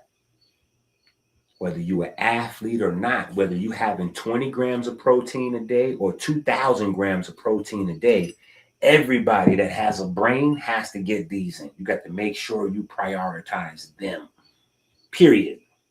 You got kids in school, make sure you got to combine the aromatic amino acids with the potassium, right? So you got to combine that together so they get high test scores on their classwork and all that, right? You need the BCAAs, the branch chain amino acids, to activate mTOR and build up your muscles. Collagen is for your bones, your soft tissue, and the lining of the muscle tissue. Because even though the muscle tissue, the muscle heads and the muscle, they focus on this, all of the inside of the muscle, like the architecture, is made out of collagen as well. Right? So collagen, you got to have. Collagen is too much to even say anything but everything. That's what we're going to say for collagen. Not everything. Everything. Everything. You need collagen for everything. Everything. Yeah. Your bones, your knees, your ankles, your skin, your hair, your private parts, like everything. That's what you need collagen for. So when a person just say, oh yeah, you got to get in 100 grams of protein, 300 grams, what kind of protein? What are you talking about? What are you talking about? And what's a good source of that? If I eat a steak, is that a good source of all this? Is steak giving me all this? Or is hemp giving me all this? Right, the hemp, the vegan protein. If I get the vegan hemp powder, am I getting all of these? Or if I eat steak, or if I have the whey protein, this whey protein supplying me with all these, right? Whether I get the cheap whey protein or I get the isolate, or so this is how you want to look. And you can go more deeper with your proteins than this. This is just the 3 basic categories that you need to, when you're thinking about protein, right? So even the macros is not just that simple, because you could break down each category, proteins, into more categories. You can break down fat into more categories. You can break down carbs into simple carbs, processed carbs, complex carbs, fibers. fiber is two different categories, soluble, insoluble. Then you have starch, which is a kind of a carb, right? If you're going to stick it somewhere, it's going to go in the carb category. And you have starches that's bad for you, but then you have a category of starches called resistant starches. Resistant starches is what you need to resist colon cancer. Yeah, colon cancer. So listen, I know Ray J, you know, shout out to the Gagency, right? Shout out to the Gagency, right? The number one, or not, I ain't gonna say number one risk, but one of the main risk factors for colon cancer is anal sex. Whether you're a straight couple, a not straight couple, or any other group that I may not be aware of, penetration into the anus on a regular basis increases your chance of colon cancer. So you need to know that, right? And so you need to know that resistant starch reduces your risk for colon cancer. Let's go ahead and add 2 plus 2 together to equal 4. If you doing a lot of anal sex with your woman, with your man, or man on man, or woman on woman, y'all got fake dildo, I don't know what y'all doing. But if you're engaging, you might want to make sure you're getting a lot more resistant starches into your diet. Yeah, you want to get a lot more resistant starches in your diet, because what resistant means is that they're resistant to your whole digestive system to breaking down. They're very strong. And so the stomach acid, your bacteria, none of that could break it down. And you get the most dangerous gangster bacterias in your body live in your colon. So the resistant starches, they make it all the way through your body undigested until they run into the gangsters in the colon, and then they're able to break that down and eat. Now, those bacteria that live in your colon, they're going to protect you from everything else, right? So it's just like the old school gangsters. The old school gangsters going to be in the neighborhood and they're going to do what they do, but they're going to make sure ain't nobody getting robbed. They're going to carry the old lady packages, make sure, you know what I'm saying? Ain't going to be no loud music, and they're going to keep the neighborhood safe in a sort of sense. You know what I'm saying? This is the bacteria that lives in the colon. This is the bacteria that lives in the colon. You need resistant starch that's going to be classified under carbs. So there's a lot of categories of carbs. There's only one category of carbs that you should avoid, which is simple or processed. And even simple doesn't really capture it. You know what I'm saying? So processed carbohydrates you should avoid. But carbohydrates that was created by photosynthesis, you need to have them all. Yeah, like Pokemon, gotta catch them all. You need to have all the different types of carbs that nature makes, right? All of them, right? So just know this is just an example, but every different category of macros you could break down. And of course, now, after seeing this breakdown, Fuzzy might be back and be like, oh, well, I didn't do that. No, you didn't. Or you would have said that already. You didn't been do that. You learned that from the doctor with gold teeth. It's okay for y'all to say y'all learned from the doctor with gold teeth. Everybody wants to study me and then pretend like they made this up on their own. Stop that. I don't even pretend like I made this up on my own. Right? While you was at the party having sex, I was at the house reading. Yeah, that's what I was doing. While you was at the club getting ready to, I was at the house reading. While you was at your job, I was at the house reading. While you was playing video games, I was at the house reading. When you went to the gym, I stayed at home and I was reading. See, that's what I did with my time. That's all. It's just a difference of what we do with our time. Period. So it's okay for you folks at home to say, no, I learned this from the doctor with the gold teeth. The doctor with the gold teeth put me on to the program. Okay. All right. We cook. I think we cooking anyway. I'm going to skip a lot of this. Okay, so let's get to the opioids. Maybe we should just cut to the herbs. Let's just cut to the herbs.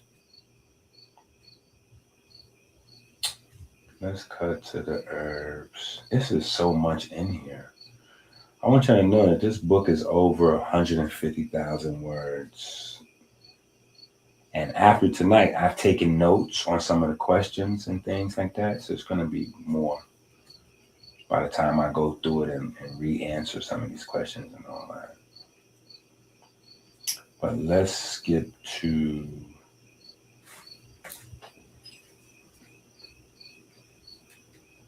the cheat codes. Okay.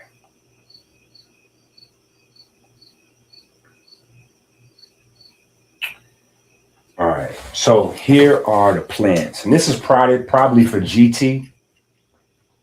You know, this is probably for GT, but there's a lot of people dealing with the opioid crisis and addiction, right? So a lot of people can use this. You know what I'm saying? Even people who's addicted to, you know, porn sites. I mean, we've been going for 4.5 hours, so I'm sure there's some people that might have went to Pornhub at least 2 or 3 times already just to make it through the night. I understand. You got to get to sleep and settle your mind, and you know, hey, it's how you relax. I get it. We're gonna work on it. We're gonna work on it. We're gonna work on it. No, we not gonna work on your private part. We gonna work on you finding peace without your private part. Yeah. I know somebody at home right now, like, oh, hey yo, EnQi said we gonna work on. That's not what EnQi said. Don't you do that. Don't do that. Don't do that. Don't. All right, let's look up. Now, I'm going to give y'all some of these joints. We ain't going to go through all because I'm going to save some in the book. But we'll go to passion flower. Passion flower. That's one, right? Hit the share button.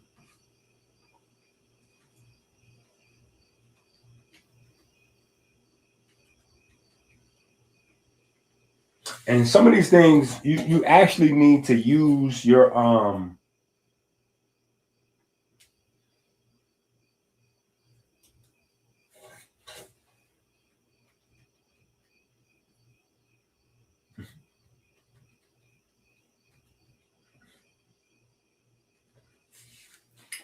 some of these things you need to use with your doctor's help and all that. Yeah, some of these things you need to use with your doctor's help. Talk these things through with your doctor. This is not like a secret, whatever. And we're not making up stuff. So anything we're discussing, you know, you can write down, research it yourself, and take it to your doctor and work it into your real program. This is not fake. This is not fake parasite in your body mumbo jumbo. What I'm telling you, you can take to the bank, right? So you can go to your doctor and say, listen, I heard about this, this, and this, and this. Can we try this? Can we work on this? Have you heard of this? And your doctor might say no, because a lot of times they don't know about new research, but you can pull up, you know, what I'm telling you. And sometimes that's why we look up stuff. So that way you can have the articles in a way that they can respect it or they'll understand it, right? Because you tell them you heard from a guy on YouTube that wear gold teeth, and be like, oh yeah, that's. But if you follow what I'm saying and then you look it up and grab it from a scientific journal or article or something like that, and then you take that, they can't deny it. You know what I'm saying? I won't deny it. I'm a straight rider. Okay. So let's look at this one first. All right, let's look at this one. Passion flower, right? Passion flower and clonidine are sometimes studied together as a combination treatment to manage opioid withdrawal symptoms, right? And here We got us some nice little references where we can duck off. Boop. Right? We can duck off. And so if you want to have these discussions with your doctor, right? This is how you want to do it. You don't necessarily want to go, oh yeah, like I said, the guy with the gold teeth on the internet that wears sunglasses at the nighttime. Yeah, you probably don't want to do that, right? You want to do this, right? You want to be able to go grab the journals, the scientific journals, and be like, oh, that part. Okay. Yeah, I can. Yeah, the National Library of Medicine says, you see how that's totally different?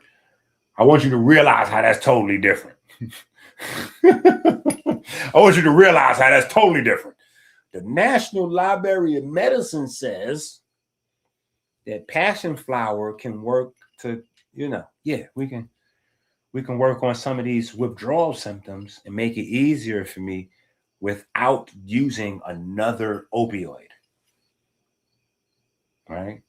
Or just by using maybe a natural opioid or opioid analog that's not as strong as some of these other things, right?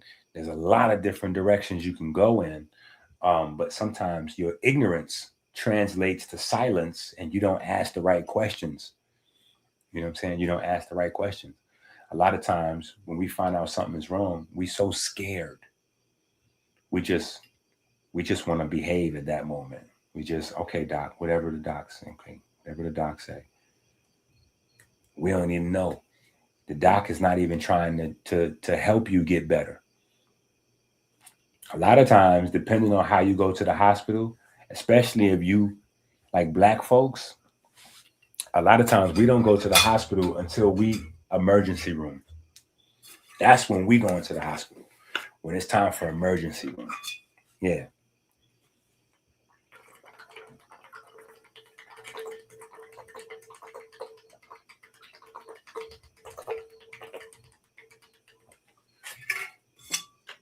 That ain't it.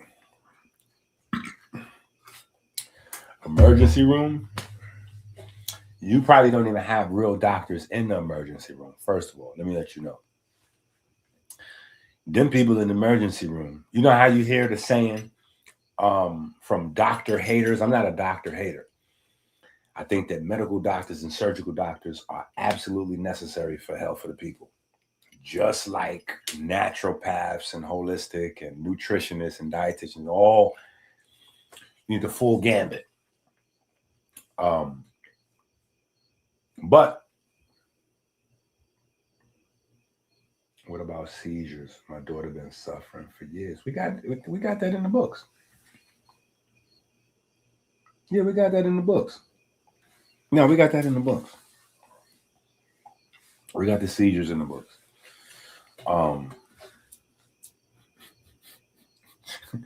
Yeah, I get distracted reading the chat. Yeah, because I'm looking for my kick people. I need my kick people because my kick people going to send this to AB somehow.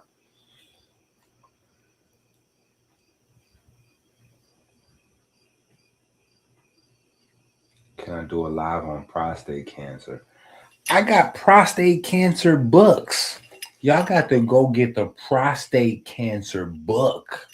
Y'all got to go get the book on the seizures. That's why I got these books.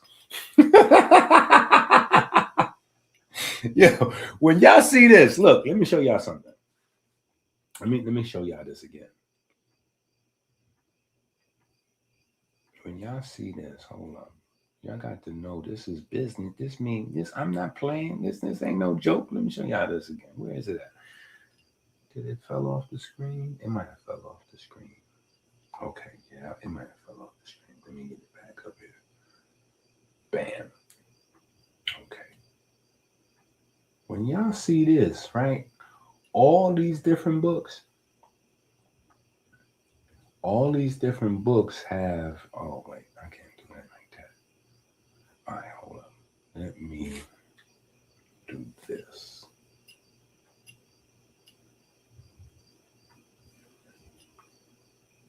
Let's take a picture. Okay, bam. Let's get rid of that. Then if I can bring up the picture, I can zoom. Yeah, see, I could zoom on a picture. That's a video.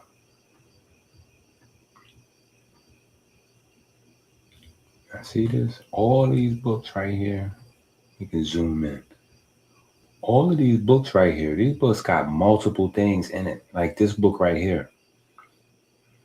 This book goes through multiple different things. And then we have books that's specialist books that's just on one specific thing. Right? But some of these books is different sizes. And I know them by word count. Like this book here, this word count is somewhere around, I think like 120,000 words is in this book. These books over here, these books have about 15,000, like these little skinny books. These got about 15,000 words a piece in there, right? This book right here, this book has about 27. I think the food basics book got like 22 or 20, somewhere around 25,000 words is in this book, right? But I know from the size of the book cut, I know how many words is in these joints, right? But yeah, all these books got specific, got the specifics in there. That's literally where these books come from. Because I didn't have time to give quality to everybody. You know what I'm saying? Consultations is good if you're just trying to make money, but if you're trying to teach people, you know what I'm saying? Consultations don't really. So when I do consultations, people got to read first. So then we consulting on the book. Totally different level of consultation. Because most people going to burn off your consultation telling you general stuff that don't make no sense. And you didn't pay $100, $200, $500 to listen to this guy tell you need to stop smoking cigarettes and you need to drink more water.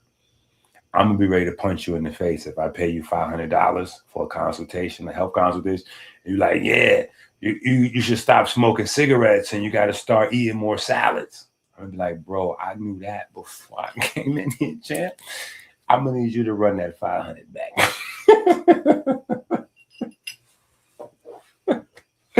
Yeah, I'm going to need my 200 back. Yeah, I'm going to need that money back, whatever you charge me. You know what I'm saying? So I want to make sure that I impart something with a person that they didn't know before, or a few things that they didn't know before that they can use in real time. And the best way to do that is a book. So you read the book, you're going to learn a lot of things that you didn't know before. And then we go over it together one-on-one, like we really drilling it in. Now that might need a definite pause. Yeah, that might need a pause. Yeah, if my sons was awake right now, they would definitely be yelling, "Hey, yo." So yeah, I'm going to take a pause on that. Right. Anyway, back to AB. Right. So the passion flower is one. Right. Passion flower is one. You see, we gave you a plant. We gave you some information. But then we also given you the scientific journals to where you can go ahead and look up whatever you need to look up and talk to the people that you got around you, whether that's your medical staff or, if you got your GTs or your trainers or whoever, these are things that they want to look into, right? Let's go with something that should be around. This should be around.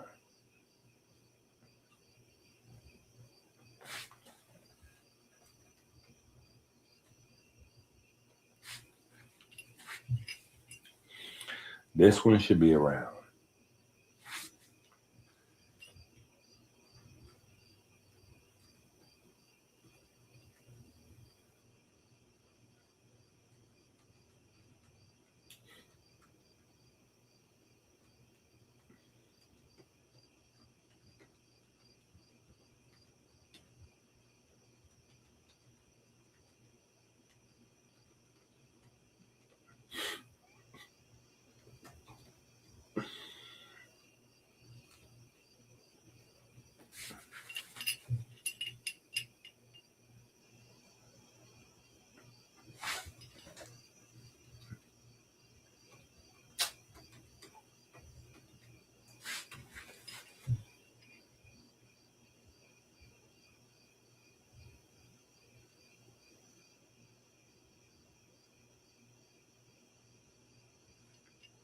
Okay, now let's look at the barberry.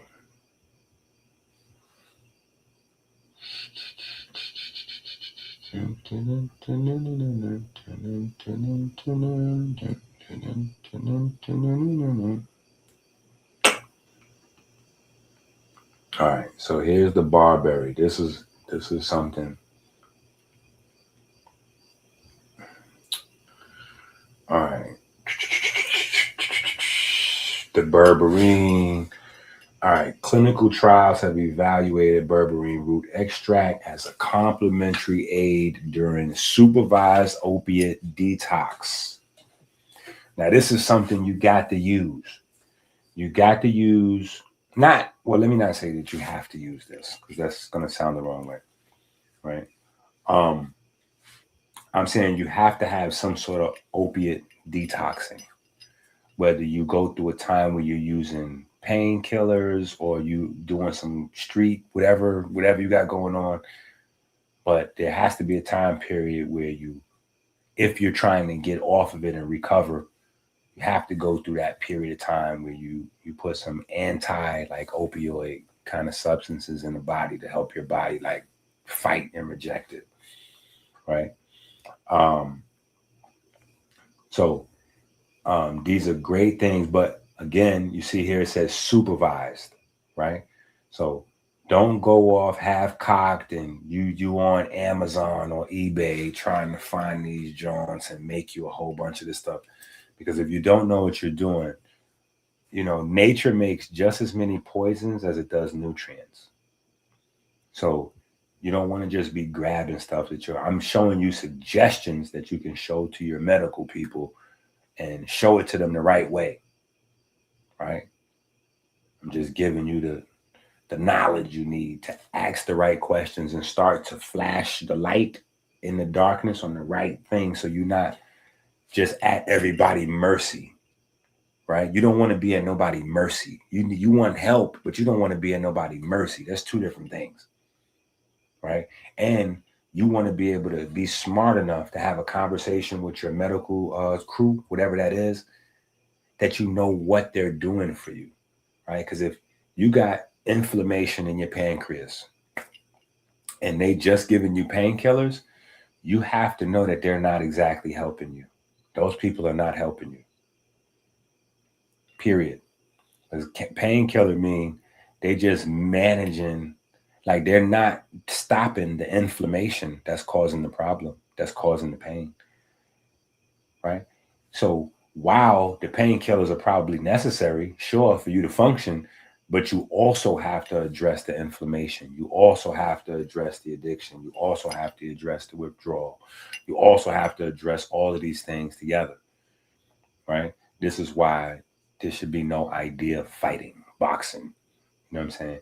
At the bare minimum, in order for AB to get in fight shape again, he would need 3 years, 4 years.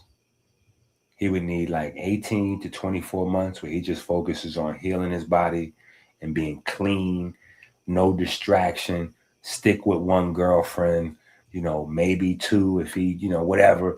But he got to have a stable situation and he got to just be clean for a good 2 years. And he got to train and do all that, you know, through that period of time. And then it might take him another 12 months or 24 months to get back in fight shape.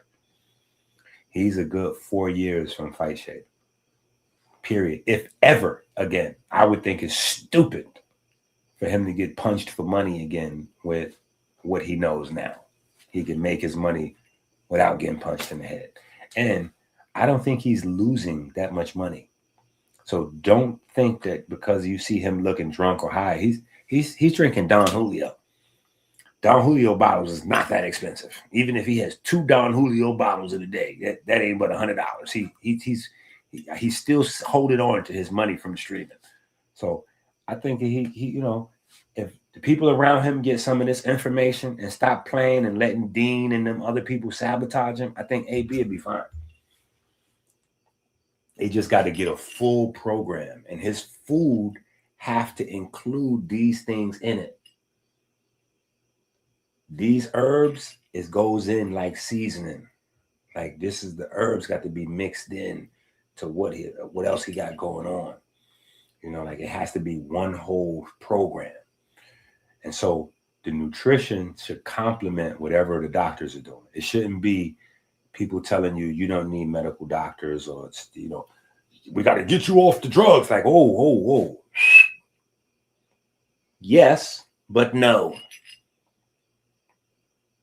You can't just get somebody off the drugs with opioids. That's going to do way more damage than good.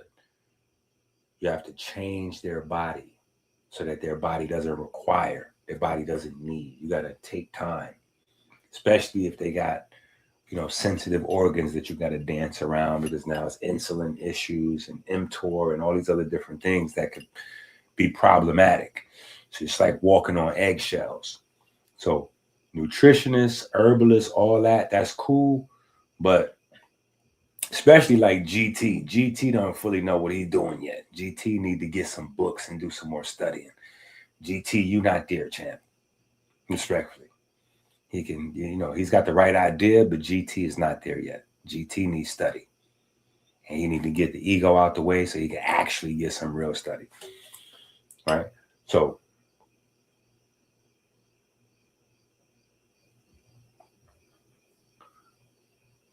the berberine is a good one.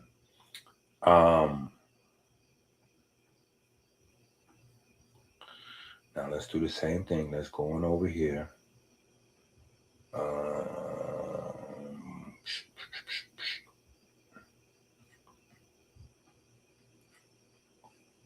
So again, we back to the National Library of Medicine, right?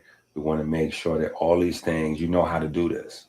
And I'm showing you this live so that you also know how to do this. So you get the book, there'll be things in the book, and you might want to talk over some of the things that you see in the book with your staff, right? So this is how you do it. You look them up, right?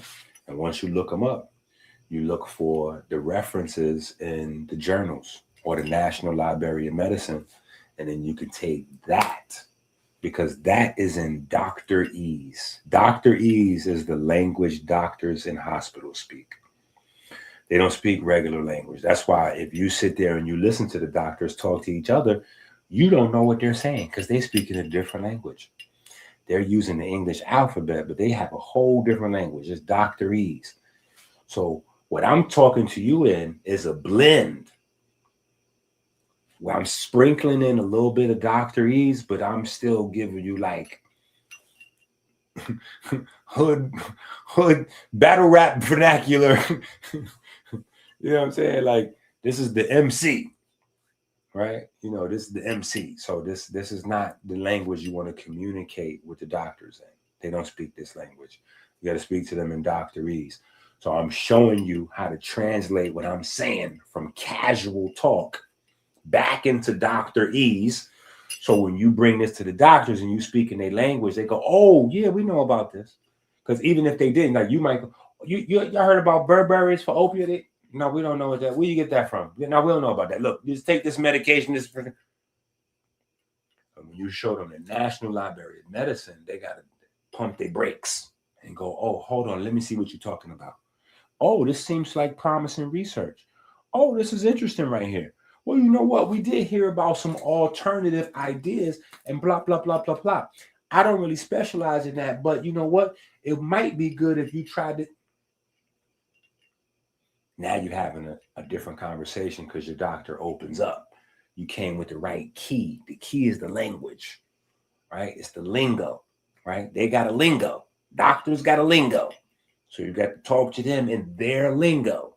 So I'm showing you how to translate from our everyday into their lingo. This is what they speak. They speak SJs. They speak scientific journal. And you know we got a book for that too. We literally have a book on Dr. Ease. We have a book called Dr. Ease. Learn how to speak Dr. Ease in 30 days. Right? So we have books on all of these things. But anyway, let's see what the next one. Let's go back here.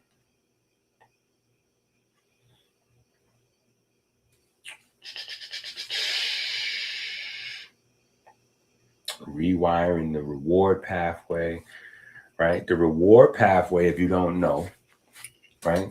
That's your neuromelanin. That's the neuromelanin center in the brain. That's where most of your addiction is happening. So whenever you hear reward pathway, that is the dopamine, norepinephrine centers, primarily in the brain where neuromelanin is formed at. That's where addiction lives, right? That's just super villain backstory.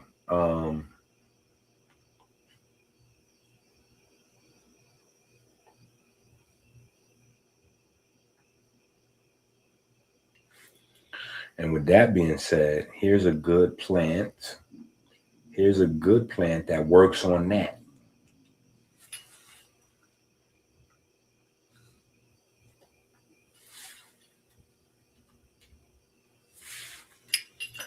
Here's a good plant that works on that.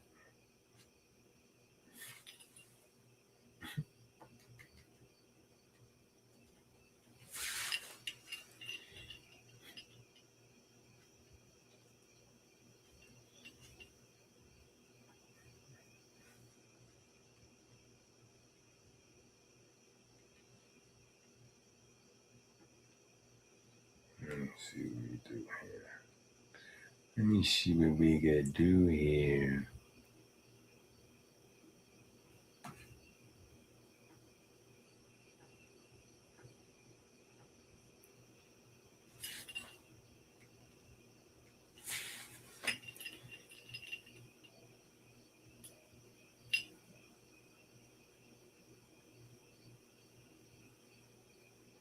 Okay.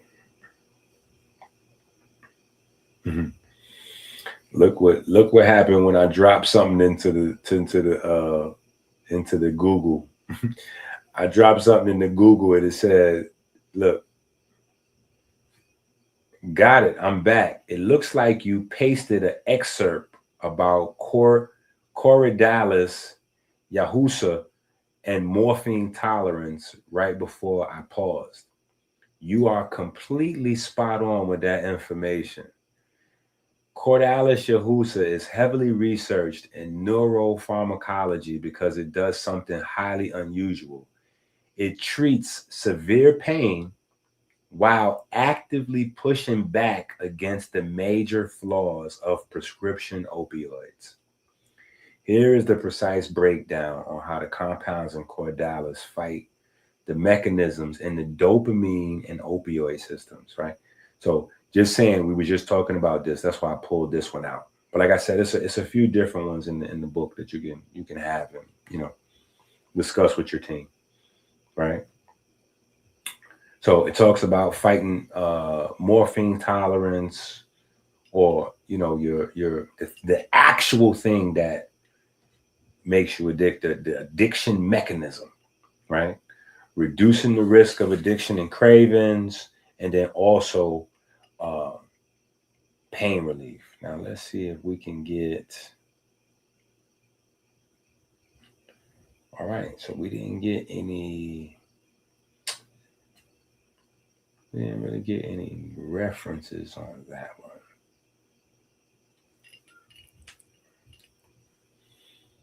Okay, this is what we want. Yeah, we want to be able to translate into Dr. Ease. Let's go on into Dr. Ease. Here we go.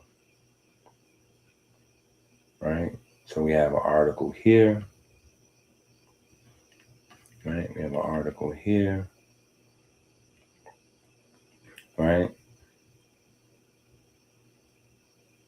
and trust me, listen, I want y'all to understand. Look, this is important. Open access. That means that anybody could use this article pretty much in any way you want. Now listen, again, when I tell y'all these things, y'all got to know that a lot of this stuff has been personal for me. Yes, I study. Yes, I read passionately, vigorously, but it's because things happen to me. My little brother died from fentanyl, right? So you got to understand, you know, like I said, one of my little brothers, fentanyl, my other little brother, liver failure. He's still alive though. You know what I'm saying? But when I'm researching these things and sharing information with y'all, this is stuff from my real life, like real life, that represents real people with real problems. That's why I talk about these things in a way that is different. When you listen to me, you're like, it's something different about what it is, because this is real live. When I wrote the book about, you know, autism and all that, it was after me spending a lot of time with my little sister. I have a little sister and she has 2 children. Both of her children like got real serious autism. And she looking at me like the health guy, like, you know, what's up? And I'm like, okay, I know about this and this and this and this and this. And she like, yeah, oh, that's a new one. But I knew about that already. But have you heard of this? And I'm like, okay, hold on. You've been living this for a minute. Let me dig in my bag and see what. Yeah. Let me get this. You know what I'm saying? So it became serious for me. You know, I had an aunt died, like over 500 pounds. You know, obesity became serious for me in a way that average person can't understand. You know what I'm saying? My favorite aunt right now, and she's been to some of my live lectures and all that. You know what I'm saying? She got both forms of lupus.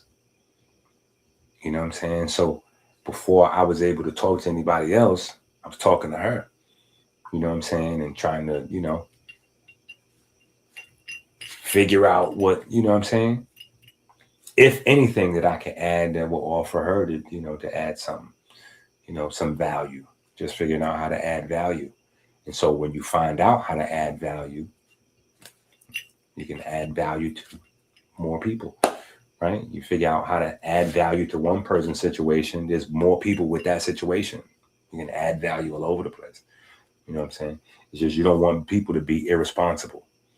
You know what I'm saying? Don't play with your body. Don't play with your health. Don't listen to nothing on YouTube that you don't, including what I'm saying, that you don't take to the bank, right? Go research it, pull it up, ad nauseum, and then take that to whatever your team is, your staff, your parents, your family, your mom, your doctors, whatever, and see if you can make that a part of your plan, right? A part of your program, whatever you got going on, right? So here's a article that talks about this. Almost like a miracle plan, but we know that's not a real thing, right? We know that's not a real thing. Let's see. Here's another article. Is this the same article? Yeah, same article, just published at the National Library of Medicine. So you know they're not playing. So you know they're not playing. Let's see if we get something different.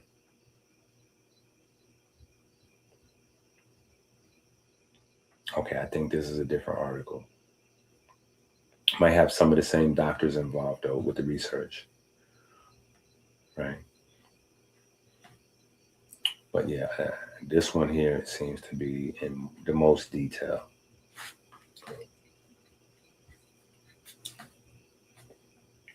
All right, so you got 3 on that side, right? That's 3 herbs with your scientific journal article, you know, to verify and back it up. So it ain't, oh yeah, you should take some golden seal echinacea. Like, whoosh. Anybody tell you golden seal echinacea, just go on ahead. Just go right across. That's like if you talk to an old Spanish, if you talk to an old Puerto Rican person, they're going to always tell you garlic. You need some garlic. Garlic is good. And I love garlic. Trust me. If people was awake right now, everybody's sleeping in my house. I would tell them to go in the kitchen and bring me some bags of garlic out of it so you can see. Being from the Bronx, eating so much cuchi frito, and you know, like garlic is a blood thinner, similar to aspirin. You know what I'm saying? So you can use, like people say, take daily aspirin. Now that's a thing. Like, yeah, you should take daily aspirin. right? Because we're in a sugar society. So people's blood is getting thick. A1C numbers is creeping up. Cholesterol creeping up. So a blood thinner, is becoming like almost like a preventative type of, what I'm saying? But you don't need to have a pill for that. You could just add a garlic. The garlic is good like that. And it's, it's garlic. So it's going to taste delicious. Yeah. And keep your blood flowing. Yeah.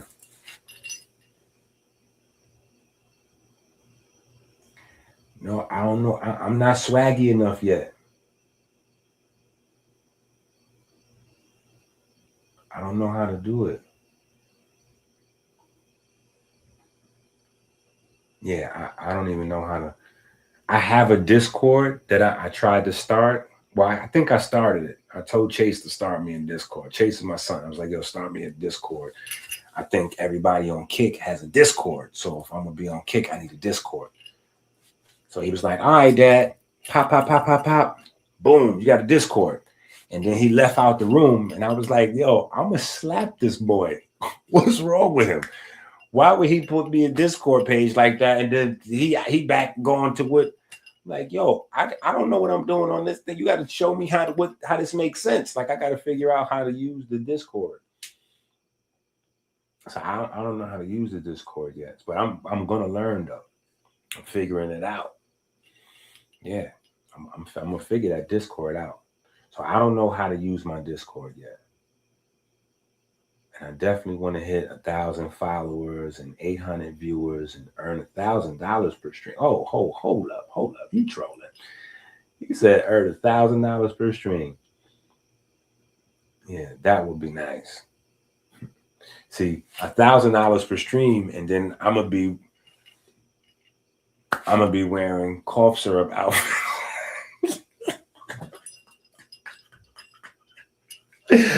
I'm gonna be seduced into the live streamer net. I'm already a live streamer though, technically, right? Because how long we been? We 5 hours, and I'm skipping stuff to try to make this as fast as possible. So technically, but I guess I have to have the camera walk around and show, like show me go to sleep and then wake up, or go in the kitchen and make a sandwich, or, go in the bathroom with me to, I don't know. Streamers, they walking around with the camera. I think the only reason they do that though is because maybe, they got to make up stuff. Yeah, we gonna be on this. So if I was streaming with a streaming staff, we would be traveling to hospitals. Like, yeah, we would be going crazy. I take y'all into the jungle. We're going to the ocean. Yeah, streaming with me would be crazy. If I had a staff and a budget, streaming with Dr. EnQi would be insane. I would probably be up there with Mr. Beast like that. Because I would have real content that real people want to see. As opposed to like playing a video game and you watching me play GTA. Scratch that. I'm also waiting for GTA 6 to come out. Just saying. Back to the information.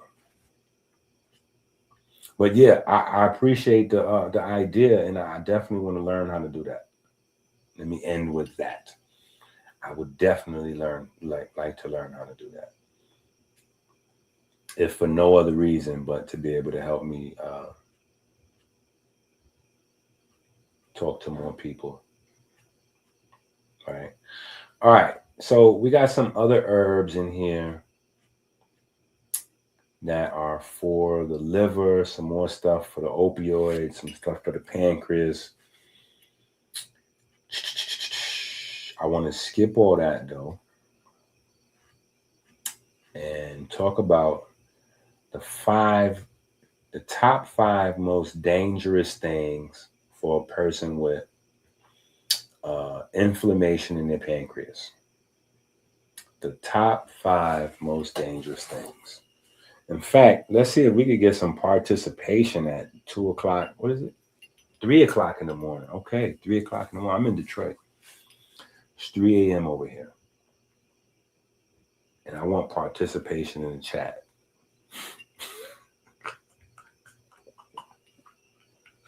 People like, listen, the computer is watching me right now. I'm not typing in on the laptop. I'm not typing right now. You lucky we ain't closed the laptop. So you can still get your views while we sleep. Just don't try to force us to participate. We listening to you, Doc. We listening. It's sinking in. So I will write down. I think y'all know it already. I don't think I have to write it down because I already got it in the book. But the number one most dangerous thing for a person to have with pancreatitis is alcohol. And this is where I feel like it gets extremely dangerous to play these type of games. Let me show y'all this. This is where I think it gets extremely dangerous.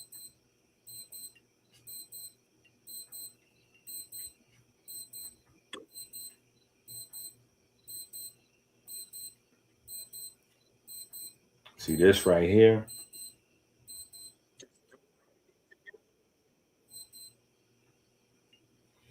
Let me show y'all something here, because this is alcohol with an inflamed pancreas can kill you. So the question is, did Deen set up AB to get drunk at the fight? This does not need to be a long video, and you can kind of answer the question for yourself.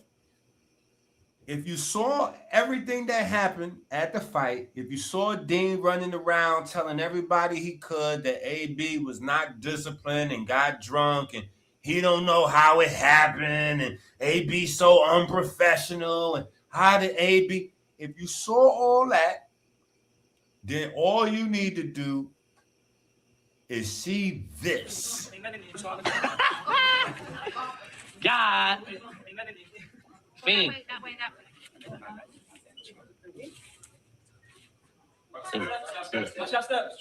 Sing it.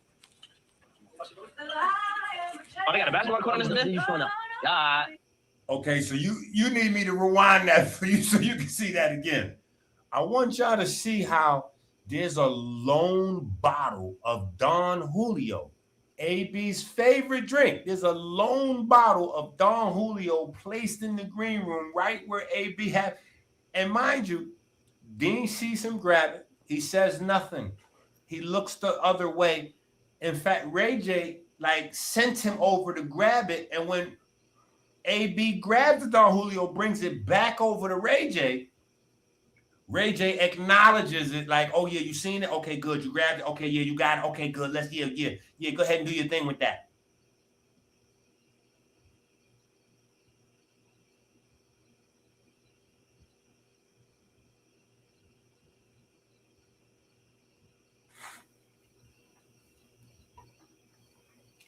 Now, you know what's crazy?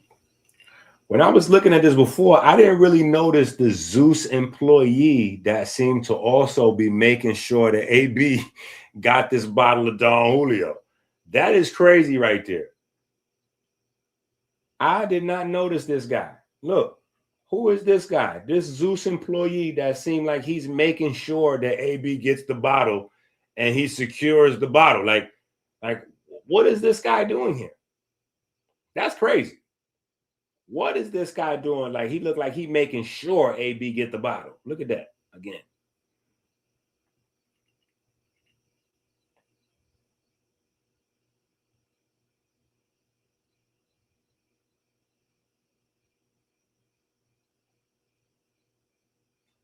Everybody making sure he got that bottle. Look, and Deen looks right at the Zeus guy. Look. The Zeus guy smiling. AB, Deen make eye contact with him. Look at this. Now watch Deen's eyes. It goes from AB. Watch this. Wait for it. Right to the Zeus guy. Bam. Right to the Zeus guy. And they made sure he got it. What is he doing there? He's not doing anything but making sure AB got that bottle.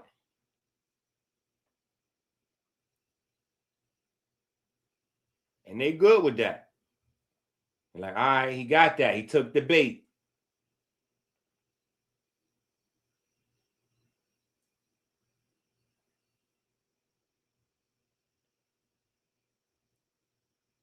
Ain't nobody knock it out of his hand and all that. God. Fiend.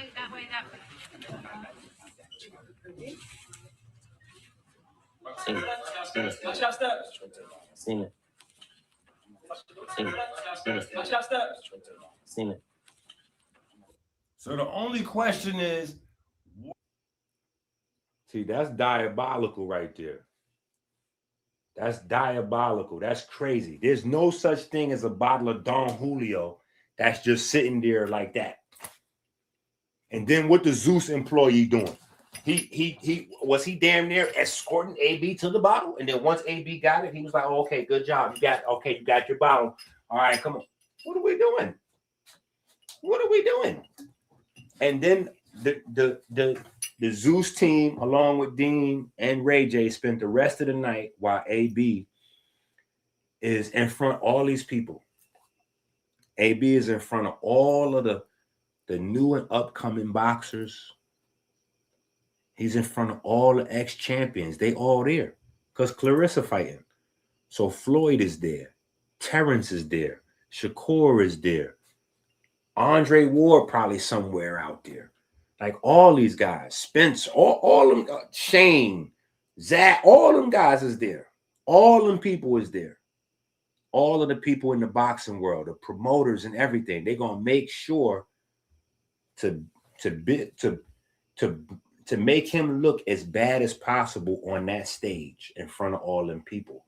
Because what that does is that makes those people now want to bypass AB and reach straight to Deen to do business. To where before, Deen couldn't do business with none of them people. Deen don't know none of them people. And most of them people not interested in making a fool out of themselves on camera.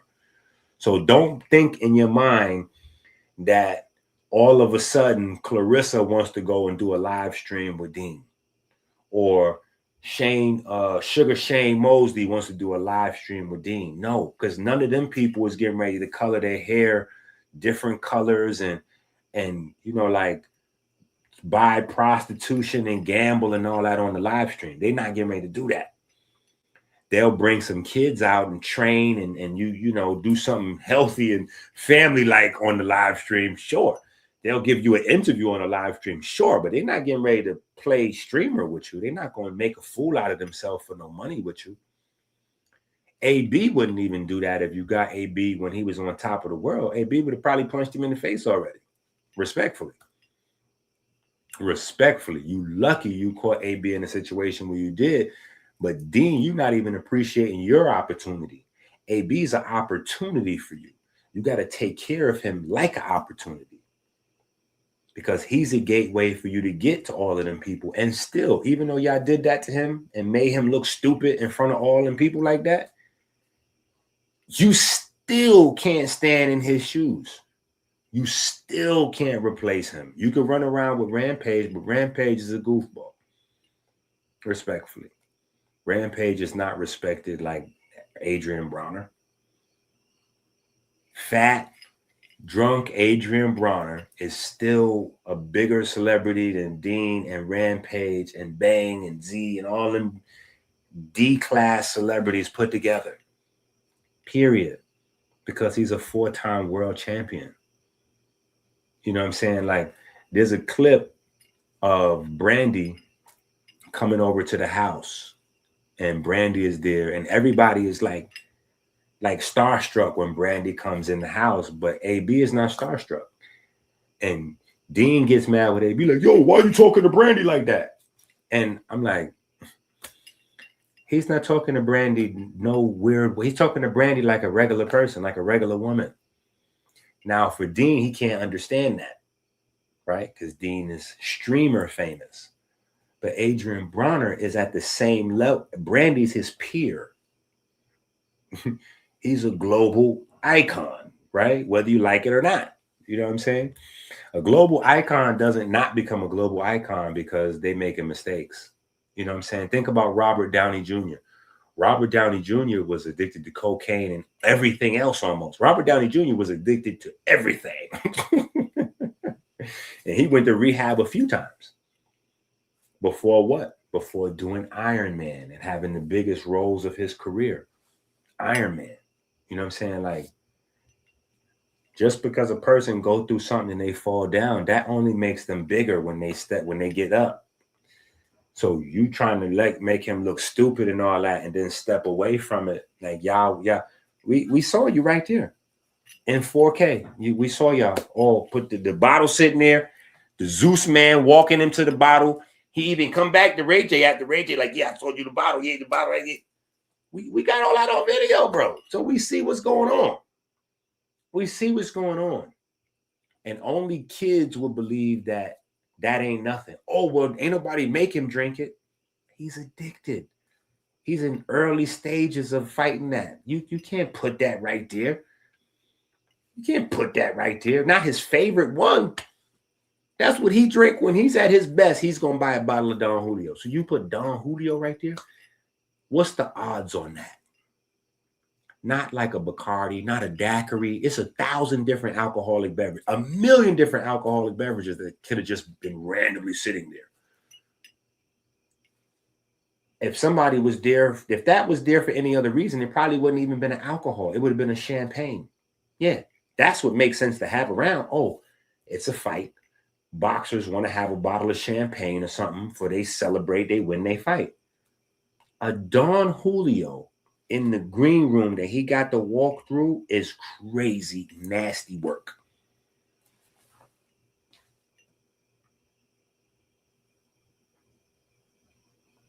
I mean, it is what it is. It is what it is. So alcohol is the most dangerous thing for a person with pancreatitis to have. The second thing is high fat foods, right? High fat foods. Why? Remember, here's the second most dangerous thing for a person. These are things that AB is supposed to avoid, right? No alcohol, but it's not just alcohol. Because I'm watching y'all letting him do things that'll kill him because y'all don't know no better.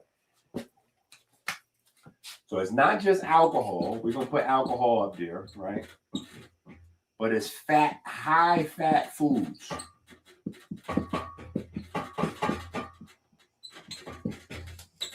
High fat foods. Why? Remember I broke down the pancreas, right? And I said the pancreas is 2 organs, right? Or 2 glands. If you want to say glands better, right? 2 glands. You got an exocrine gland and an endocrine gland together, right? And I said, remember, we broke it down. The beta cells was like 5%. And then the alpha cells was like 95% of the cells in there. Okay. Well, your alpha cells, right? Like the beta cells, they do the insulin and all that. The alpha cells works on the front side, right? Beta cells work on the back side. Once you already ate and the food is circulating in the blood, the beta cells is doing their thing. Well, kind of. But the alpha cells work on the front end. When you're eating the food, the pancreas helps you to digest and break the food down, right? So high fat foods is going to tax your pancreas. It's going to tax your pancreas. And there's a whole laundry list of other ways, right? In terms of what it does to the blood and we can get, but just on a simple level, the alpha cells is what helps you to break down food. So high fat food is going to stress the pancreas, and you don't want to stress a inflamed anything, right? Just like, say for instance, right? As a boxer, boom, maybe you broke your hand in a fight, right? Cool. You got to let that hand heal before you start putting pressure on it again, right? It's the same thing with the organs, right?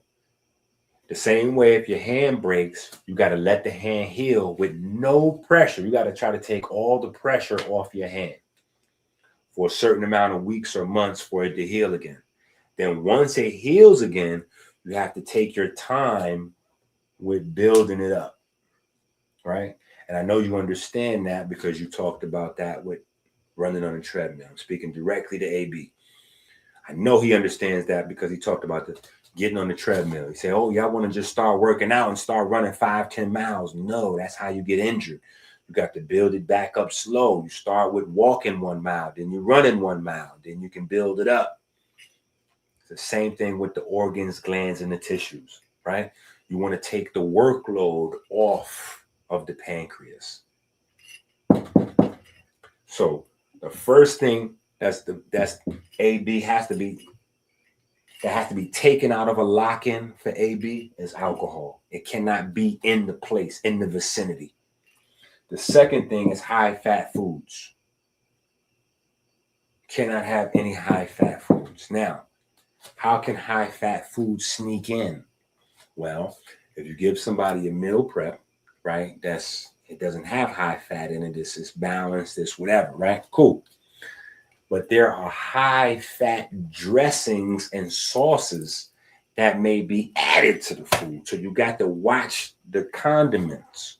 Somebody got to be able to read them things and be like, oh no, trash, trash, trash.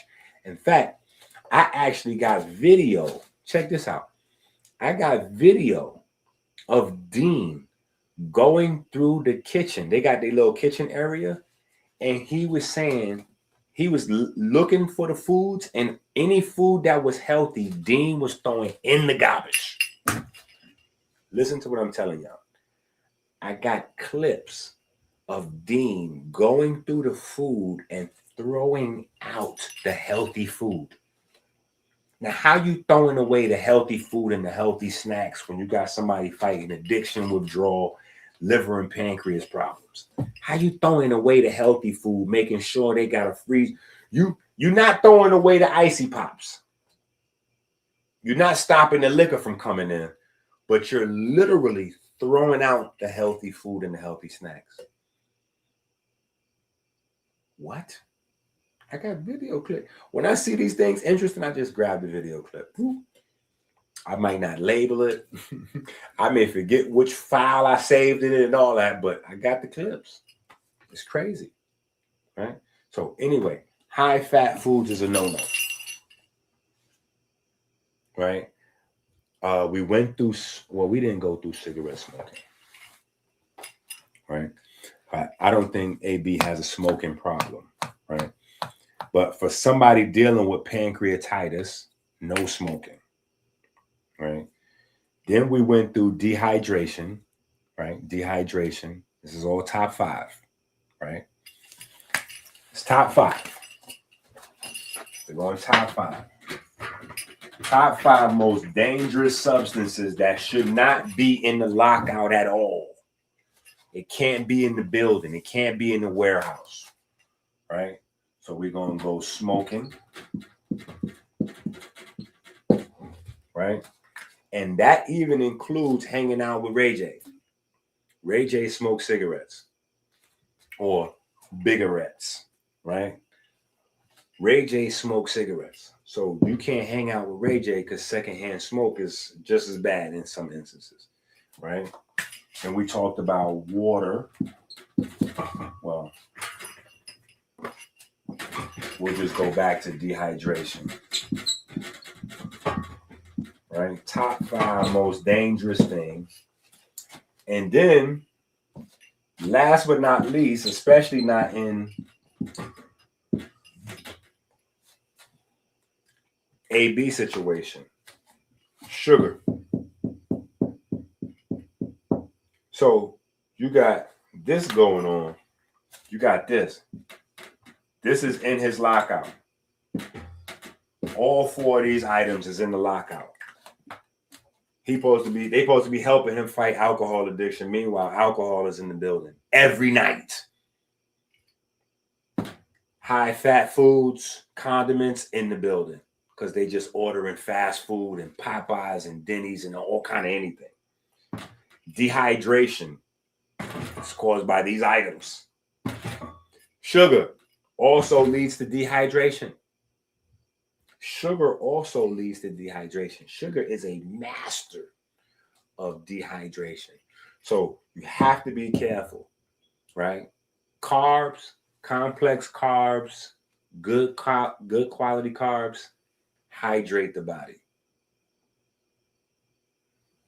Snack cakes and stuff like that, processed sugar, dehydrate your body, right? How does the thing that's supposed to hydrate you dehydrate you at the same time? Okay. I'll give you a very easy thing to know, and it'll help people out. My people already know this, but you might be new, right?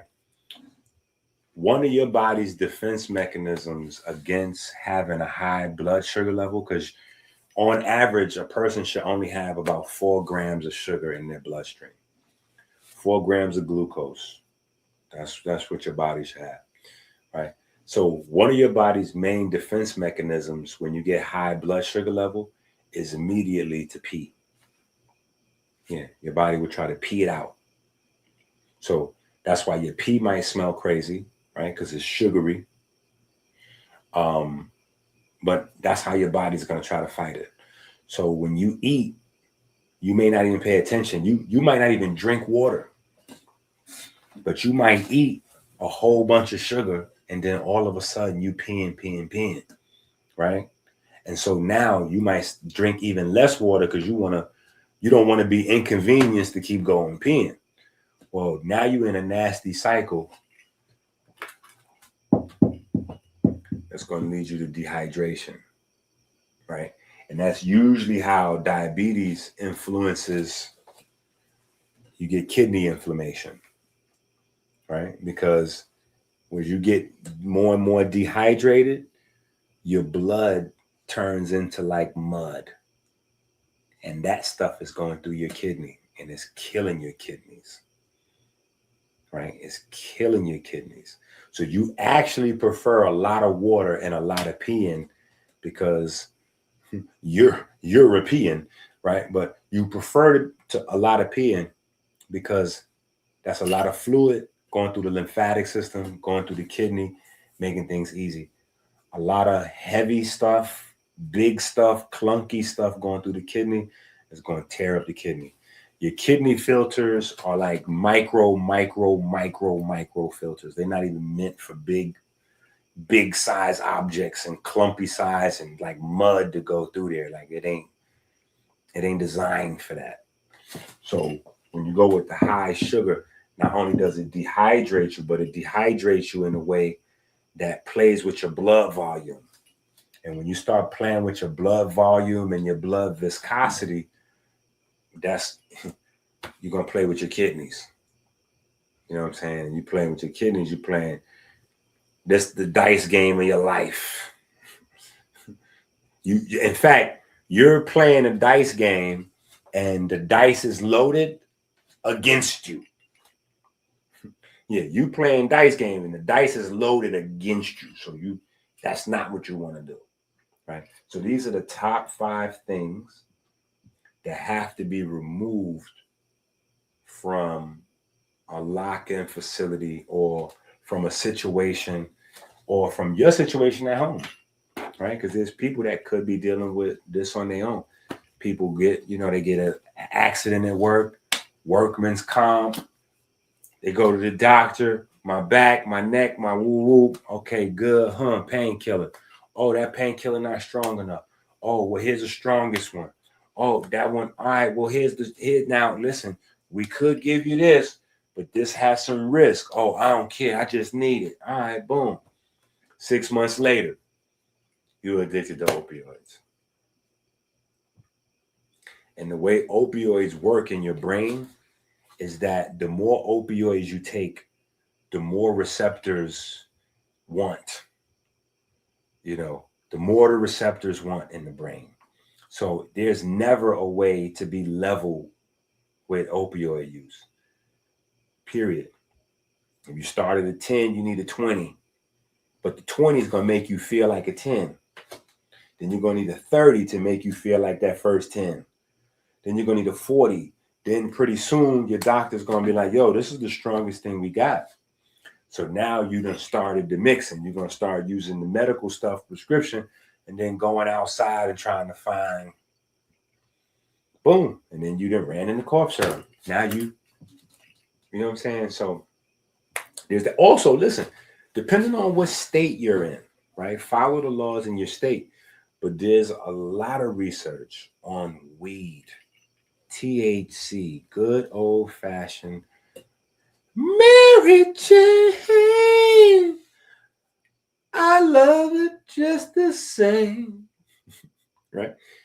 There's a lot of research on that helping people with opioids and all that, because a large part of dealing with addiction is re-regulating your sex, your sex drive, your appetite to eat, and your bedtime, your ability to go to sleep. If you can do those things, you could really start to take control of your health.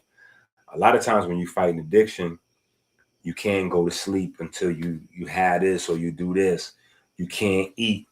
Your appetite won't open up till you get a taste of this or a puff of that.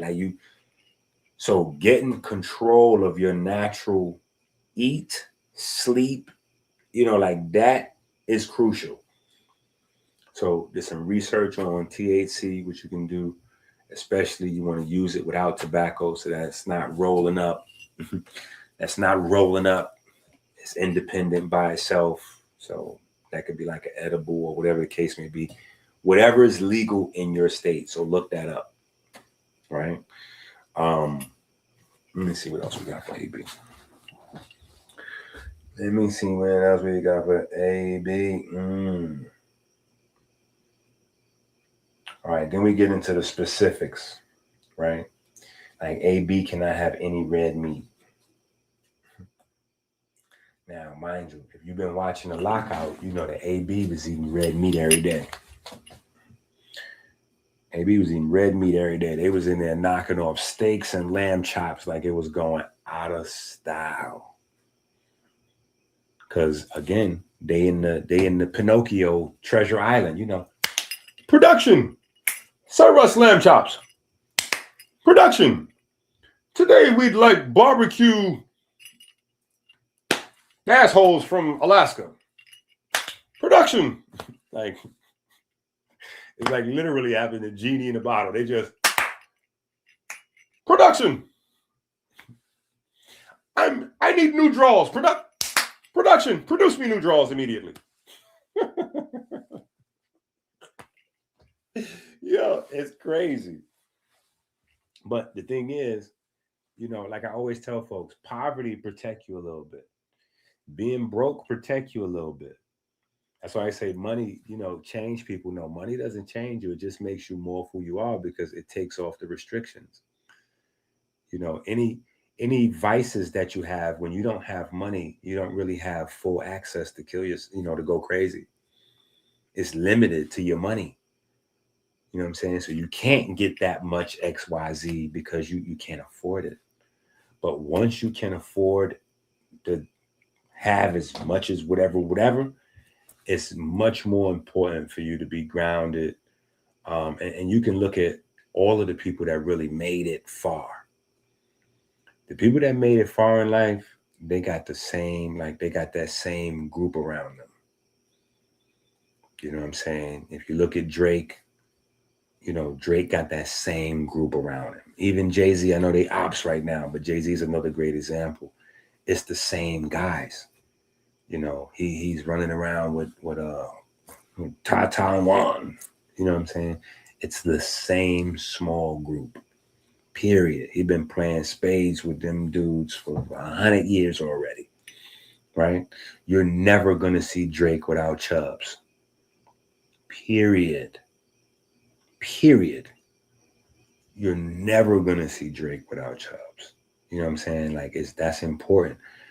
When you see guys and they don't have that, that should be a red flag. For me, that was a red flag looking at Deen.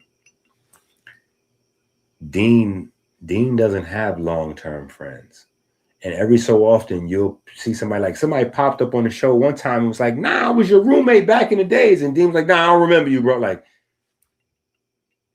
when you don't have homeboys, you first of all, he's 25. You supposed to have friends from your child because you was a child like 5 minutes ago. So how you don't have where's your homeboys from when you was 15, 16, 17? See, that tells me you're hiding, like being a sociopath. You got sociopath, you got insanity, you got crazy on you. Yeah, if you don't have no buddies that's still around, you where's your homeboys at? Where your homeboys that was with you in the first grade, in the third grade, in the fifth grade, and all that? Where they at? Are they in jail? Did they get shot? Or do you still got their phone number? Or still, can you knock on their door? Maybe you lost contact, but can you knock on their door and they open their door for you? Like, where are them people at? You got to have them people. If those people don't exist, something's up with you. Period. We see AB still got them same homeboys. Because you can go back to him winning the fight and them jumping in the ring happy with him jumping in the ring happy with them. When he do his music videos and all that from back in the days, it's the same group of dudes he didn't bring to the warehouse. That's the same group of friends. Whether he fall out with them, that's what friends and family do. We fall out. We get back together. You know what I'm saying? But if you don't have that, that is dangerous. I got to wonder about you.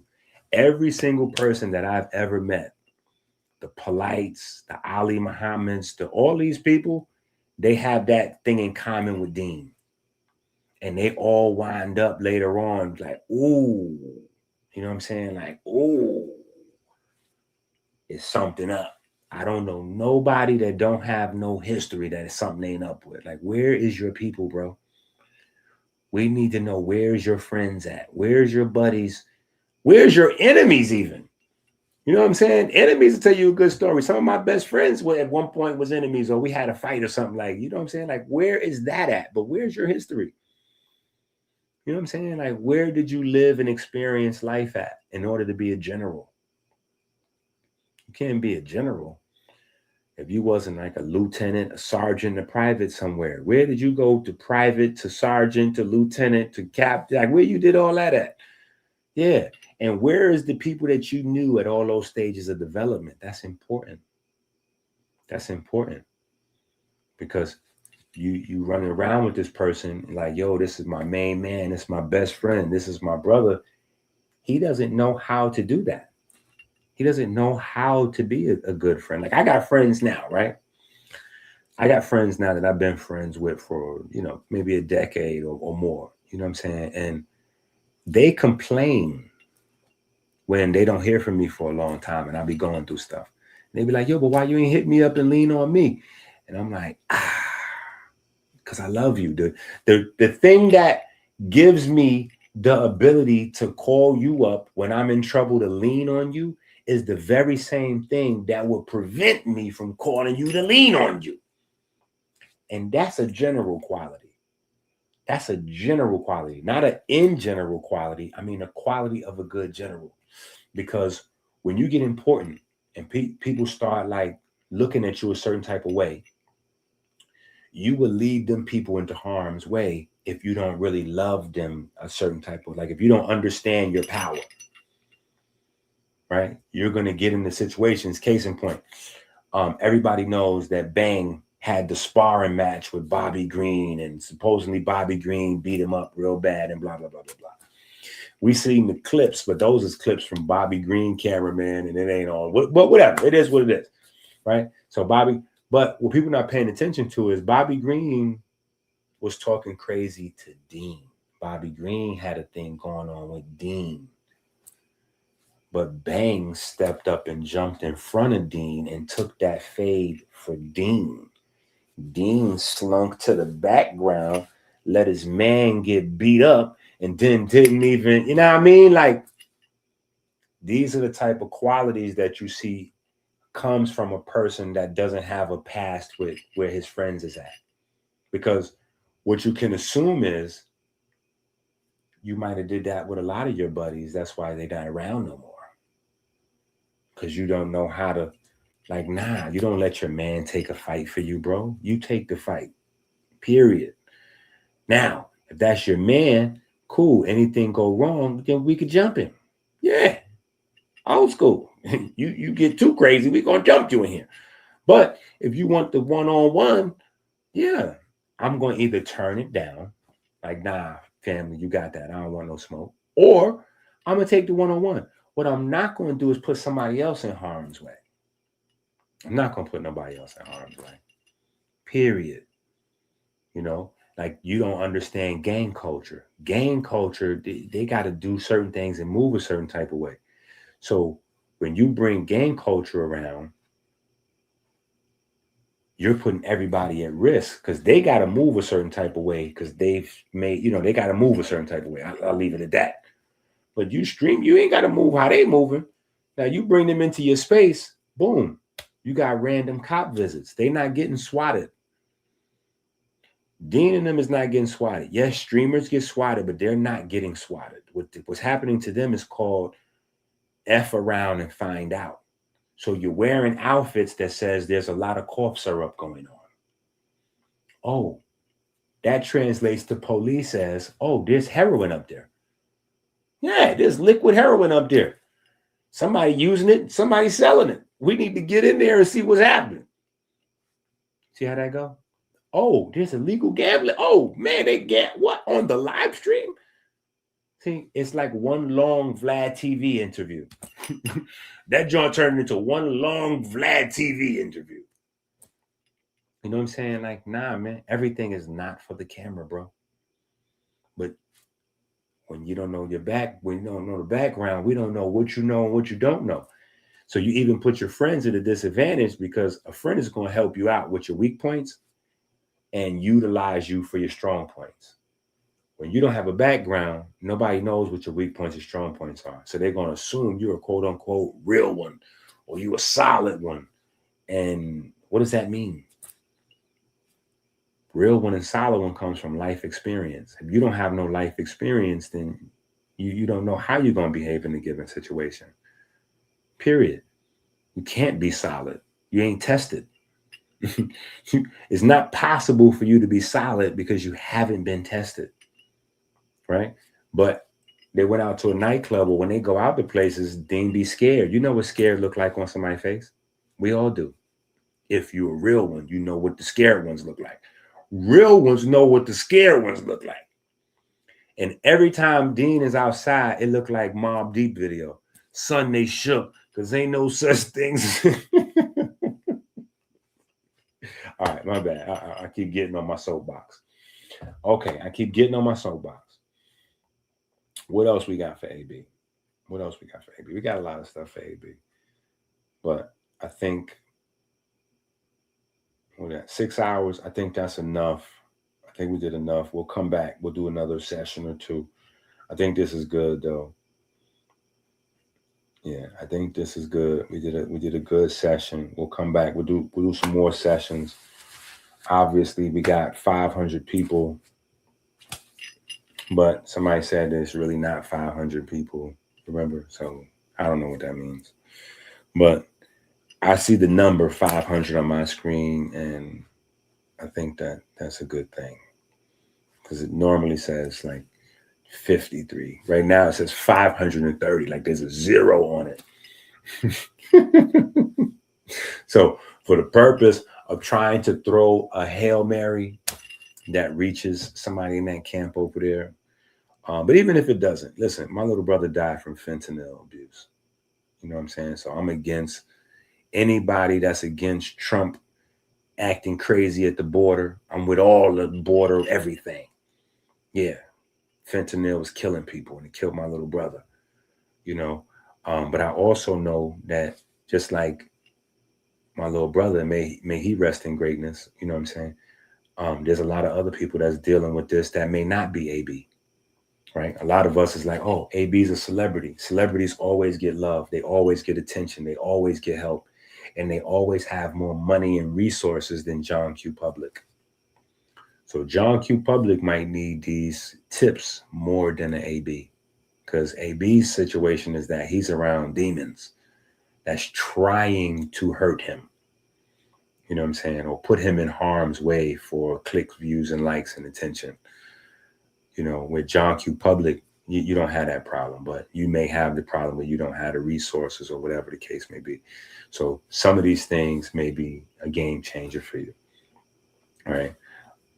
Here's what the book looks like. The book will be out shortly.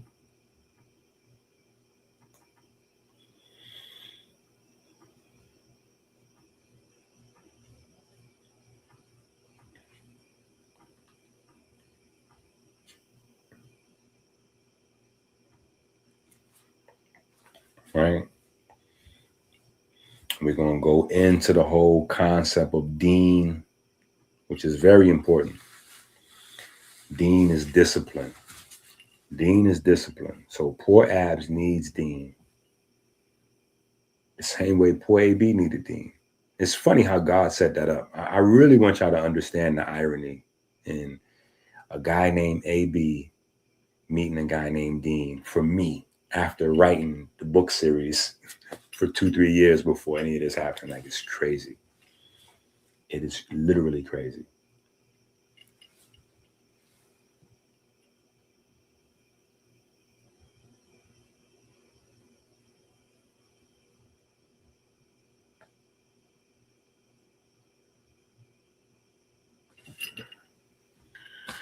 Kyle is not playing no games. Kyle, we waiting for you to be the next minister. And what I got in mind for you, Kyle, is Minister of Engineering. Minister of Engineering, or Minister of Architecture. I don't know. I think Minister of Engineering sounds way swaggier. Minister of Engineering sounds way swaggier. I think that's what we got to roll with. I think we got to roll with that. Minister of Architecture. We gotta swag it up a little bit. Minister of Architecture, just we gotta do something with that.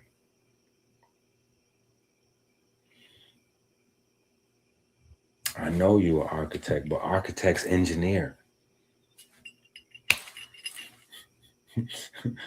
He said, I'm an architect, but architect's engineer.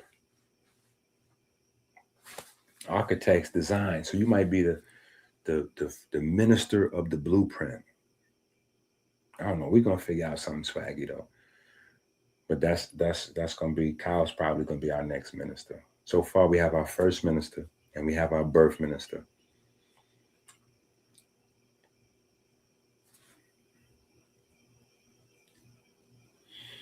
Yeah. We got our first minister and our birth minister. But it'll sound better on 30 bucks.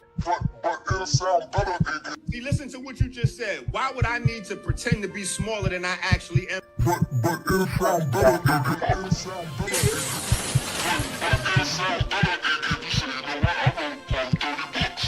See, listen to what you just said. Why would I need to pretend to be smaller than I actually am to fit in your space? That don't even make no sense.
God is music. I hope you hear him. This is his academy. Earth is the booth, sun called the session. Flesh is the record, spirit the impression. Matter the current, current to light. Light back the spirit, conduct your life. God is music, flesh is the record. Wave hit the matter, now the whole thing electric. 27 sections, every member connected. Hold fast to the cycle, no enemy prevailing. Matter the current, current.